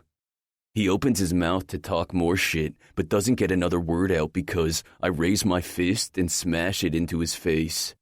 Blood splatters as I break his nose. Pulling back, I strike him again, until the sounds of a girl screaming she's calling the cops compels me back to reality. When the fog finally rises, I pry open my eyes and grimace at the kid, bloody and unconscious at my feet. I glower at the small crowd I've caused. Even people from the restaurant are peeking out the window, curious to the commotion. Jumping up, I take a step back, throw my hoodie back over my head for disguise, and begin jogging down the street. I run past my car to avoid them seeing what I drive. Can't risk them taking down my plates if those pussies really do call the cops. I run for almost a mile until I see neon lights and slip into the hole-in-the-wall bar. 12. Yes, Mother. I know. I am. Tell Dad I love him too. I won't, Mom. I'll see you both on Sunday. Love you too. I throw the phone down and snatch my book back up in my hands. I flip to where my favorite worn bookmark holds my place and curl back into my chair, wrapping my feet under the large cashmere blanket Mom bought me for Christmas last year. My eyes find where I left off when vicious pounding on my door has my arms shooting to the sky, tossing my book. Startled by the intrusion, the book falls to the floor, losing my page. Bang, bang, bang. What in God's name? I get up and peek out my bay window. It's too late for anyone to just stop by. It's not my parents since I just spoke to Mom. I don't see anyone, and my nerves begin to spike. This is a safe neighborhood, but no matter the location, New Orleans has its danger. More banging sounds, and the hairs on my arms stand on end. My hackles rise as I get up and grab for the bat hidden in the large vase holding my umbrellas. "Who is it?" I call to the door as I tiptoe to the side, using the bat to pull back the curtains. My eyes widen in shock when I see Mason. "Open up," he yells through the barrier. I drop the bat and start working on opening the locks. Once I get the last one undone and twist the knob, the door pushes open and Mason falls through the threshold. "Mason? What are you... Are you drunk?" He stumbles forward again, almost taking us both to the ground. His foot manages to kick back and shut the door. "You can't just show up at my..."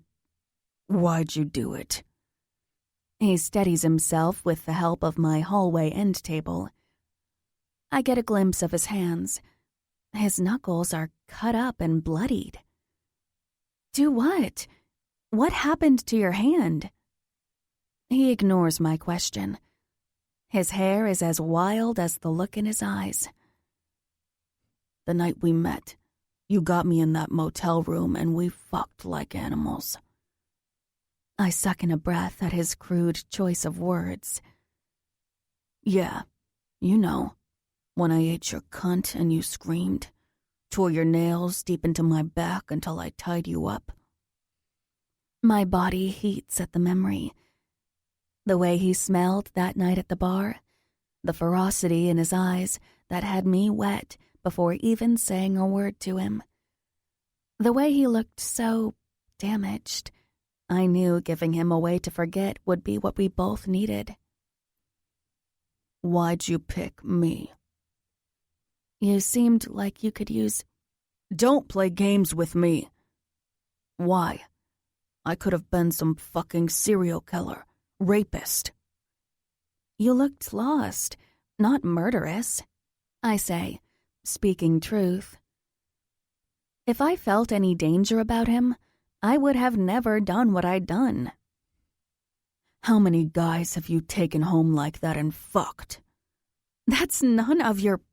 "How many fucking guys have you allowed to put their fingers in your sweet, tight ass, their cocks in your cunt?" My open palm, with a fierce quickness, strikes across his face. The pain shoots through my wrist and up my arm. My breath catches in my throat as he attacks me. His large hands scoop me into his arms, backing us farther into the house. "Why would you put yourself in danger like that? I could have hurt you. I can hurt you." I raise my arms around his neck, making a point to skim my fingers along the red welt on his cheek. "But you're not.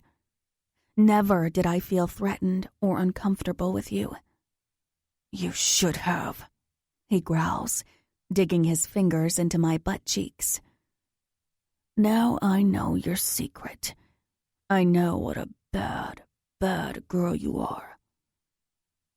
He crushes his lips down on mine.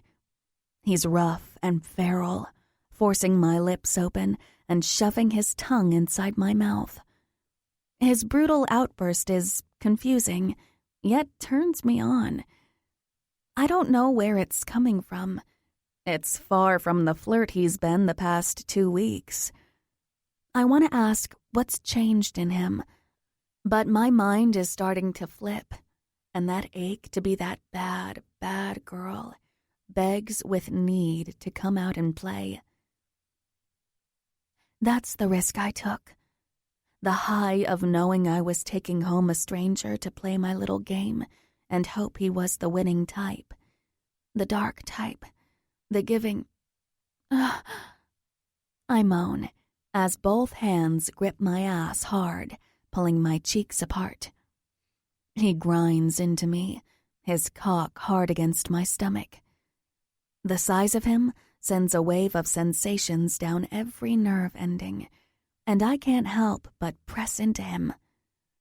The friction has him growling in my mouth and deepening our kiss. Too many scenarios swirl around in my mind. Make him stop. Have him fuck me against my table. He's too young. Take him to my bedroom and play. He's your student. You have to stop this and make him leave. Maybe just a little taste. I'll behave. Dark. Only foreplay. Everything, everything, everything. I beg to take him back to my bedroom and have him tie me up and whip me and fuck me in ways I can't stop fantasizing about. I knew by the shocked expression on his face when I pulled out my toys, it was the first time he'd been so adventurous. But now, it all made sense. He was still so young. It also reminds me of all the things I have hidden in my bedroom. The stuff I swore I was going to throw away after I got the one night out of my system. But I never had the guts to get rid of it. Do not go there, Megan. This is wrong. Mason rips his mouth off mine and goes for my neck.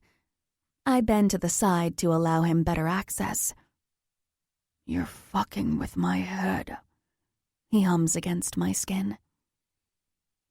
Would you rather me be fucking something else? Fucking your cock? Oh my God, my vulgar mouth. Stop egging this on. Be the adult. Or not. I embrace the layers of goosebumps over my skin at the fantasy of him doing just that. I should be ashamed at how much I fantasized about being with him, having him inside me.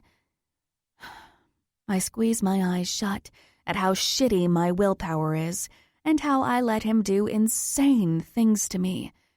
In my classroom of all places. I should fire myself for being so reckless. He could cost me my job and reputation if we got caught. But there was something inside me that told me the wildness of it all was all worth it. Snap out of this, Megan. Damn it, this is so wrong. I squeeze my eyes tighter, willing myself to push him away, ask him to go, and, most importantly, tame the dark beast inside myself before she ends up ruining everything I've worked so hard for. I take in a deep breath to clear my mind, but Mason's not making it easy for me. His hand finds its way to the back of my pajama pants, and, using his finger, he grazes my back hole. Oh, fuck. My legs threaten to buckle, and I rock into him. Mason. Fucking dirty girl. He reaches forward until his fingers are saturated with my arousal. Pushing one finger inside me, he pulls out, swirling the wetness between my butt cheeks. How many guys have you let do this to you? I struggle in his arms, but he holds me tighter in place, going back and inserting 2 fingers inside me. Why? You want someone else to join us? Didn't picture you as the multiplayer. He bites at my neck, and I whimper, my final words falling short off my tongue. I'll fucking gut anyone who gets between this. He starts pumping me harder. His spite of jealousy ignites my already pulsating arousal. Just a 2-player game, then? Just your cock? Or should we... shit, yes. I moan as he uses his thumb to breach my puckered hole. He works me faster, and I lose my will to hang on. My orgasm erupts through me, and I explode around his fingers. He doesn't let up, pumping in and out. My sensitivity kicks in, and my legs quiver around him. He pulls his soaked hand free and drops my legs to the ground while I attempt to catch my bearings. He's yet to take his eyes off me, pinning me with his stare. Who the fuck was that guy tonight? Huh? I reply, still chasing my orgasmic high. I saw you.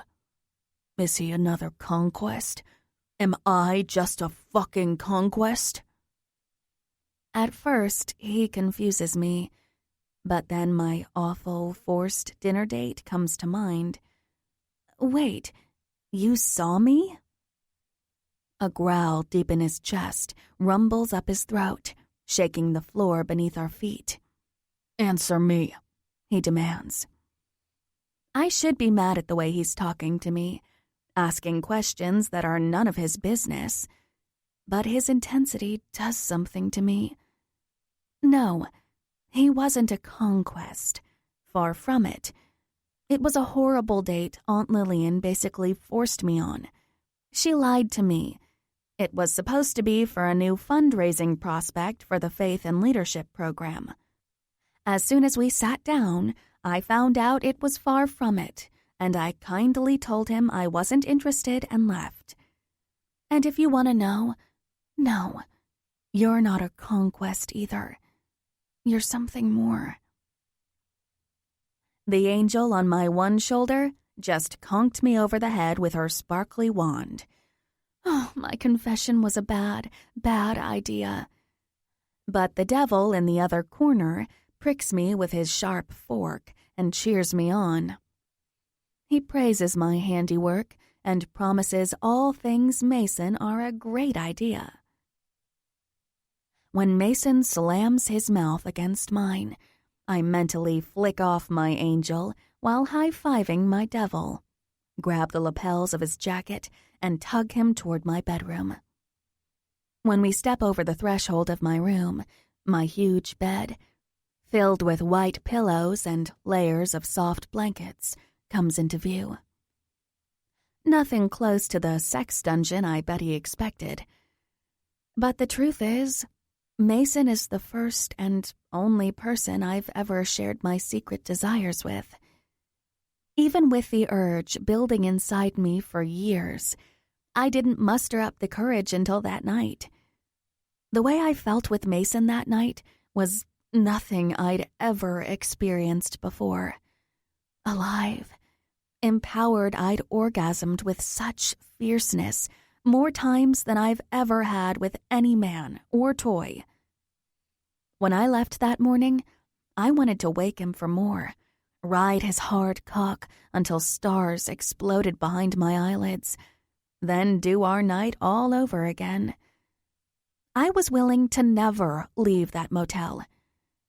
But as tempted as I was, I left, told myself I more than scratched my itch, and it was time to go back to my normal, vanilla life and move on. I didn't bust my ass to lose it all. Get caught up with a guy from the wrong side of the tracks just to fulfill my overflowing sexual desires to be bad. What I didn't expect was for him to turn up as a student in my classroom. The moment our eyes reunited, memories of that night hit me like a freight train, taking the air from my lungs. My legs became weak and black spots twinkled in my vision. He was my dirty little secret. He was not supposed to show up in my pure, innocent world. But the more I see him, the hungrier my urges become. I told myself one night. I taste the lies that spew from my thoughts, even as I think them. The toys I never got rid of, the clothes that still smell like him. I don't know what I'm doing. This was insane. He's drunk, and I should turn him away, as well as my desires. Student, student, student, I chant to myself, in hopes I snap out of the haze I'm in. But the closer I bring Mason to my bed, the more excited I become. My breathing is labored at the excitement of his hands touching every single inappropriate part of me. I tug at his arms and twist his waist so his back is to my bed. My anticipation sparks, and I push him and watch as he falls backwards, sprawling out on my mattress. It's your turn to play nice, and my turn for control. No talking. Understand? 13. Mason. My mouth is dry. My muscles sore. Strangely, I feel a cold breeze on my ass. I squint open an eye when the bright light sends a zap of electricity through my retina, sending pain straight to my skull. Fuck. I lift my head and inspect my surroundings. Double fuck. I came to Megan's last night after the bar. I catch sight of my backside and realize the cold breeze is due to my naked ass hanging out, her soft white sheets resting just above my thighs. Flipping to my side, I notice she's not in bed with me. My mind spins for pieces of last night. Showing up at her door, the accusations, her bringing me into her room, and fuck, her wild, amazing imagination. My dick begins to poke against her mattress. I groan into her plush pillow, throw my legs off the bed, and sit up. The room spins, but I manage to find her attached bathroom to take a piss. Everything in the bathroom is neatly placed. Her color choice, a calming shade of white and lavender. I wash my hands and search for my clothes, finding my briefs halfway under the bed and my jeans tossed over a chair in the corner. Partially dressed, I go in pursuit of Megan, which isn't hard because I follow the yelling. I find her sitting cross-legged in front of the television, a bowl of cereal in her hands as she yells at the screen. Oh, come on, Judy. That's a bad move, girl. She waves her spoon at the TV, then takes a bite. Judge Judy, huh? Her head whips in my direction, and a small blush creeps along her face. How could you not? She waits for my agreeance while shoving another full bite of cereal into her mouth. Long gone is the wild sex kitten from last night, and back is my innocent professor, wearing ridiculously bright pajama pants, eating a bowl of Lucky Charms, and watching a tacky reality justice TV show. Don't tell me you're not a fan. Her eyes widen at the mere thought that someone could possibly not enjoy Judge Judy. No, I used to watch her a bit back in the day. I catch myself. She's okay, I finish. Her curious eyes wait for me to elaborate, but I don't. She lets it go by shoving another full bite into her mouth. She gives some of the best advice. She mumbles through her chewing. I stand there with my hands shoved in my jean pockets, admiring how cute she looks, a drop of milk falling from her spoon and dripping down her chin. It doesn't go unnoticed that her eyes fail to stay on mine and drop every few seconds to my bare chest. Sorry, I couldn't find my shirt. She chokes, knowing she's been busted, and wipes at her chin. Oh yeah, it was dirty, so I threw it in the washer. It's almost done. She continues to stare, and I'm uncertain where to go from here. I'm not sure if this is where I walk out, shirt or not, and pretend this never happened. I can't imagine what she thinks of me now, after the shit I pulled showing up at her door. Shockingly, she pats the open spot on the floor next to her. I made you a bowl. Wasn't sure what kind of cereal eater you were, so I kinda put 3 different kinds in there. I check out the large mixing bowl beside her, noticing Lucky Charms, Captain Crunch, and I believe Cocoa Pebbles. And I also didn't know how hungry you were going to be, so I just put it in this. With a guilty smile, she says, This is my 3rd bowl. Fuck, she's cute. Uh-oh, what? Do you not like cereal? She gawks, more devastated that I could possibly not like cereal than Judge Judy. I want to keep her in suspense longer just to stare at that cute little pout, but my stomach rumbles, and I actually do love fucking cereal. Love cereal, I say, and her relieved smile fucks with me as I sit my big ass down next to her. She hands me the milk sitting on the other side, and I waste no time digging into the best breakfast I've had in years. So I gotta ask. You're the first, she blurts out before I had a chance to say anything more. She doesn't turn to me, but continues eating her cereal, pretending she's immersed in the show. You're gonna need to explain that one further, I say, pushing her. The night at the bar. I've never done that before. You were my first and, well, I guess my only victim. She takes another bite. And last night? I guess I kind of victimized you last night, too. She keeps her eyes glued ahead of her.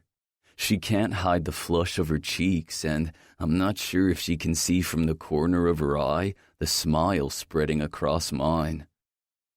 You think you took advantage of me last night? I laugh. Her head whips to me. Oh my God, do you think that? Oh shit, you were drunk. I shouldn't have. Fuck, I should have sent you home. Shit. She begins to panic, milk sloshing out of her bowl onto her cute little girly pants. I grab her bowl so she stops spilling it all over herself and place it on the ground. You didn't take advantage of me. I was messing with you.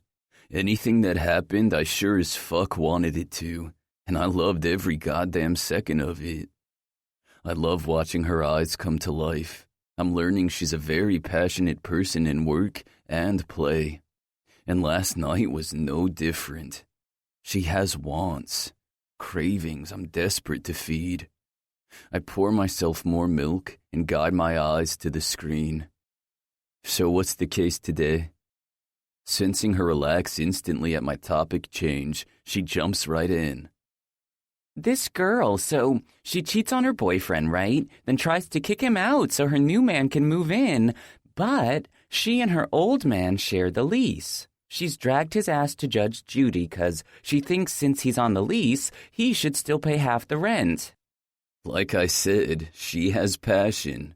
I smirk while shoving a huge spoonful of mixed cereal into my mouth and fight the wussy moan at how good it tastes. It's been a lifetime since I got a taste of hyped-up sugar cereal.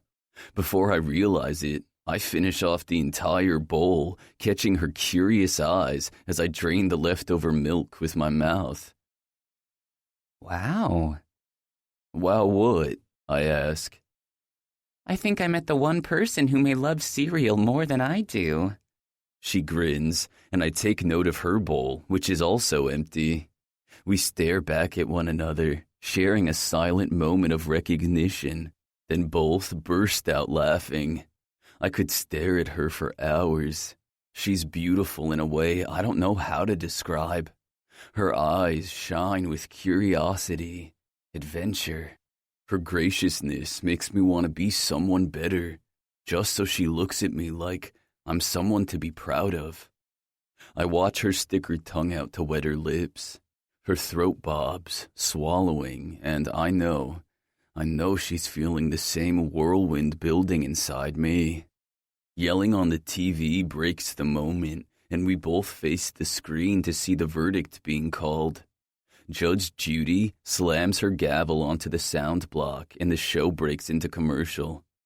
I know this is where I get up and leave, but the thought of walking out that door seems impossible. So, she starts, and I know it's time. I shouldn't have shown up here to begin with. It's time to go. Time to get... If you don't have plans today, there's this Haitian voodoo tour. She starts, cutting me off. The voodoo queen of New Orleans is said to be buried there, and I don't know, probably not your thing, but it's... I'll go, I say. You will? She ogles, shocked. But you didn't even hear what it was. I'll go, I repeat. Are you sure? It's probably really... I said yes. I couldn't give a fuck if it's to visit and test out torture equipment. I'd do anything in this moment to spend more time with her, surround myself in her scent of cherries and sweet vanilla. My hands ache to hold her, and my cock even more so to violate her, but most importantly, I want to just be next to her. Hear her voice as she tells me stories about her life, a life I was less than fortunate to have. I want to hang on to every word she speaks as I imagine I'm in her world, living her life, peaceful and beautiful. Okay, then. She nods with her glowing smile that threatens to ruin me every time, then gets up, grabbing both our bowls. It's a date. Her cheeks instantly flare a deep shade of crimson. I mean, not a date, just... we can't... I get up also and grab the bowls she's threatening to drop during her outburst. No date, just two people who enjoy syncretic religion playing around a cemetery full of dead people. Her eyebrows raise in surprise.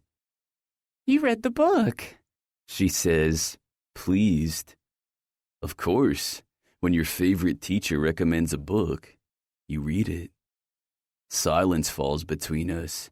I should have kept the teacher comment to myself. Fuck, now I just ruined whatever plan she had for us. Just two people, she repeats. It's a free country, Miss Benedict. There's no harm in two people being in the same place at the same time. My words win her over, easing any worry of what people may think if they see us together. Okay, then. You're right. Just two friends, taking a tour. She smirks. We're silent, grinning at one another until she finally breaks the moment. So, she starts. Yeah, we should probably... Get ready. We should get ready. She fidgets with her hands, and I chuckle at how damn cute she is in those ridiculous pajama pants. I can't help but mess with her, just to see more of that glimmer in her eyes. Probably should change you out of those super sexy pajama pants. Don't want anyone trying to steal you on my watch. I grin and watch her mouth drop as her eyes fall to her pants. When they return to mine, her amused smirk has me grinning wider. Yeah? Well, you should probably put a shirt on while we're at it. Can't have you waking the dead with those guns. Wait, technically you'd be killing someone with guns. I mean your pecs, not that. I erupt into loud laughter. I can't help it. I start flexing my pecs, and her hands shoot up, covering her eyes. Oh my God, what are we doing? Having a pleasant Saturday. Now, if you're done with the gun show, let's get ready and go see some dead people. Sounds dead on, with what I was thinking. God, she's so fucking cute. Megan. We're walking up the stairs to my front door after a long but fantastic day. Everything was perfect. Not that it was a date, but in my little fairy tale head, it was the perfect date. I can't remember the last time I enjoyed myself as much as I did with Mason today. But now that the sun's set and night is luring in, I know it's time to say goodnight. I insert my key in the lock, and the latch releases, opening just a smidge to my house. I turn to say goodnight, not realizing he's so close. I'm forced to raise my chin to meet his eyes. My heart does that girly little flippy thing at the way his stare penetrates down at me. He's not just looking at me. He's staring through me to the deepest parts of my soul. I want to invite him in, beg him to do exactly what his eyes are silently telling me he wants to do. But I shouldn't. I can't. I've played on the wild side long enough. I need to stop whatever's happening between us before it goes too far. It hasn't already? Oh, damn it. I need my heart to stop beating so rapidly. Don't do it. His aura surrounds me, and my skin begins to heat. What you're doing is wrong. His rugged attitude, those searing eyes. Anyone would mistake him for older. Maybe for just one night, I can forget he's my student. Say good night, Megan. Good night. Yep, I can do this. 2 simple words, then turn around, go inside, and fill your gigantic need with ice cream, reality TV, and your vibrating collection of toys. Good night. Meg, so would you like to come in for... His head dips as he swallows the rest of my invitation in a kiss. His full lips still taste like the funnel cake we shared. I can't stop myself from leaning into him as he slowly yet hungrily devours me. This kiss, it's unlike the others. It's not wild or ravenous. It's slower, gentler. He kisses me as if he's memorizing every part of me. This is where I should pull away, send him home and ground myself, rid myself of all the thoughts, urges, wrong feelings I'm starting to build for him. Why is my heart racing so fast? 'Cause you want this. Oh, God damn it, I do want this. I've wanted him since the moment I spotted him in the bar, and that forbidden need to be with him hasn't gone away. I grab at his shirt and yank him into the house. I deepen our kiss as I walk us backwards toward my bedroom, both of us ripping at each other's clothes. What are you up for tonight, Mr. Blackwell? I pull away, peering into his heated gaze. I bite on my lower lip to stop me from jumping him right then and there, and reach for my nightstand, but he stops me. No, not tonight. My mood plummets at his rejection. I've gone too far with him. I should have listened to my damn angel and sent him on his way. He probably thinks I'm some sort of fetish weirdo. Shame shatters my mood, and I retreat a step away from him. What just happened there? He asks. I'm too embarrassed to even make eye contact. Nothing. Just... I shouldn't have been so... You probably think I'm... beautiful. He lowers his lips to mine. He kisses me, and it's so damn gentle and sweet, I want to weep. Without breaking contact, he lifts me up and lays me on my bed, his large body covering mine. Tonight, I just want you. I want to savor you, every inch of your body. Gonna be the fight of my life to go slow with you, but I need to. I need to show you just how beautiful you are. He lowers his mouth to my neck, leaving his print on my flesh, kiss by kiss, until his lips are wrapped around my breast. You're like a gift, and I need you to know just how much I want to treasure you. His teeth graze my nipple. He doesn't bite down as he normally would. Instead, he lazily works his tongue in circular motions over my bud, working me into a slow frenzy. Let's take a moment to pause from the story and enjoy a few peaceful minutes of music, just for your relaxation. This free audiobook is our gift to you. Thank you for being here.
Mason.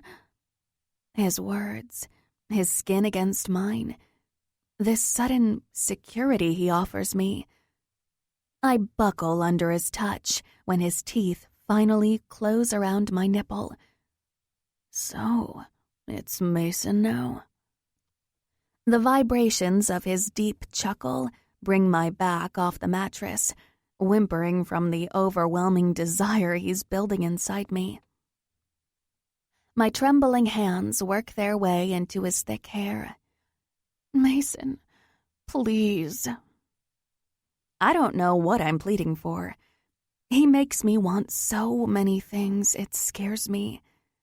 He has me plunging deep into the thirsty sea of lust, drowning in everything he's offering me.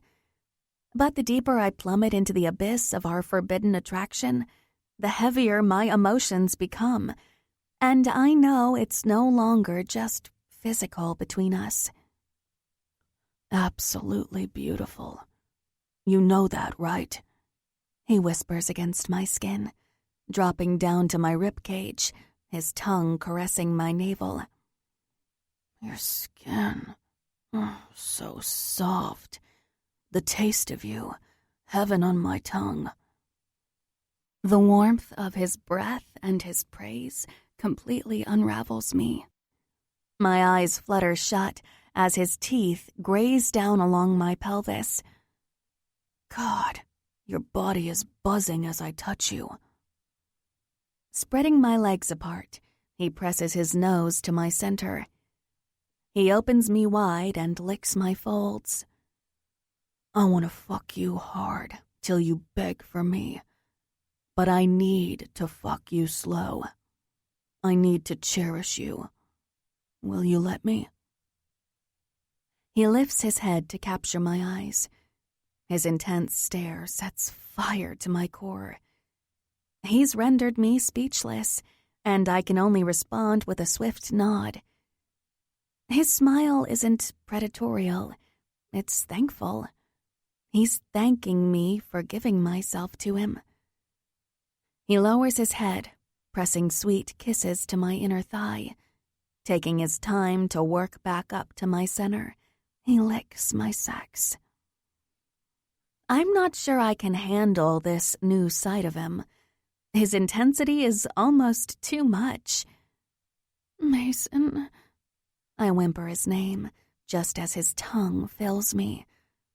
His strokes are measured, yet deep, sucking me until my legs begin to quiver.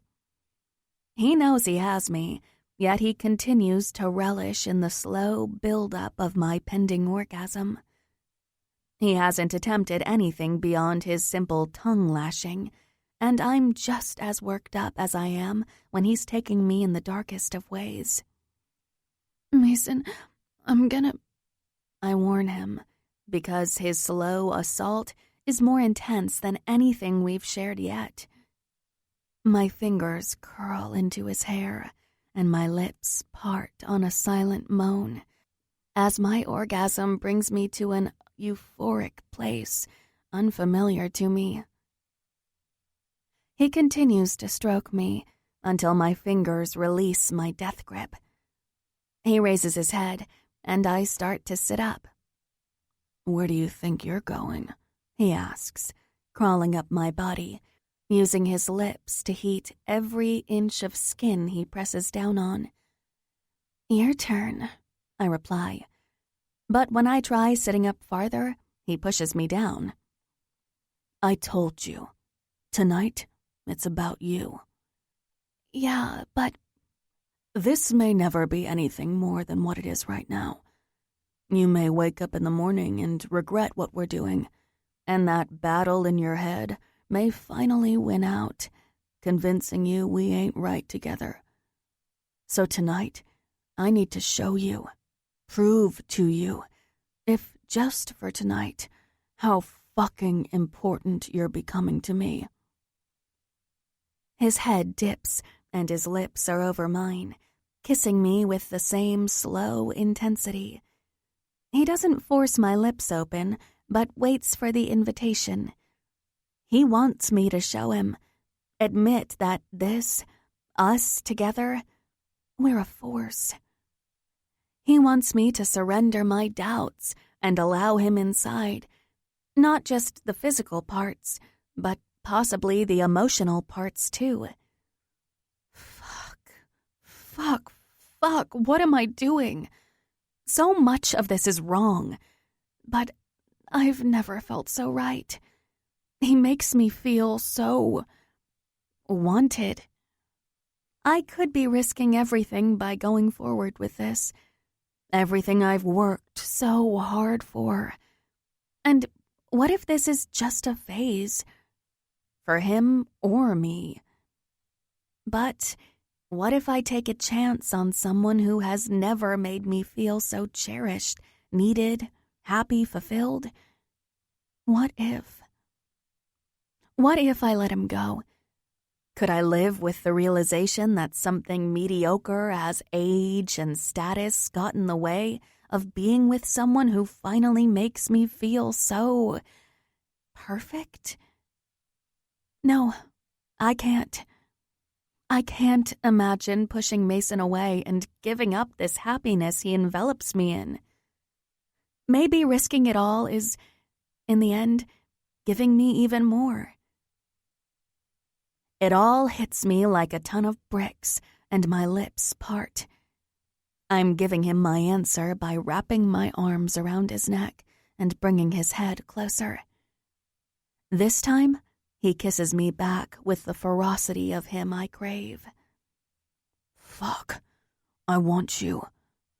Not just your sexy body, but your mind. I want to own your fucking soul. He kisses me harder, his tongue dominating my mouth. I press my pulsating sex into him, in desperate need of a connection. Mason, fuck me. Please, I need you, I beg. His mouth rips from mine, his stare, a fire of passion. I want to fuck you, Bear. I'm clean. I haven't been with anyone. Not in a while. There's a lot of carelessness in his request, and I should say no, but the thought of nothing standing between us sets a burn to my belly. Okay, yes. His eyes darken, and for a moment I fear he's changed his mind. His hand lifts, and he cups my face. Fucking perfect.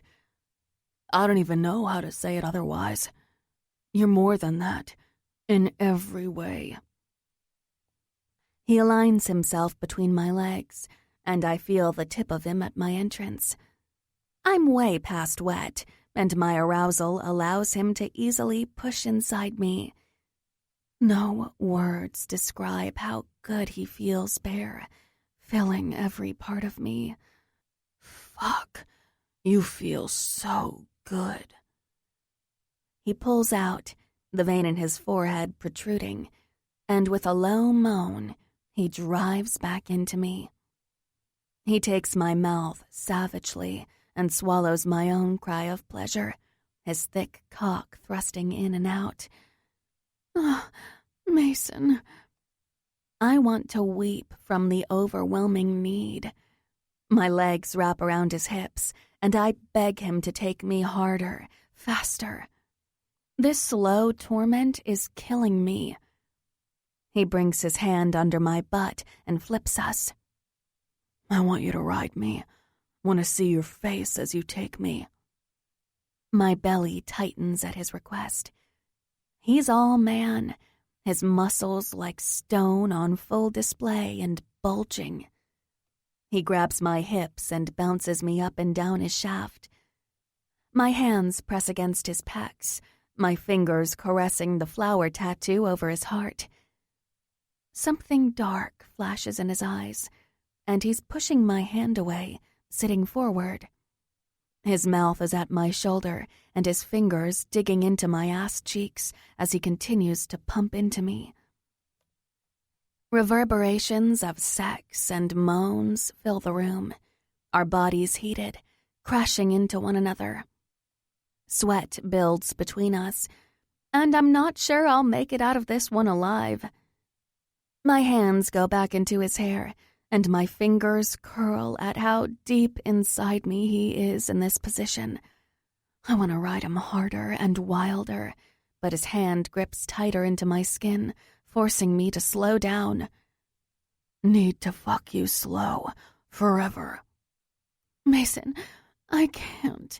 It's too much, I plead.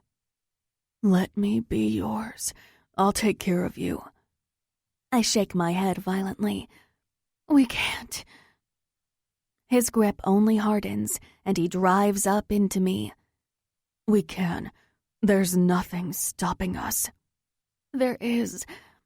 My job. Your age. We can't. I moan as his teeth bite at my shoulder. Fuck that. You're mine. You want this. I can't let you go now. Let me in. We'll figure it out. Mason. I pant his name, my hips grinding over his cock, my mind spinning. That's right. Say my name. The name of the man who's gonna own you. Fucking ride me. His hands are ruthless, slamming my ass into him, fucking me so deep I can no longer think straight. I grind into him, my hand reaching for his face and cupping his cheeks while my mouth covers his. I kiss him hard and wild. What's it gonna be, baby? Yes, I breathe, and he loses it. He flips us, and my back hits the mattress. He starts pounding into me, a hand at my pussy, rubbing hard at my clit. My vision begins to blacken as vibrations shoot down to my toes, and I bite down on my tongue as my orgasm detonates and sends me over the edge of euphoria. With one last low growl from Mason, I feel the warmth of him explode inside me. Jesus Christ, he grunts, falling to his back and tucking me close to his chest. I get you to agree we're good, only for you to nearly kill me. I laugh and slap him on his bare chest. Blackmailing me into the orgasm of the century isn't technically agreeing. He kisses the top of my head. Can't take it back now. Plus, there's a lot more where that came from. I lay my head on his chest, and his fingers thread their way into my hair. I'm listening to the beating of his heart, and he suddenly becomes rigid underneath me when my fingers trail over the flower tattoo. What's the story behind this one? I ask. The flower is stunning, but wrapped around it are sharp, nasty thorns. It's beautiful, yet so angry. His hand, for the second time, stops my fingers from touching it. I raise my head. I'm sorry, I didn't mean... Don't apologize. It's just nothing I want to talk about. I nod and rest my head back on his chest. All right. Maybe tell me something about you? Where'd you grow up? What kind of things were you into? I feel like you know what a geek I was, and I barely know anything about you. He presses his lips to the top of my head again. You know my cock has a fondness for you. I slap him hard this time. Ouch. Okay, fine, you win. He laughs. I don't have a very pretty story like yours, unfortunately. Jumped around a lot, landed here. Way to keep it to the basics, Casanova, I joke. You've got to give me more than that. Why'd you pick St. Augustine? Are you from New Orleans?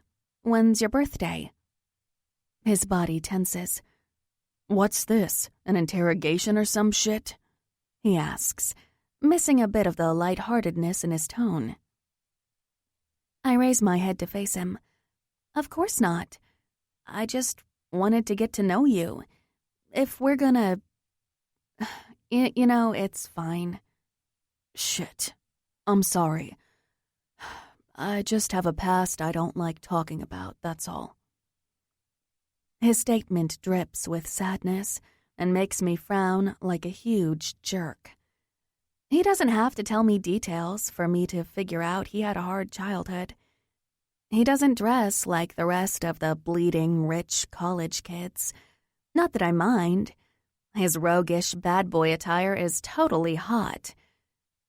Now I feel like an even bigger jerk for bragging about my fancy upbringing, loving parents and adventures, when he probably had none of those things. No, I'm the one who's sorry. I shouldn't have pushed. He cradles me in his arms, adjusting us so we're laying on our sides. I've lived in New Orleans my whole life. Moved around a lot, so can't call any certain town our home. My parents died when I was 11, my sister 9. She's here, so I followed her here to be close to her." He dips down, pressing his lips to mine for a short, sweet kiss. "And I got the tattoo to impress a girl who didn't wait around long enough to be impressed." We stare at one another until I lift myself up, push him onto his back, and straddle him. "I'm sorry to hear about your parents," I start, leaning low to press my lips to his. I kiss him and pull back. "I'm sorry you had to move around a lot and didn't have a place to call home." I repeat my actions.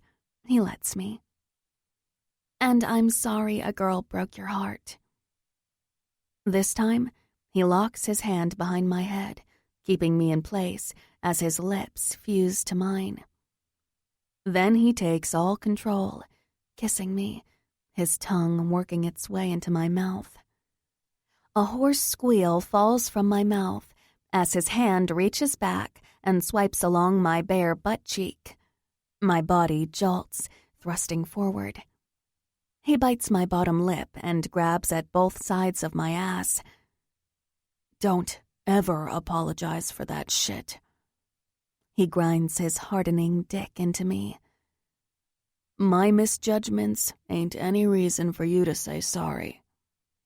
Another thrust, and his dick becomes slick from my building arousal. I just thought, "Don't need your sympathy.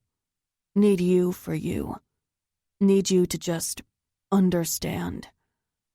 He thrusts up, and I adjust him so he's able to easily slide inside me. I rock back and forth, losing myself in the sensation of how great he feels filling me. "I understand," I moan, back and forth, back and forth. I release his mouth and sit forward so I can watch his eyes darken as I ride him. "Fuck, you're so beautiful like this, riding my cock." And he has no idea how breathtaking he is. Watching him as our bodies connect, me taking all of him, riding him. There are no words to explain just how insanely crazy, perfect this moment is. I moan loudly when he pinches my nipple and follow it up with a low purr when he starts working my clit in a circular motion. How fucked up is this? How fucking awesome is this? "This is crazy. We're crazy." I breathe, riding him faster. "Fucking crazy for you." He throws his hips up, thrusting deeper inside me. I wince, almost pained at how big and deep he is. But his hand squeezing my butt to the point he'll leave marks detours the pain into ultimate pleasure. "This can't end well. We're gonna get caught." "Then we'll deal with it. Ain't losing you 'cause of some stupid rules bullshit." His grip slides forward, squeezing my hips, and starts working me up and down on his cock. "You agreed. We're in this now." Up and down, hard and fast. "You're mine. Your beautiful fucking cunt and mind are mine." That does it for me. My inner walls threaten to choke his dick to death as my orgasm reaches a whole new level of ecstasy. My fingernails dig into his pecs, holding on for dear life as I threaten to pass out and float away. He takes no pity on me and flips me and continues to ram into me until I feel him grow in girth and explode inside me. Once we manage to catch our breath, he lifts himself and presses a kiss to the middle of my breastbone, and I sigh in complete contentment. I'm sated, and my eyes are half closed. I'm never going to be able to convince myself you're a bad idea if we keep doing stuff like that. He falls to my side, his head snuggling into the crook of my neck, then stop fighting it. Stop creating this rule book for us to follow. Just be us. I know. I'm just scared. His lips pressed to my neck. There are bad people out there. People who thrive to destroy. But I won't let that happen. I've got you. Hulk smash anything that come between us. I can't help but chuckle. That darn silly name from the bar. But I believe him. I roll onto my side, catching his beautiful, sated eyes. Yeah, well, maybe once you catch your breath, you can Hulk smash that pretty cock of yours into me again. His eyes light with a fire that instantly warms my belly. You just call my cock pretty? He asks, his brows up, that mischievous smile growing. Yep, hoping that pretty cock finds its way into my mouth first, too. I squeal in excitement when he jumps up and throws his body over mine and straddles my chest, stroking himself as he taps the tip of his semi-hard dick against my lower lip. Well, open up, baby. Hulk's gonna feed ya. Winner. 14. Mason. The sound of Megan's alarm has me groaning and tucking her warm little body into me. Calling sick, I mumble into her hair. Her warm breath against my chest awakens my dick, and I snuggle her closer. Can't. Yeah, you can. Teachers play hooky all the time. Tell 'em you're sick. I'll take care of you. Tend to every single part. I murmur, pulling away and placing my mouth around her nipple. Her hands find their way into my hair, pulling me closer. I suck on her plumpness, earning a sweet moan. That's it, baby, I praise, knowing she'll give in. Mason, she warns, but her voice is weak. I bet it won't take much to get my girl to play sick. It's Dr. Mason. Need to tend to my sick patient, I tease, dropping my hands down her stomach, dipping into her silky folds. I'm rewarded by her wet pussy, and she wastes no time rubbing against my hand. That's right, just the medicine my girl needs. I insert a finger inside her when my phone goes off. The ring is the one I set for Evelyn. Fuck, I continue to pump into her slowly. The soft purrs falling from her lips fog my need to stop and answer the call. The ringing stops, then starts again. Fuck, I gotta get that. I thrust into her faster, trying to get her off, but then her snooze alarm buzzes again, killing the moment. Megan giggles into my chest. Rain check? She says, with a hard sigh. I pull my finger out of her warmth. Throwing my legs off the bed, I grab for my phone. What's up, Evelyn? I start. Mason. Just the way she says my name has me on immediate alert.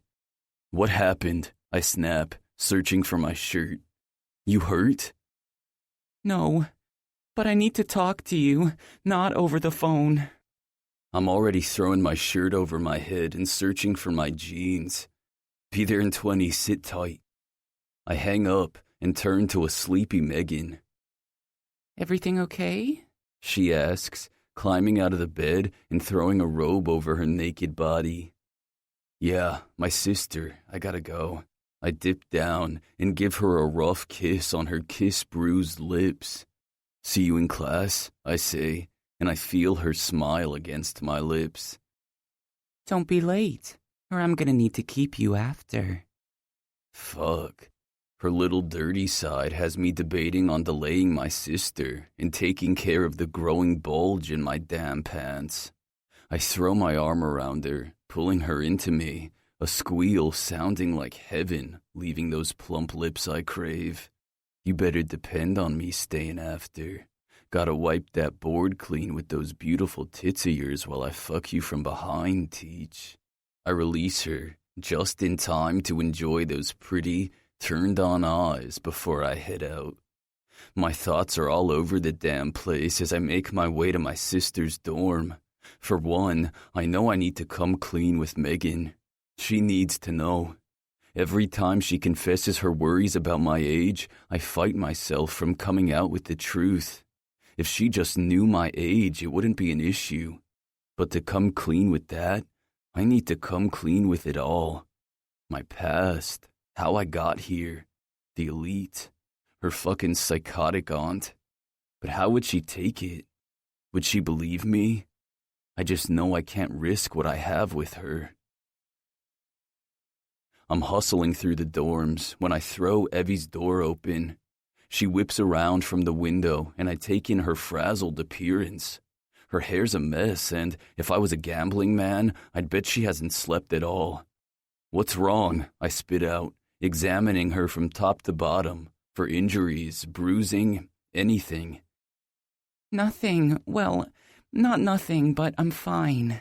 Yeah, doesn't ease my worry. You called me frantic. There's a reason behind it, I say, slamming the door and scoping her room to make sure no one else is in the room. I found something. What do you mean you found something? Well, not found, but heard. Early this morning when I was walking back to my dorm. That comment strikes a nerve with me. What do you mean you were walking? Why the fuck were you out early walking home? Guilt washes over her as she struggles to think of a lie. I know her. Evie. I was coming home from a guy's house, but please, Mason, let it go. That's not important right now. Damn right it is. Now isn't the time to be escapading around campus with dudes you don't fucking know. I know him, she cuts off. Who the fuck is he? She stalls. Evie. None of your business. I haven't drilled you on why you're running around with your theology professor. That one catches me off guard. How the fuck? Listen, it doesn't matter. Just please listen. When I was walking home, I had to cut through the quad, passing the admissions building. It was still dark, but when I turned the corner, I saw two shadows. Then I heard their voices. One was Lillian. I'm immediately on alert. She was arguing with some man. I couldn't get a good look at who it was. He was heavier set, that's for sure, but it wasn't anyone I've seen before. Did they see you? No, I stood back and tried to listen. Whatever it was they were arguing about had something to do with the elite, I'm sure of it. They were arguing about a book. The wind was heavy and not blowing in my favor, so their voices trailed away from me, but it was definitely heated. I heard the words members and something about making sure no one gets a hold of some book. What fucking book are they talking about? I have no idea, but it's obviously important to whatever it is they're up to. It also proves Lillian isn't the one heading the elite. Mason, I think she's just another player. This club, it's bigger than just the Griffins. I know it, and I guarantee if we find that book, it'll prove it. She's right. We need that book. I knew Lillian wasn't working alone, and this just proves it. But who the fuck is it? And what is this book? A few more heated words were said, then Lillian escaped into the building. I don't know if she had the book with her, but if she does, I bet... It's in her office.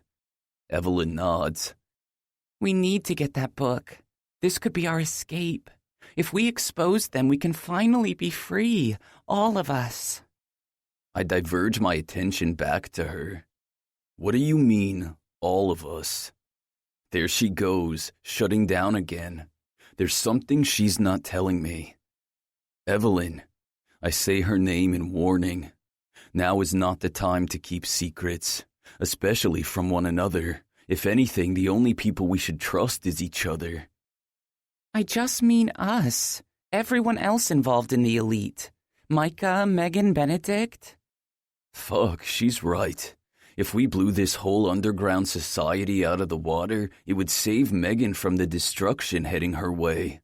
I'm not going to expose her. That's a fucking fact. I'm falling hard and fast for her. There's no way I'm going to put her in any danger. I'll take down the whole fucking organization before I bring harm to her front door.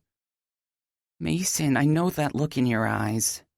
I bring my thoughts back to Evelyn. What is that supposed to mean? You're falling for her. I can tell. I've seen that look in your eyes before. Once, with... Don't even say her name. I stop her. Megan is nothing like Dahlia. She isn't a fucking liar. She's smart and kind and selfless. My knuckles clench at my sides as the anger builds from memories. Evelyn wraps her small palm around my hand and gently squeezes. She's not her. But if you love her, I think you should be honest. Does she know how old you really are? No. And it killed me every time she puts our age difference as a barrier between us. But how am I supposed to tell her why our lives have intertwined? That her aunt is a cunt who wants to ruin her life, and I've been placed into hers to do just that. It's not that easy. Why isn't it? She would understand. If she shares the same feelings, she'll hear you out. We'll get the book and you'll have proof. Maybe she knows something that could help us. She doesn't know shit. She practically idolizes Lillian. Has no idea her loving aunt wants to fucking take away everything she worked for because of her hatred. Her jealousy. But why does she hate her so much? I have no idea, but I'm gonna find out. I get cut off by the buzzing in my back pocket. I reach for my phone. A text from an unknown number. When I open the attachment, my stomach drops. No, I whisper painfully under my breath. What the fuck did he do? Why? I thought... What? What is it? Evie asks, trying to steal a glimpse at my phone. I'm confused and pissed. A video of Rhett going at Chastity behind some carnival ride plays over and over on my screen. He wasn't going to do it. He wanted out. Someone had to have gotten to him. Fuck, I bite out, knowing just who it was. There's no way he would have gone through with this. Mason, you're worrying me. What's going on? I can't tell Evelyn the truth. Not yet. Listen, I've got some shit to handle. I want you to lay low. Can you stay at your boyfriend's tonight? Her face falls. What, he ain't your boyfriend? What the fuck are you doing sleeping with him if he ain't claiming you? It's not like that. And sure, I'll figure it out. I don't accept her answer, but time is running out. I need to shut this shit down now and tonight. I give my sister a hug and head out, needing to hit up the library to do some research. On my way, I shoot a quick text to Micah. Me. Yo, I need a favor. Need you to keep an eye on my sister. She's got some boyfriend. You'd be doing me a solid if you figured out who the fucker is. Also, need you to keep an eye out for her tonight. I'm cashing in my IOU. I'm leaning against Micah's car, waiting for Rhett. He pulls into the open parking spot next to me, and I jump into the passenger seat. Hey, he says warily. I know it must have been hard for you to do it, but it's enough. You're in. I say, hurt and disappointed. I thought better of him. I never imagined he would put the elite before his feelings for Chastity. I take the coin out of my pocket and toss it at him. I've informed the others of your status. He's glaring at me, pissed off, but mostly confused. Fuck, it wasn't him who sent it. The video, I say, needing him to confirm it was him. He continues staring at me until I pull out my phone, but it seems the devil is one step ahead of us all, because in the same moment, Rhett's phone goes off and the same obscene sounds of sex chime through his speakers. You didn't send me that? I ask, already knowing the truth. What? Fuck no. Where did it come from? No number. I thought you must have sent it from the phone it was caught on. So, you didn't know you were being filmed? No! He snaps, showing the same fury I am. Have you shown this to anyone? I should just come clean now, tell him the truth about the elite and Lillian. But what kind of monster would I be admitting my part in it all? So I fucking lie, like a horrible friend, an imposter brother. I handed it over to the elite, Rhett. I'm sorry, brother. I thought you had a change of heart. Fuck, fuck, fuck! He roars, slamming his hands against the steering wheel. Maybe there's a way we can track the sender, I offer, even though I know exactly where it came from. It doesn't fucking matter now. It's out there, he says, closing his eyes. I'm sorry, Rhett. I truly am. With nothing more to say, I jump out and walk away. I pull out my phone and shoot off a text to God. Rhett's gonna need a brother by his side for this. Racing across campus, I hustle through the old doors of the library. I walk past the hag receptionist and slice my finger across my neck, not missing an opportunity to fuck with her. When the blood rushes from her face, I laugh and head down the aisles that pop me out at the community computers. Throwing my backpack on the chair beside me, I get straight to work. All this time, I've been searching for the wrong stuff. The elite, St. Augustine, secret societies. Of course that shit wouldn't lead me anywhere. It would be too easy. After what Evie discovered, it hit me. Read between the lines. I shouldn't be searching for what's out in the open. I should be searching for what's hidden. There was no specific time frame for when the elite began, but I remember Lillian telling me it's been thriving since 1942. I start with unexplained deaths around that time. Unsolved crimes or strange shifts in political heads and law enforcement officials. I even Googled the location of the abandoned nunnery. By the time I'm done, my brain is swirling. Nothing in the news articles links them to the elite, but there's no doubt in my mind they're related. The nunnery itself was a landmine for deaths, unsolved mysteries, and cult sightings. Not to mention all the unsolved crime or travesties that had killers walking free without a lick of legal action. The most recent article on Rhett's little brother. How the fuck have they been getting away with this? I'm sick to my stomach after reading the articles on the Master's family tragedy, so I grab my backpack and leave. They, whoever they are, need to be stopped, which means I need to get into Lillian's office tonight. My next move is to figure out when Lillian leaves at night and how to break into her office. It's midnight when I arise from the shadows. I watch as the last security officer makes his rounds. Just like Envy said he would, the officer gets into his car, abandoning his post for a coffee run. It works out perfectly. It's just enough time for me to get in and out. I used the spare janitor key I snagged from the old guy earlier after telling him there was a gas leak and everyone had to evacuate the building. I took the time to locate all the motion detectors, not that they're active. I called in a favor with Envy, who's a hacking genius, and got him to mess with the system so it plays the same reel over and over, never picking up my body movement inside the building. One had to wonder why they go through such lengths to guard the admissions office, but I'm starting to realize why. There's something important they don't want anyone to get their hands on. Even though Envy swore I was golden, I keep my back to the wall as I hustle down the hallway to Lillian's office. I use the first key to enter the reception office and quickly make my way through the waiting area to her door. With the second key, I slip it through the lock. Bingo. The bolt clicks and the door slides open. He warned me I have exactly 17 minutes until the security guard returns from his coffee run, so I waste no time and dart straight toward her desk. I drop to my knees and try the bottom drawer, but of course it's locked. Pulling out the small set of tools, I work on the lock until it pops open. That's a girl, I praise, clicking the flashlight app on my phone and digging through the drawer. Mounds and mounds of manila folders are stacked, names on each corner. Shit, how many people does she have under her claws? I open a few files and snap a few photos from my phone.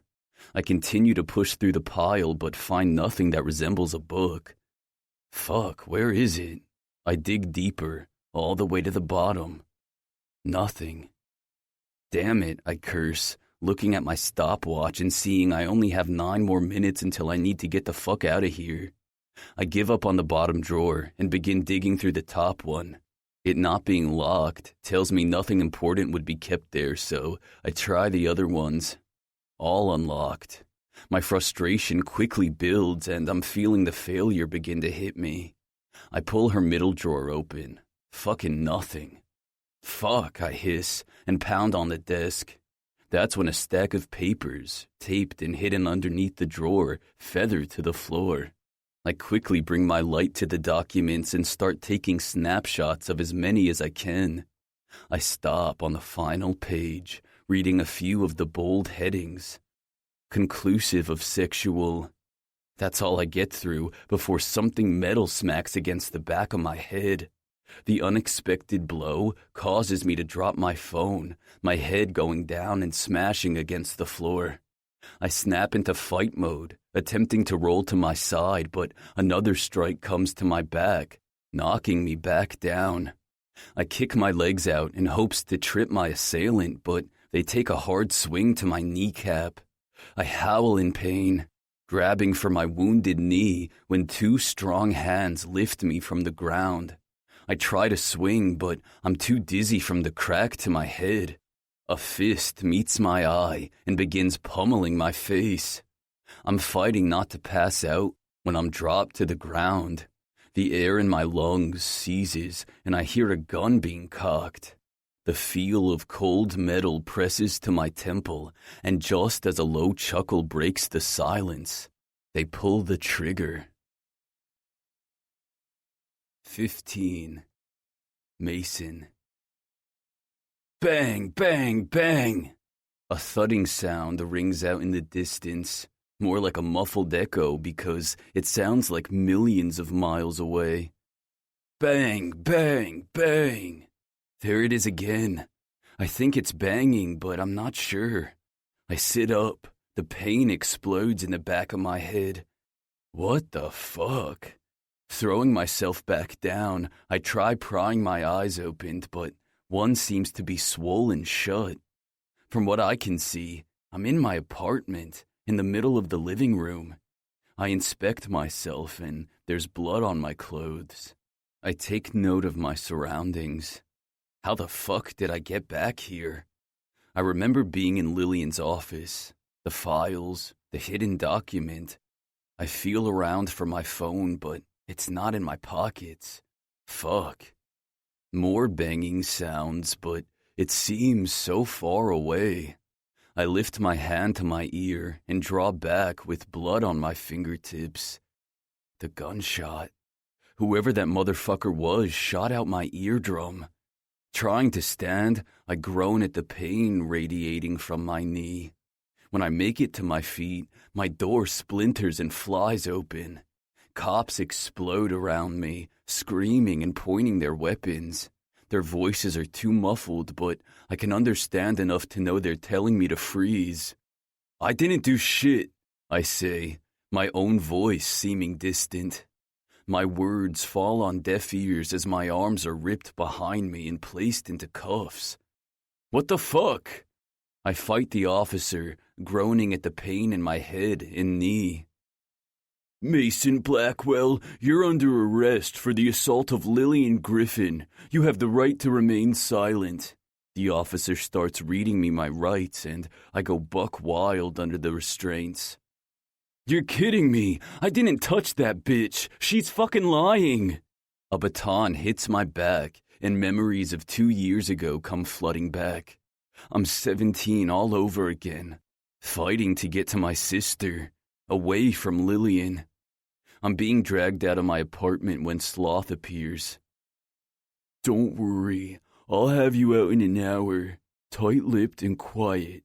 1 hour, he says as I'm hauled out and thrown into the cop car. Mr. Blackwell, what were you doing in Mrs. Griffin's office? Silence. Did you know she was going to be working late? More silence. Mr. Blackwell, the security system has you on tape entering the building and assaulting Mrs. Griffin. We don't need you to confess. We would just like some reasoning behind your attack. Bitch is lying. I didn't fucking touch her. I snap, pulling the restraints and leaning over the table. My hard stare doesn't faze the officer, and I don't give a fuck. Well, the bruises say something else. Can you tell me why you were there? Why you attacked her? She told us you've been stalking her since the beginning of school, making unprofessional passes at her. She said she's only tried to help you. Are you infatuated with your counselor, Mr. Blackwell? I try to jump over the table in a fit of rage, but the cuffs locked to my chair stop me. The only infatuation I have with Lillian Griffin is the lust inside me that craves her blood splattered all over fucking campus. The door throws open, and Sloth fills the entryway. I thought I said tight-lipped and quiet. He rolls his eyes, as if he's just out for a stroll picking me up for study hour and not in an interrogation room being accused of bullshit Lillian set me up for. Officer Campbell, Mason at this time is free to go, says the officer who entered the room with Sloth.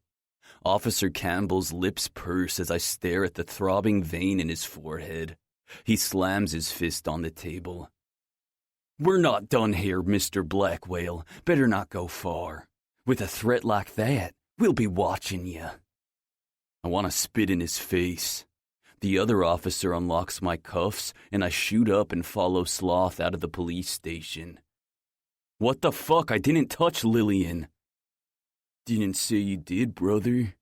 Sloth walks down the police department stairs to his car. Get in. We've got some shit to take care of. Fuck that. No, I gotta find that cunt and fucking do what I should have done in the beginning.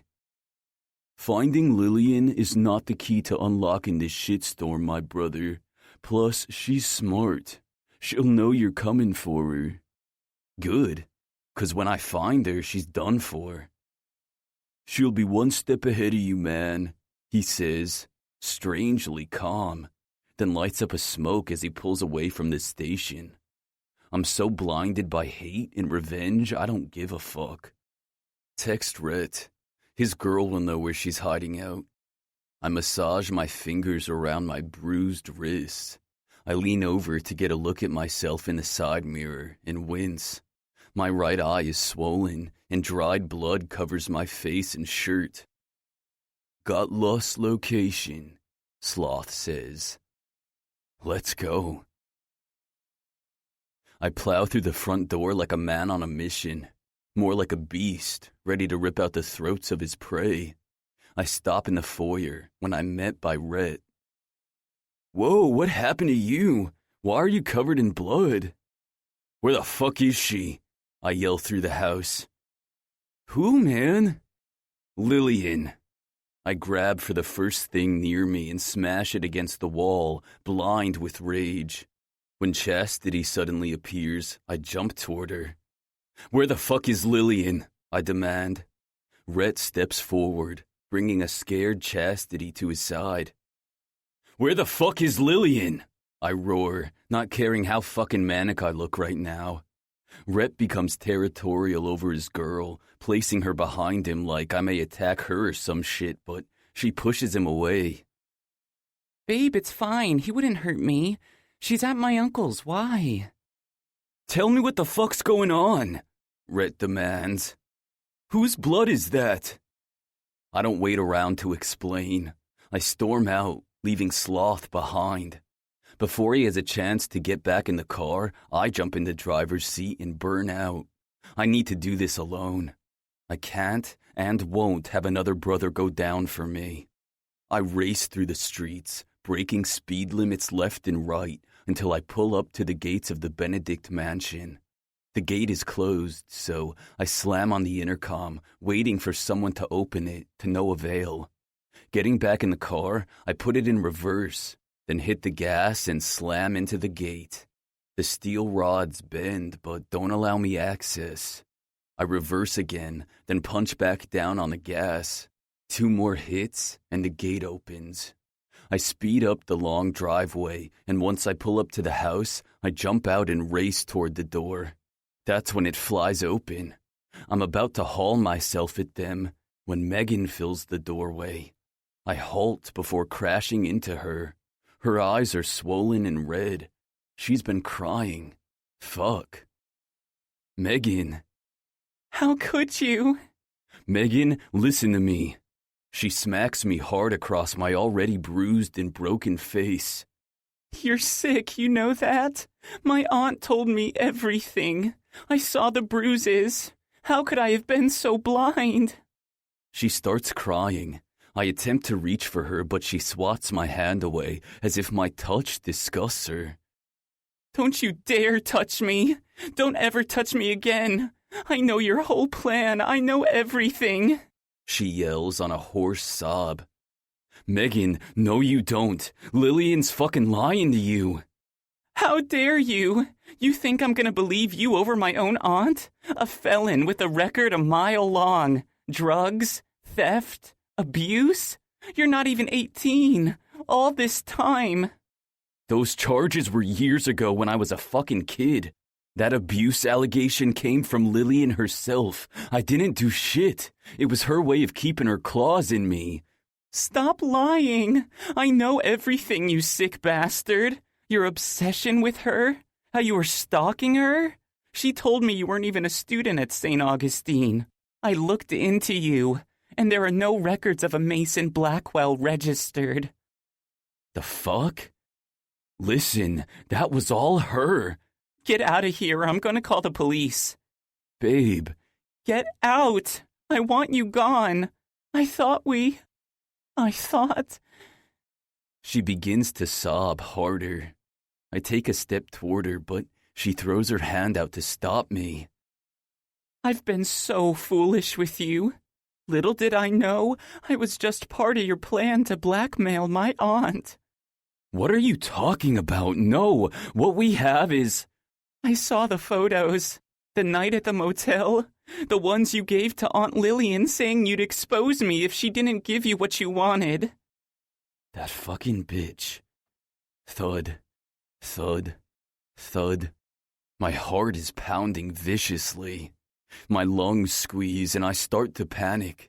I'm losing her. I may already have.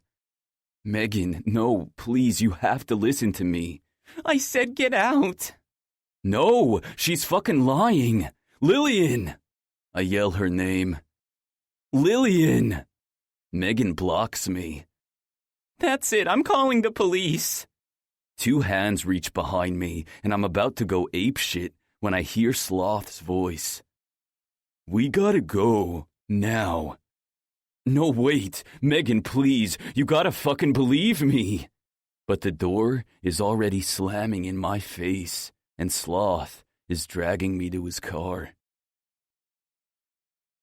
16. Mason. 2 days later. Mason? I hear my sister's voice from the dark room of Micah's apartment. I've been holed up here the last 2 days trying to heal, mentally and physically.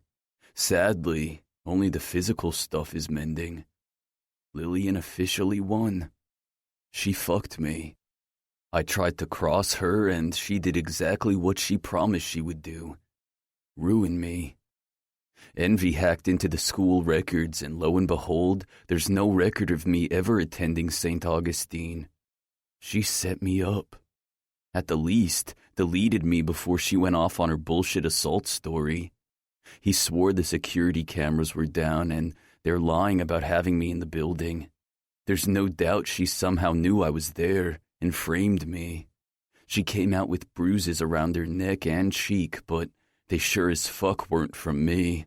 Self-inflicted if I had a say in it, but no matter what, it still showed up in the local university news that an imposter student attacked a well-known counselor on campus. The one thing she hasn't done is give my name to the press, which makes me super fucking wary. That just tells me that she's not done with me yet. But I'm done with her. Megan won't talk to me. She thinks so low of me, and knowing what I could have done to her, I deserve her hate. Mason, can I come in? Not a good time, Evie, I say, and roll on my side, offering her my back. Besides getting up to grab a new bottle of any sort of booze Micah has at his place, I haven't left the extra spare bedroom or even bothered to turn on a fucking light. I feel the bed dip behind me. Remember when we were kids? Before the Griffins? Evie, just don't. No, listen. Remember when I would get scared all the time and want you to sleep with me, but they felt it was inappropriate since you were older, so instead of sleeping in bed with me, you built a fort in my room and slept on the floor for almost a month until I wasn't so scared of the dark anymore? Yeah, I remember. You finally kicked me out because my snoring was overpowering your fear of the dark. We both chuckled at the memory. Remember when we were living with the Kellers and they would force me to eat carrots? I swore I was allergic to them, but they made me eat double because they said I was lying. Even in the dark, I sensed the sadness. Yeah. What fucking foster parents force a 10-year-old to eat a food that was causing rashes all over her skin and her throat to swell? And remember eating them off my plate every time she would take a drink of her beer? I laugh. I thought I was going to turn into a carrot myself, I'd eaten so many. Her hand settles on my shoulder. My point is, you've always taken care of me, and I just want to thank you for that. At that, I roll over. I find her face in the darkness and brush the back of my still scabbed knuckles down her cheek. Evelyn, I failed at keeping you safe. I should have done more to keep you away from whatever the hell you lived through while I was away. My heart bleeds at the possibilities of what she endured. He didn't touch me, you know, Mr. Griffin. He never touched me. He would come into my room at night drunk and sit on my bed and just talk, as if I wasn't even there, as if he was confessing all the bad things he had done. I sit up and grab for her hand, offering her the strength to continue. He was a sick man. He confessed he wasn't going to touch me because I didn't look like her, and that's who he loved the most. He said every bad deed he'd done was their fault because they looked like her. Like who? I ask. I assumed chastity. It was the night he confessed that Lillian walked in. She started yelling, accusing him of everything under the sun. But then there was this odd calmness that struck her. And then she turned on me. Before I knew it, the police were there. Mr. Griffin was nowhere to be seen, and you and I were being separated. Evelyn, I'm so sorry. I should have been there. Mason, there was nothing you could have done. I'm not telling you this to make you feel shitty or take blame. I'm telling you this to make a point. And that is? It's my turn to take care of you. Evie. Mason, no. You've been taking care of me your whole life. It's my turn. And right now, you need me. I'm not going to let you sit back and let her win. By doing nothing, she is. And what the fuck should I be doing, Evie? She's taken everything away from me. I have nothing. I wound her with my words. Shit, I'm sorry. I have you. I only need you. You have me, but you also have your brothers. And I have faith if Megan hears the truth, you'll have her again too. The mention of Megan opens the deepest wound of all. I bleed the most from the hurt and pain of losing her. It's over, Evelyn. Let it be. Is it though? Since when have you been the guy to just roll over and allow someone like Lillian Griffin to call the shots? Since I ran out of options? Stop. Don't give up. That night, think. Did you get a chance to look around? anything that struck you as odd while being in her office? Was there anything that could help? Wait. I hadn't put much thought to that night except the painful beatdown I received, then being framed, but hearing Evelyn talk about it, I remember my phone. But then I remember the crunching sound of the screen being shattered. Never mind. I took some photos and fuck, now that I think about it, I'd found some strange documents, but my phone was smashed, along with my face when some asshole jumped me. My mood sinks again. I watch my sister, preparing for the disappointment in her eyes. She's stone still. Evelyn, I know I failed you. She jumps off the bed, and a few seconds pass before the lights flicker on and I shield my eyes. What? What's wrong now? Oh, brother, nothing yet. She smiles, which confuses me. Your phone. It's the one Lillian gave you, right? I nod. Yeah, why? And you told me before she was tracking you, right? What are you getting at? Your phone. If she was tracking you, she'd have to have you connected to some sort of cloud. If that's the case, there's a good chance whatever was on your phone saved to that cloud. We don't need your phone. We just need someone who's tech-savvy. I watch her eyes light up, still reeling in what she's saying. If we can find someone who can hack into the Apple system and pull the data from the cloud, we're in. We'd have what we need. She beams, but her smile instantly falls. But I don't know how to find that person without tipping off Lillian. I sit up and throw my legs off the bed. I've got a guy. Anything yet? I tap my fingers on the frame of Envy's bedroom door. Almost, man, he says, not pulling his attention away from his computer screen. Whatever he's doing, he's been at it for a while. How does he know how to do this? I spin around at my sister's presence, her focus on Envy's screen. When I turn back, I see line after line of numbers, letters, numeric symbols all cluttered together. No idea, not asking questions. Do you think he can get in? What if he can't? He will. But what if... Ian. Envy's voice grabs our attention, and we both twist to see him facing us and wearing a shit-eaten grin. I push through the doorway with Evie right behind me. Envy swivels back around to face his computer and starts jamming on his keys.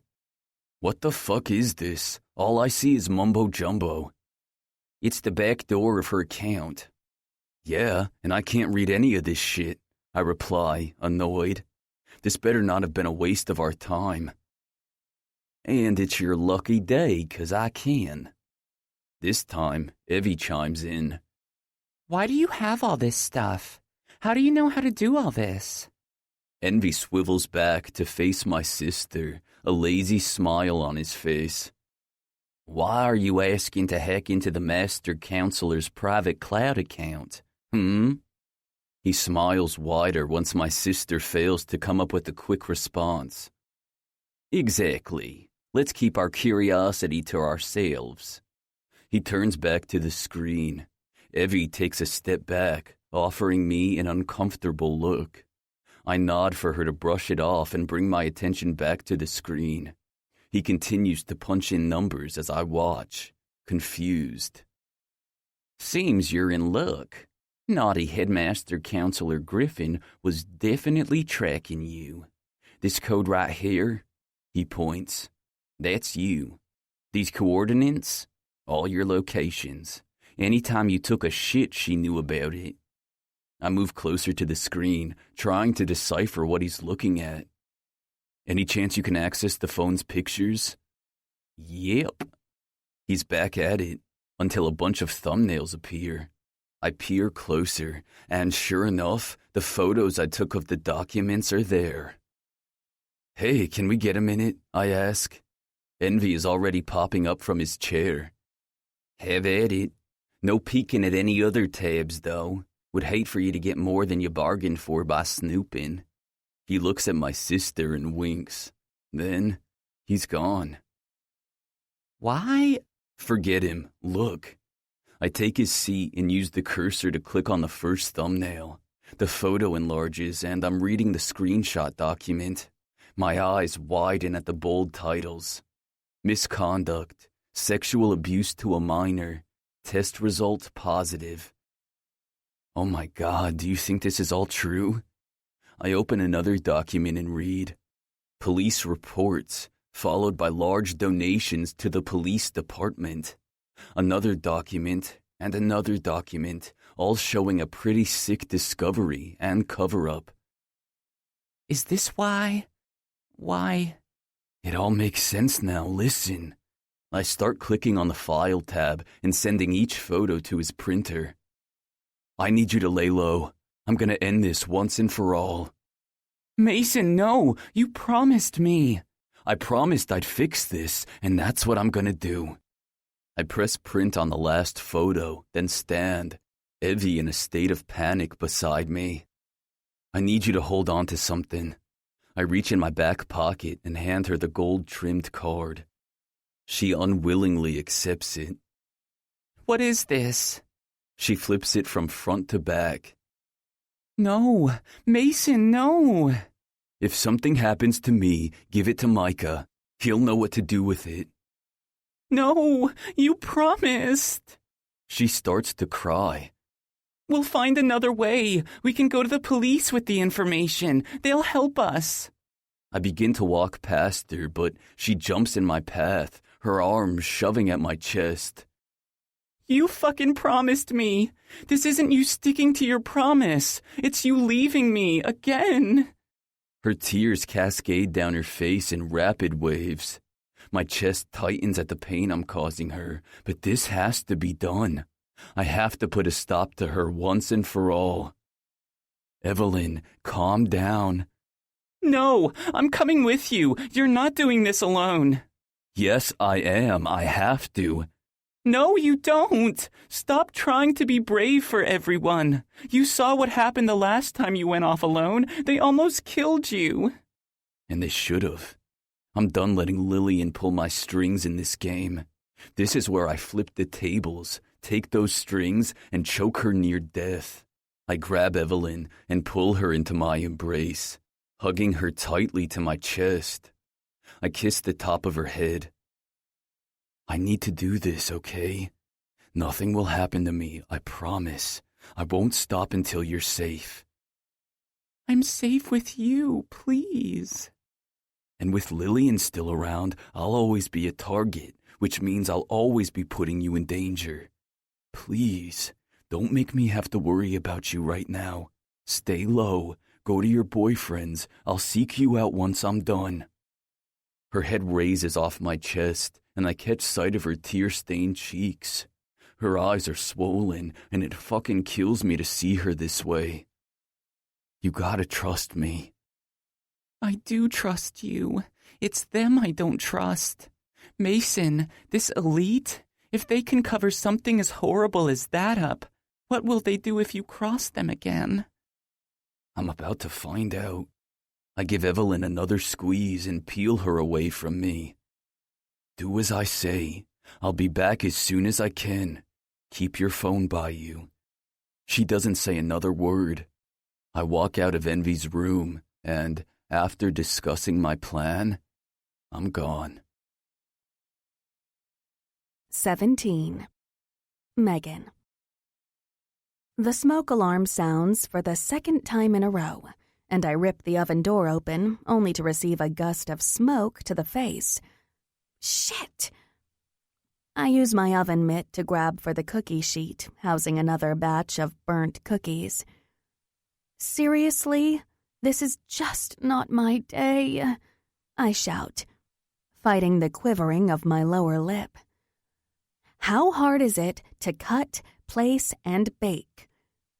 Not hard at all if you weren't such a mess. I take deep breaths, fighting back tears. I can do this. No, you can't. You're on round 2 of failure. I take in my messy kitchen.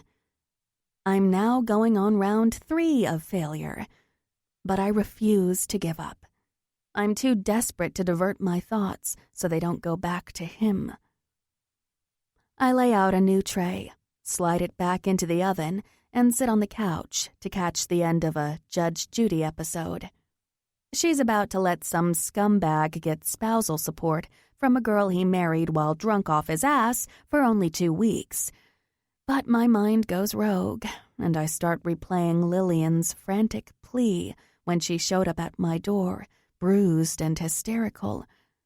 Aunt Lillian falls through my open doorway, forcing me to reach out and catch her. I had to come straight here. You're in danger, darling. I gape at her, bruises forming around her neck and a welt growing over her cheek. You need to know, Mason Blackwell, he's dangerous, she says, breathing heavily. Aunt Lillian, what are you talking about? Who did this to you? I panic. She looks to have been assaulted. Megan, you must listen to me. She begins to shake me. I know what's going on between you and Mason. What? He's dangerous. He attacked me, threatened me.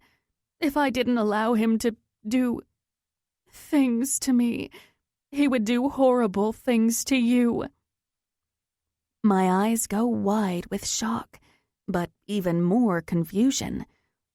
Aunt Lillian, you're not making any sense. How does she know about Mason? And why would he? He would never hurt me. Megan, he's not who you think he is. The blaring of the smoke alarm in the kitchen drags me out of the flashback, throwing me 3 feet off my seat. I run into the kitchen, fighting the dark cloud of smoke, to realize I burnt my cookies. Again. Tears pool and fall, disintegrating on the hot tray. I scrape the charred cookies into the garbage. Pull it together, I cry to myself. If there is one thing you can control right now, it's making simple sugar cookies. With a deep breath, I lay another batch on the sheet and shove them into the oven. I open my window to help get rid of the cloud of smoke.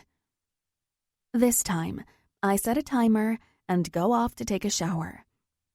It's supposed to help calm me and wash away the last 2 days of grime and pain over the lies and betrayal, but it only heightens the memories of him. Hold on to the wall, he orders, and I do what he says. My pussy is sore, but still pulsating for more. I throw my hands to the wet tile of the motel shower and hold on. He bends down, tossing a bare leg over his shoulder. My skin is pale compared to his colorful flesh. His tongue licks at me, pumping in and out of me, while he sucks my folds into his mouth. My head falls back against the shower wall, and my hands threaten to slip. Hold tight, or I might end up biting you. My belly tightens, and one hand twitches, sliding an inch down the wall. He catches me, his strong fingers digging into my thigh. Oh, Jesus Christ, I moan. Fuck, you taste like heaven.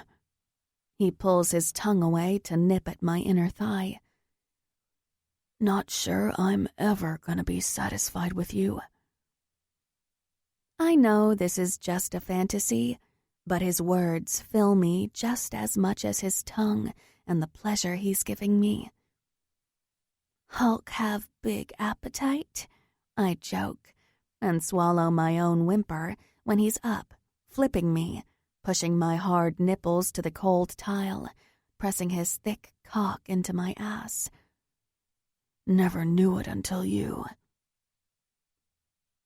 I'm struggling to catch my breath, my tears mixing with the water, as I soak my body under the steaming hot spray.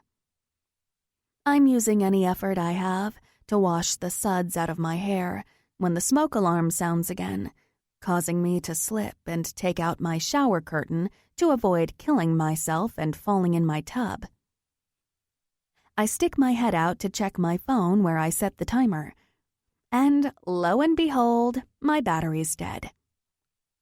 With shampoo studs still thick in my hair and seeping into my eyes, I run in my birthday suit back to the crime scene of another batch gone bad. "What the fuck, you stupid cookies!" I scream, whipping the oven mitt across the kitchen and knocking my plant off the counter. The pot shatters and soil explodes all over the floor. It was the perfect metaphor for how my world has felt since the moment Mason Blackwell came into my life. Blackmail, felon, con artist. One after another, I fight the sickness in my stomach, sitting in my parents' home as Aunt Lillian gives them her statement. Mason wasn't 18. He wasn't even a student at the university. He was obsessed with my aunt and using me to get to her. He threatened to expose my dark secret to the school and my family if she didn't give in to his sick obsession. He doesn't even want me. He wants her.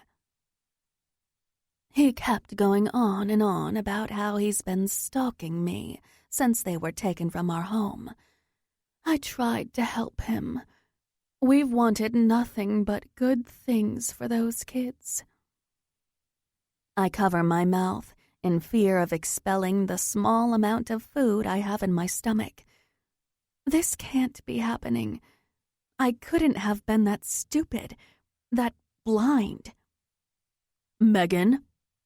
My dad calls my name, not hiding the anger in his dominant tone. I look up, no doubt lacking any sort of color to my face. "Do you hear this? You're done with him. You're lucky I have the resources to hide this shameful scandal. How could you? Our name, our legacy. Have you no sense of respect for yourself and your career? No less your family's?" Trying to catch my breath, I wipe at my soaked cheeks. Everything about us was a ruse. He lied to me. He fooled me. Or maybe I was just too wrapped up in the fantasy of us to see the signs. But everything felt so real, genuine.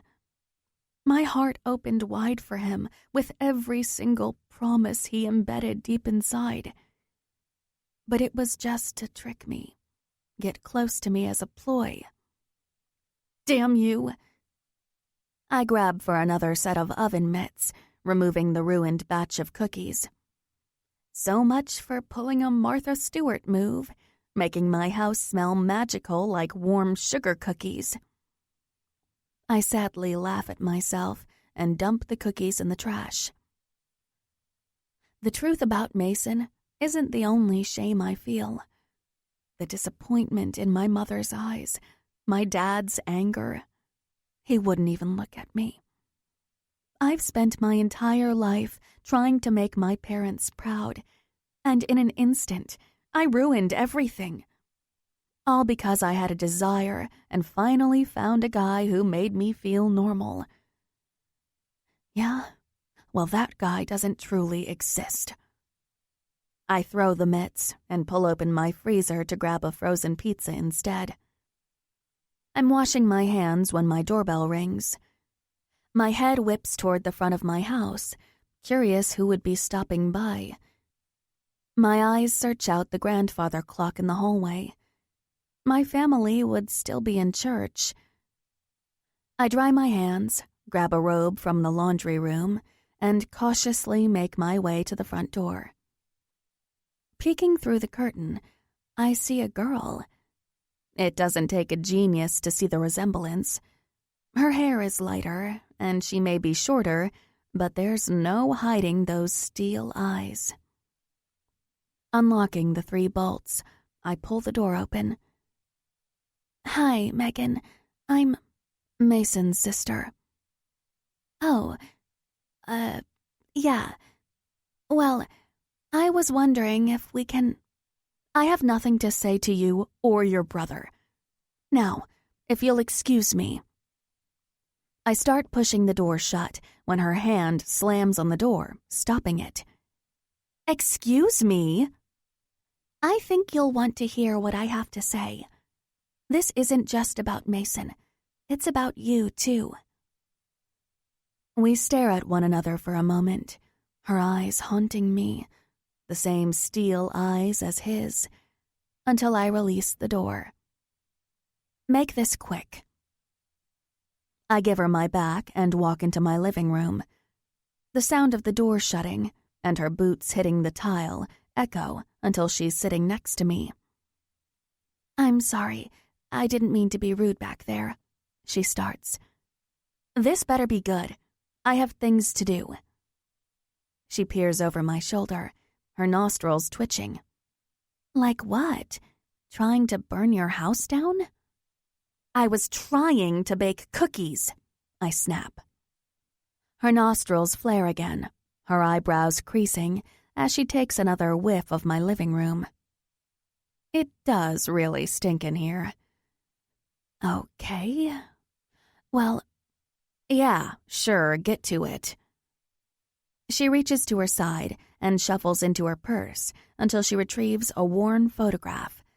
She hands it to me, and after some hesitation, I grab it. My eyes scan the photo. My aunt and uncle and cousin sitting proudly next to a younger Mason and his sister. It wasn't new information that the Griffins fostered kids. I always thought it was so admirable of them. But as kids, we were never exposed to them, and my cousin, Chastity, never spoke about them much. This isn't new to me. Aunt Lillian told me the story. I tossed the photo back at her. The tears my aunt shed, rehashing the memory of Evelyn Blackwell and how she found my uncle in her room, the stealing. You don't know the real story. Oh, and what's that? You didn't lure my uncle to have sex with you? You didn't steal from them when all they wanted to do was help you?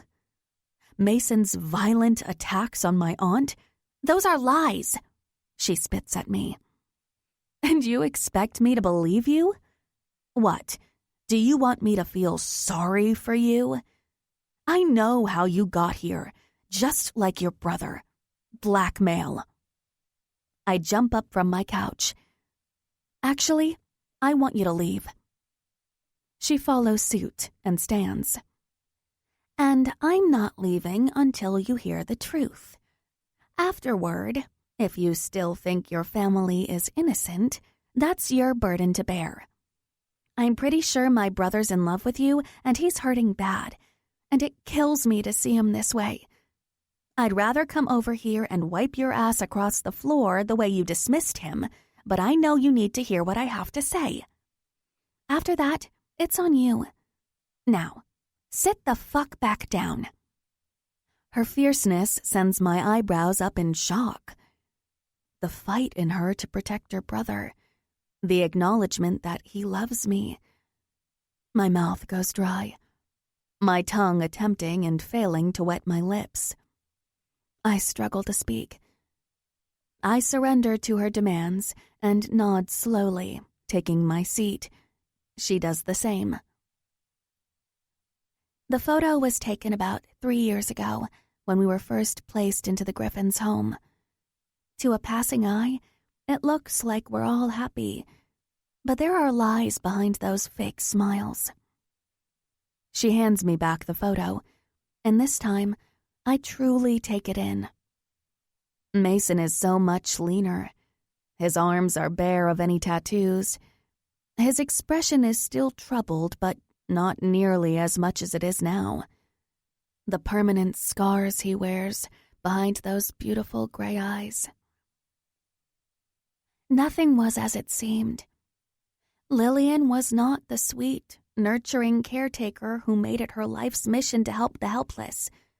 She was the devil in disguise who had so much hate in her, she was suffocating herself with it. The way she describes Lillian is unfamiliar to me. Far from the loving aunt I've grown up with. The one who would braid my hair at family parties or help me with my homework when she came by to visit with my dad.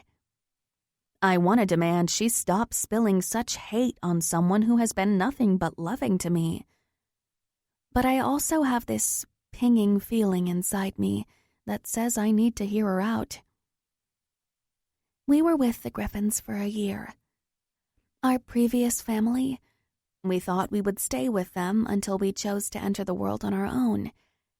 But she got pregnant, and well, when you finally get your own children, the temporary ones you have kinda just become that. Anyhow, Mr. Griffin, in that time, had been coming into my room late at night, drunk beyond comprehension. I clench my fingers at the fear of what may spill from her lips. He never touched me, but the other girls they fostered weren't so lucky. My lungs seize, feeling as if I just got kicked in the stomach. No. Yes. He'd come into my room late at night, booze making his tongue loose, and confess things, stuff he'd done. This can't be true. Uncle George could never. I don't believe you. Why would he do such horrible things but never to you? Because I didn't look like his daughter. The choked intake of breath causes me to sway in my seat. Oh God, Chastity, did he? No. He admitted he never touched her. He would cry sometimes because his desires were so intense. He was afraid one day he wouldn't be strong enough to restrain them.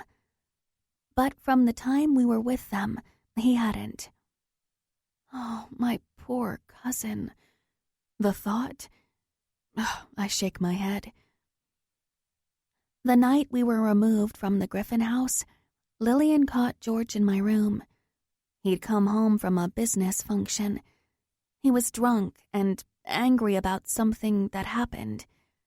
I would have never known what he meant then, but now it makes sense. I lift my hand to rest on hers. A tear escapes her sorrowed lids, and I give her the moment she needs before she continues. The whole time, he was confessing secrets about the elite. If I would have known to tell someone then, maybe I could have done something. Honey, what are you talking about? She's lost me. My uncle was part of many clubs. He was a high-ranked member in our society. He could have been talking about anything. His golf club, maybe. The church had the elite. Secret society run through the university. He's a part of it. Your aunt is a part of it. There's more. So many more. I can't stop shaking my head. I think she's confused. A secret society? That's just nonsense. Evelyn, listen. I know you've been through a lot, but... She stops me, reaching back into her bag, and hands me a gold piece of paper. It's thick, like some sort of cardstock, the corner singed. What is this? This is proof. And the next 20 minutes burn into my mind, trying to diagnose everything she tells me. The years her and her brother were torn apart, the horrid things she went through. Mason, my poor Mason. Lillian's true hold over them both. The elite. I threatened to expel my breakfast, the color washed clear from my face. If all she says to me is true, then Mason and I haven't been a ruse. And Lillian, Lillian is exactly what she says she is. The devil in disguise. 18. Mason. My plan was in full swing. Catching Lillian off guard was the only way to get her alone, and I needed her unarmed. If I was right on my theory, the elite was bigger than just her. She may have been the mastermind pulling my strings, but there's a higher power out there pulling hers. Envy, no questions asked, hacked into Lillian's phone, sending a virus, creating an untraceable text. The message summoned her to the abandoned nunnery to discuss Invidia, the Latin name for envy. If she was a member, I was banking on everything. That was her sin. If I bet wrong, this will all blow up in my face and more lives will be ruined. I pull up to the nunnery and my heart quickens when I see her car parked on the side of the abandoned structure. I jump out of Micah's car and fight through the whistling wind to the front entrance. My hand dips to the back of my jeans, grazing over the outline of the gun shoved in my waistline. There's no guarantee how tonight will go, but I'm prepared for anything. If Lillian knows this is a setup, she won't be alone. And this may be the end of the road for me. Before I headed out, I left clear instructions for Micah. If anything happens to me, I'm asking him to step in and watch out for my sister. If anyone will, it'll be him. As always, the nunnery is dark, except for the sparring illumination of candles Lillian must have lit. When I step through the threshold, I see her standing at the fireplace, her back to me. When she turns, her smug expression vanishes. "What are you doing here?" She snaps, searching over my shoulder for the real person to show up. Don't bother. No one else is coming. There's no hiding the sudden nervousness in her eyes. What? What did you do? She grabs for her cloak and tries to step past me. My arm shoots out, and I grab her bicep and push her back. Her heel catches on a loose board, and she stumbles into the mantel. "How dare you?" she hisses. "No, bitch, how dare you?" I step forward and watch the authority drain from her face. You know, it's funny. Fucked up people like you who abuse their power, feed off the innocence of helpless kids. She snarls at my words, trying again to get past me. "That's absurd. I'm not going to stand here listening." I shove her again, and this time, she does lose her footing, falling backwards right onto her ass. You clearly didn't need the money, so why'd you do it? Why take us in? Was it to get off on your own pleasure of torturing? "Please, it was him. He wanted you bratty kids." She straightens her posture from the ground, nurturing her scraped-up hands. "You think I wanted you hoodlum children in my home? Your filth? It was him. Always him. And his sick obsession with them." She hisses, hatred radiating from her eyes. "Is that why you hated my sister so bad? Why you'd cut her hair while she slept? Send her to school with spoiled food? Fucking made her wear dirty clothes when you refused to let her wash hers?" The stories Evelyn confessed. The way she was treated, and I never knew. I thought I was protecting her, but I was too wrapped up in my own life. I'd missed all the signs of abuse. "She was a little snob who needed to be taught a lesson. You think she was any different than the rest? Flaunting herself at my husband?" Your husband's a sick fuck who sexually abuses girls, and you let it happen. She blanches at my accusation. "I did not. Those were his choices." "And you never stopped him," I yell, leaning over her. "You let a monster into the beds of these helpless girls who trusted you as their guardian to keep them safe." Spit flies from my lips, the vein in my forehead popped. "I should fucking end your life right now. Make all your victims feel safer at night. Then put a bullet through your fucking husband's head next." The color washes clear from her cheeks. Mason, this is just a misunderstanding. Listen, I didn't know what he was doing. Liar, you fucking knew, and you let it happen. Why? Was it your way of getting back at someone? What? What's that supposed to mean? Making others feel the same horrible fate you endured? I stand straight and watch the confusion set in her face. Maybe it was you trying to deface all little girls the way you were. I don't know what you're talking about. That's when I rip out the documents stashed inside my jacket. She flinches and covers her face as I toss them at her.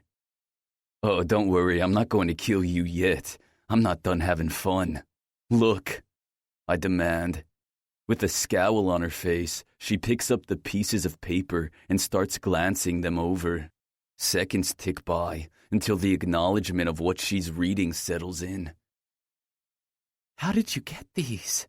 She whispers, whipping through each document, any color left quickly fading from her face as if she was just confronted by a ghost of her past. It all makes sense now. The hate you have for your brother's daughter. Is it revenge for what he did to you? How long was he abusing you before Mommy and Daddy caught wind? How long did it take for them to cover it up? Shut up, she hisses. Pretty fucked up for your own brother to molest his little sister. Stop. Medical records show some pretty damaging stuff. Makes sense why Mommy and Daddy didn't want that shit to get out. Shut up! Just shut up! She screams and tries to scramble to her feet, but I kick her, pushing her back down. I ain't fucking done. Pregnant. Your own brother got you pregnant. That's how it came out, huh? Simple doctor's appointment for their little princess, only to find out their son was a sick fuck. And you just let it all disappear. That's not true. I tried to tell them. Come forward with what he'd been doing. I told my mother. But you know what she did? She accused me of playing the slut. An 11-year-old slut who was in love with her 17-year-old brother. She told my father, and you know what he did? He didn't hold me and tell me everything was going to be okay. No. She hisses, tossing her hair away from her face. He made it all go away. Him and his secret society of brothers. The medical documents, the police report I tried to file. Even me. He made it all go away. Ah, explains the fancy boarding school. Man, what your poor brother do while you were away? Probably pretty upset lusting over his absent sister. Fuck you! She jumps and attacks me, her long nails slicing down my face. I allow her the one outburst, then raise my hand and wrap it around her throat. I press hard against her windpipe, knowing I have the strength and anger flowing inside me to pop her neck. No, bitch, fuck you. Fuck you for the years I spent locked up and beaten to within an inch of my life. Nights where I starved, my skin scaled because I was so fucking dehydrated. You did that to me. 2 years gone because you wanted to play with my life, with my sister's life. And for what? So I can be your little toy in your game of revenge? And look how that turned out. A disgrace. A weak boy who... I press harder, causing her to struggle. Her wide eyes protrude as her skin transforms in a dark shade of purple. I have less than a minute until she dies under my hold. With the strength of 1,000 men, I toss her across the room, her body smacking against the mantel and dropping to the ground. Her whimpered groans echo against the hollow walls as she scurries upright, backing herself into the corner. You're a fucking monster. Willing to ruin your own stepdaughter, and for what? Vengeance? And why Megan? I need to know. Why Megan what? She holds her limp wrist. Why her? What did someone as perfect and selfless as your own niece ever do to you that made you hate her so much? To ruin everything she's worked so hard for? Why do you hate her so? Because she's his. He had a child. He took that away from me. You know what happens to a body when it's abused and impregnated at such a young age? Do you? I almost bled out when they scraped that growing monster out of me. The one he put there. When I woke up, I was told I would never bear any more children. That's how my parents dealt with the situation. Not with their son or his disgusting sickness. They made sure he wouldn't get me pregnant again. He ruined my life, my future of having children, so I decided to ruin his. Because of him, not... Because he thinks he has everything. Perfect life, perfect family. He needed to know how it felt to watch someone he loves suffer, just like I have. She didn't hurt you, Lillian. All she ever did was love you. She's a spoiled brat who, just like her father, deserves what's coming to her. I take the minimal steps separating us, the sound of my booted shoes pounding with ferocity on the old wooden floor as I make my way into her space. My hand reaches in the back of my jeans. My fingers squeeze around the cool titanium as I pull it forward and point it to the center of her forehead. I will splatter your brains all over this place if you speak one more thing about her. You fucking hear me? You just signed your death warrant. My fingers start squeezing down on the trigger. Mason, don't. My head whips behind me to the sweet sound of Evelyn's voice. What the fuck are you doing here? You need to leave.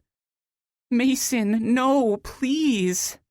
I turn back to Lillian, my hand beginning to shake. She needs to go. She's a virus for us all. You need to be free of her, we all do. This isn't the way, Mason. It is, I snap, pointing the gun at her forehead. You're fucking dead. Mason, she's right. I sway on my feet as Megan steps out of the shadows. Megan. I say her name on a strained whisper. God, I missed her. The peace she brought into my life. Her beauty that brought color into my dull world. You shouldn't be here. Neither should you.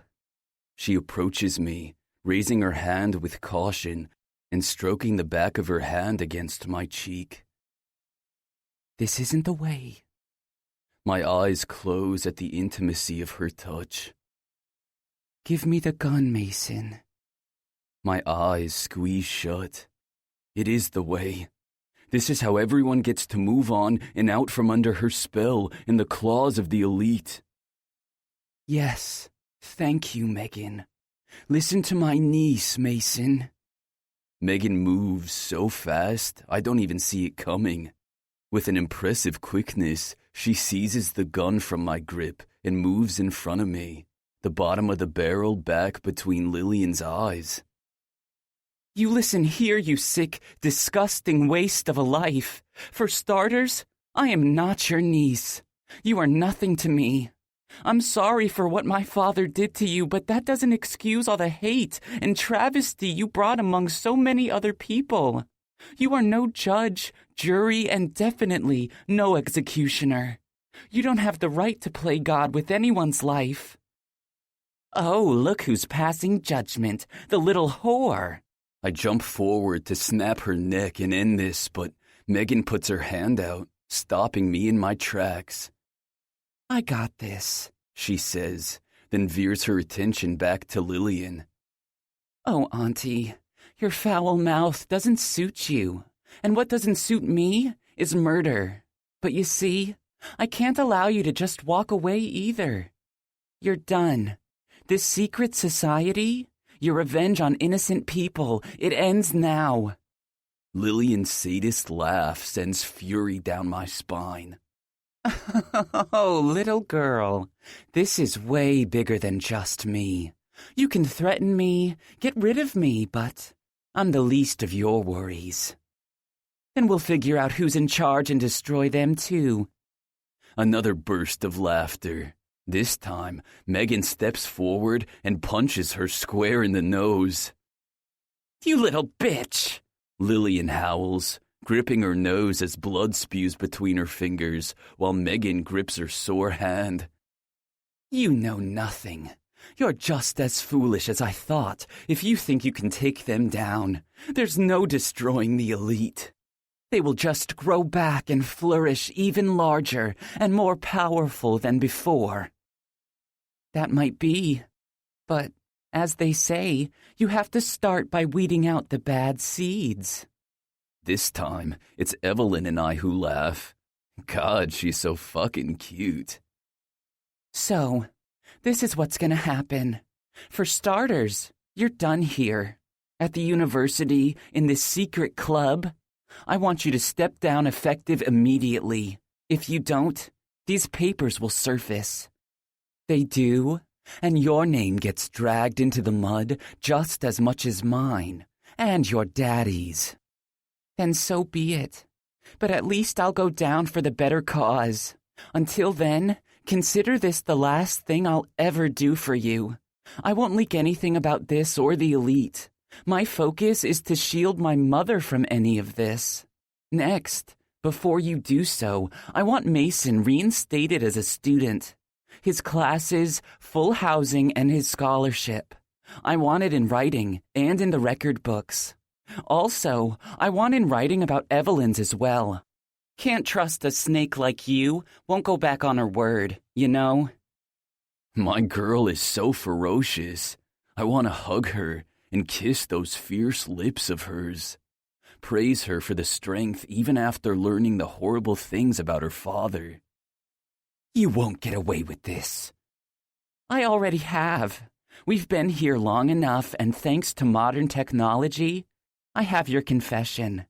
Talking about the elite, your abuse, your husband's sick tendencies, the dean of the university. I do believe that will take a bigger hit than my job or smeared last name. I'll be able to move on. But will you? Lillian takes those words and allows them to simmer thick in her mind.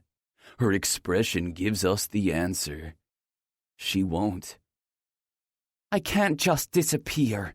People will ask questions. Let them. Take a spontaneous vacation, and when you come back, have a change of heart. Call it a midlife crisis, but you're done here. Understand me? Megan cocks the gun. Fuck, I think I'm a little scared of her right now. She leans forward. I'm sorry, I didn't hear you. She taunts. Lillian, looking so far from her normal, put-together self, finally nods. Fine. I'll do whatever you want. Megan nods. That's more like it. Now get the hell out of here before I decide killing is my new hobby and I shoot you right between your horribly Botoxed eyebrows. Lillian scrambles to her feet and races past us. She doesn't look back as the old door slams shut, and we hear her car roar to life and tires squealing down the long driveway. We all stand there for another beat until Evelyn finally moves and runs into my arms. Oh, Mason, it's over. It's really over. I hold her close to me, feeling a lifelong weight being lifted off me. I love you, brother. I kiss the top of her head. You too, Evie. I steal a glimpse of Megan, who's standing silent, watching our embrace.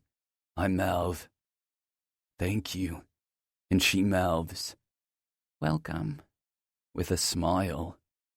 Finally, Evelyn pulls away, looking between Megan and myself. Well, I'm gonna let you two talk. Mason, I'm gonna just wait in Micah's car. She reaches up on her tippy toes and places a kiss on my cheek. Then, she's gone, leaving Megan and I alone. Listen, Your sister told me you thought you were in love with me. Her comment catches me off guard. Damn my sister. I slide my hands in my pockets. I'm afraid to give you the wrong answer with you still holding that gun and all. Not realizing she still had it, she suddenly drops it. Shit. Not sure what came over me there. I laugh and take a step to eliminate some space between us. You were pretty badass. Yeah? Real Judge Judy badass. Her beautiful smile radiates, lighting up the entire room. You think so? She puffs her chest out. I throw my head back and let loose a loud chuckle. I appreciate the compliment, but you didn't answer my question. I bring my eyes back to hers. Is it true? Are you in love with me? I stare into her beautiful hazel eyes, asking myself how to answer that question. This wasn't in my plans. With the thirst for revenge and hate flowing inside me, there was no room for anything else. I could barely see past the retribution I set to viciously achieve. But then, she came along. My heart was dead inside, only beating for the love and survival of my sister. And then, this beautiful spark of life revived me. My heart beat like crashing thunder inside my chest at the sounds of her musical voice the first time she spoke. The exact moment I touched her bare skin, her laughter, and every moment of solace I found in her beauty, her mind, her innocence. I walked into a bar one night searching for something to silence my demons, and instead, I was gifted this dark angel, waiting to numb my pain, my fears. But she didn't just silence the bad shit in my head, she changed the course of it. My plan was to hurt, deceive, kill.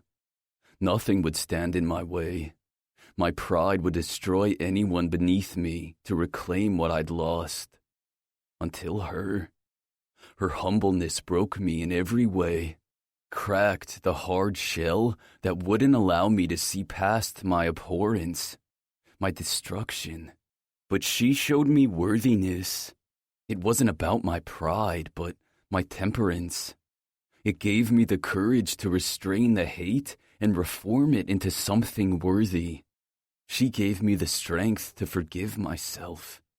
And now, I stare at her, needing to know how exactly I express all that shit without bringing myself to my knees. How do I tell her that her beauty gives me light in my dark world? That my heart aches at the mere thought of her not giving me another chance? Her patience is quickly wearing thin, and the way she starts chewing on her bottom lip makes me want to throw her over my shoulder and take her home and fuck her until she knows just how much I do. So, I put her out of her misery. I love you, I reply. 3 simple words that don't even sum up the whirlwind of emotions inside me. I watch her chest deflate with the breath she's been holding. Phew! Well, good. That was the answer I was hoping for. Now that I know I'm also not a cradle robber, there are some things we need to get clear. 1, you're no longer my student. We're not to break any student-teacher rules because I technically do love my job and want to keep it.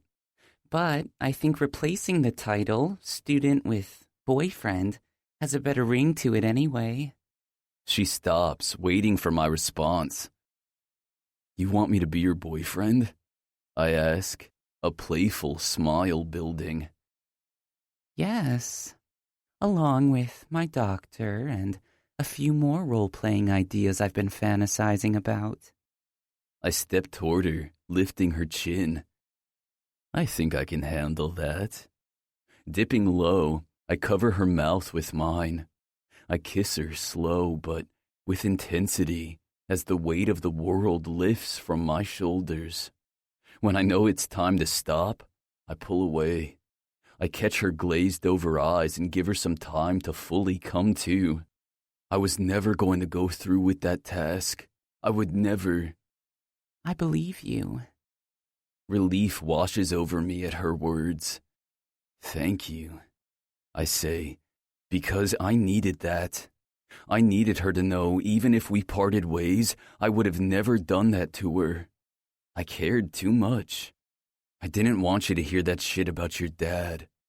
The reminder of the information she learned tonight hurts all over again, and I kiss her lips to help with the pain I know it's causing her. I don't know how to handle all the things I've learned today. I would have never thought my dad to do something so sick and horrible. Even my grandparents for covering it up. She pauses to take a breath. She's fighting back tears, and it kills me. But those things aren't your fault. But it still has to hurt, and I'm sorry. This time, she offers me her lips. And I can't imagine all the things you've had to endure. I wish I could take back all the horrible things my aunt did to you and Evelyn. I wish I would have seen the signs she was so evil sooner and put a stop to her. I raise my arms and engulf her into my warm chest. She rests her head over my still wild beating heart. Do you think she'll leave? Take my threat seriously? She asks. I don't know. I think her reputation means a lot to her, and at least for now, I think she'll back off. As for the elite, I have no idea. What she said, it was bigger than her. That makes me wonder just how big it is. Who's all really involved? How safe are any of us, really? She sighs into my chest. A part of me feels relief. Not to feel captive under the claws of Lillian is like seeing life in a whole new aspect. No longer having to look over my shoulder. The constant fear for my sister's well-being. If Lillian does what she's been told, we're free.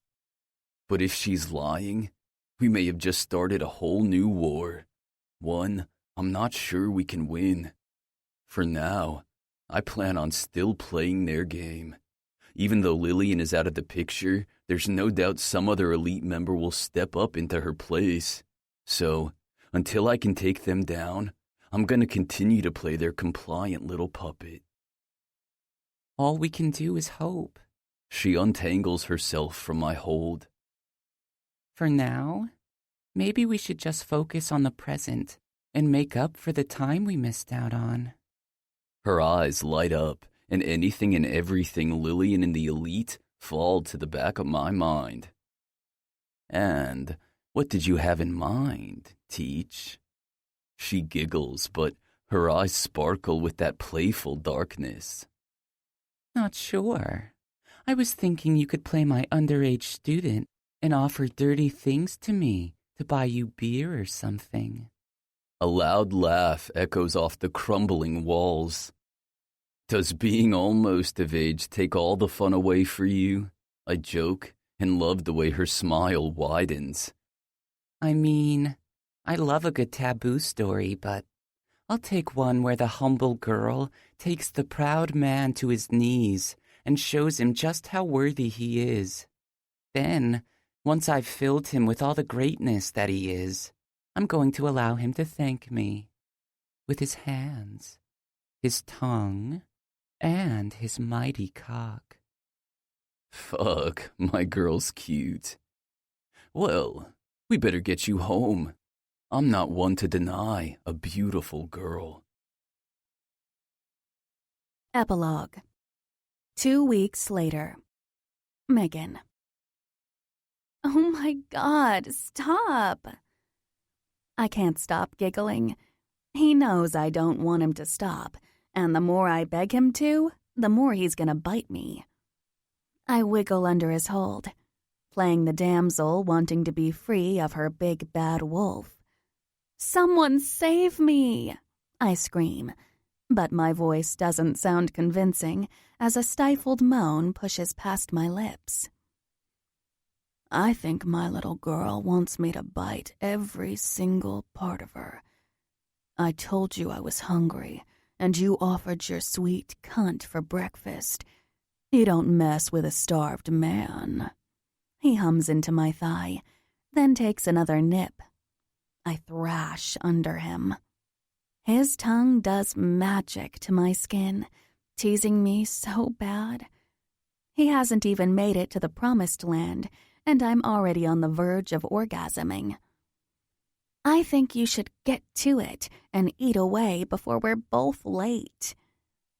He doesn't waste another second and shoves his tongue into my wet center and goes to town. My fingers grip my sheets and hold tight as my back arches off the bed. Jesus Christ almighty, I cry when a finger enters me. I thought I was your big bad wolf, but I'll take being the higher power instead. His chuckle vibrates between my legs, heightening my pending orgasm. His tongue is rough and quick, and a few more seconds pass before I'm squeezing his head between my thighs as my orgasm explodes, shooting down to the tips of my toes. Mason lazily lifts his head, his chin moist from my juices. His tongue traces along his lips, his smile sexy and feral. It sends tingles down to my toes, and I start conjuring up any reason to call in sick and stay in bed with my big, fierce wolf. I know that look. No skipping, Teach. Wow, you getting bossy with me? I tease. Damn right. He tugs at my legs, spanking the side of my butt cheek. Sounds super naughty. Maybe you should make me. Damn it, that smile. That hungry fire in his eyes that shows me he's not only going to make me, he's going to comatose me. I reach for the back of his neck and decide today is definitely going to be a sick day. The morning quickly morphs into afternoon when I reopen my eyes and roll over to the beautiful sight of Mason. A girly grin spreads across my cheeks as I stare at him. Even when he sleeps, he radiates dominance. His masculine forearms tucked under his head, his chest on complete display for me. I lick my lips, wanting to wake him up, but I know even as delicious as he looks, my body needs a break. Especially after our morning. I also want to let him sleep. He looks so peaceful. I feel at ease, knowing I bring him that. Something he said never came easily for him before me. I snuggle into my pillow, sighing at how perfect everything has been, when the doorbell sounds. Mason stirs, opening his eyes. You expecting someone? He asks, grabbing me and pulling me into him. His lips press against the top of my head when more banging echoes from the front. No, unless it's the hooky police, I joke, as we both peel ourselves from one another and climb out of bed. I throw on my robe as Mason pulls back the drapes of my bedroom window. The fuck? He releases the curtain and searches out his clothes. What?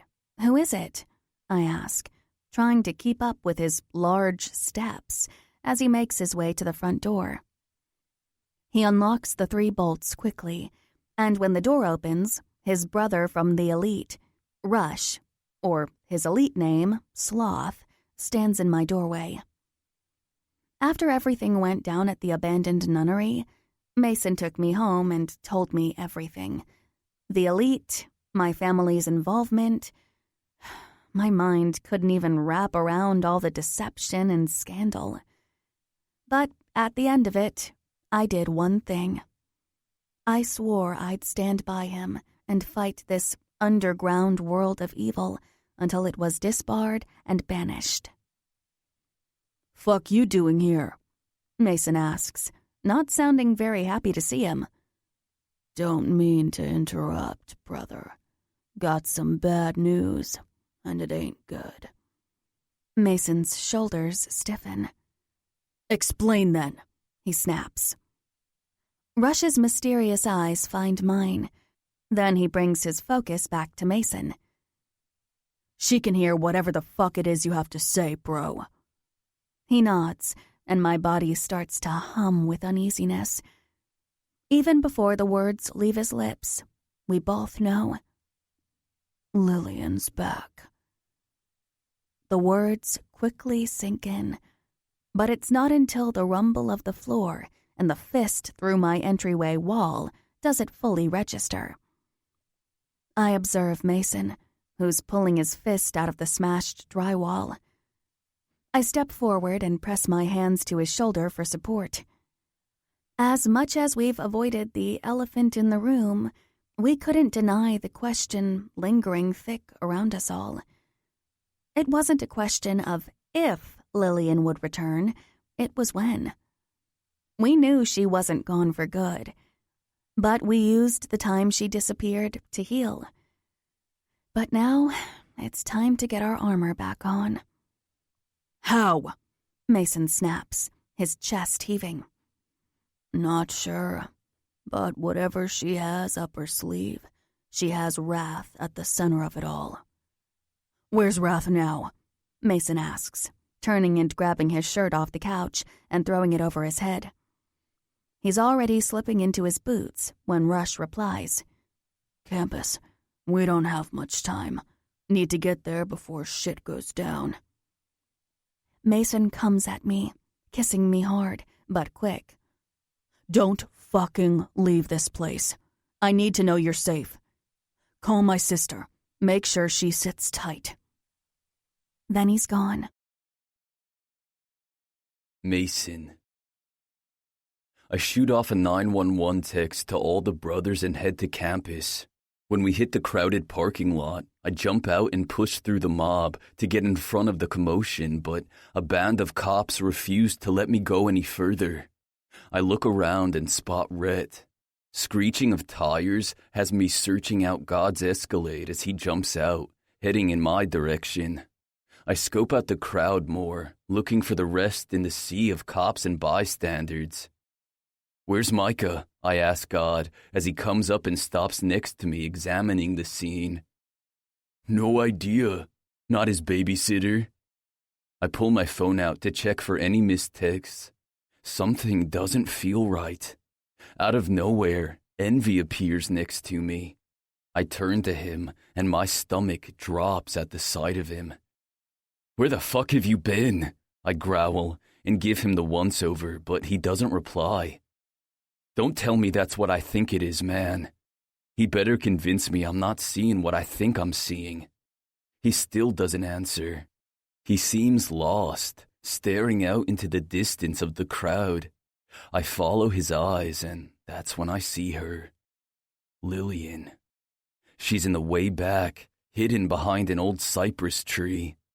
Her gleaming eyes break away from the ambulance, landing on mine. My stomach recoils again, and a heavy sickness swirls inside me at the way her evil smirk breaks across her face. It's then I fully understand. The one thing we've all dreaded. The war has begun. I turn back to Envy. Sebastian, talk to me. What did she make you do? He's so lost in himself, he doesn't bother to even look my way. But his 4 simple words hit my eardrums like acid, burning into my brain. Wrath's gonna kill me. This concludes Pride by J.D. Hollyfield, narrated by Alex Kidd and Amelie Griffin. Copyright 2019 by J.D. Hollyfield. This unabridged audiobook is published by arrangement with J.D. Hollyfield, care of Lorella Belli Literary Agency Limited, and was produced in the year 2019 by Tantor Media Incorporated, a division of Recorded Books, which holds the copyright thereto. Please visit tantor.com for more information on our growing library of unabridged audiobooks.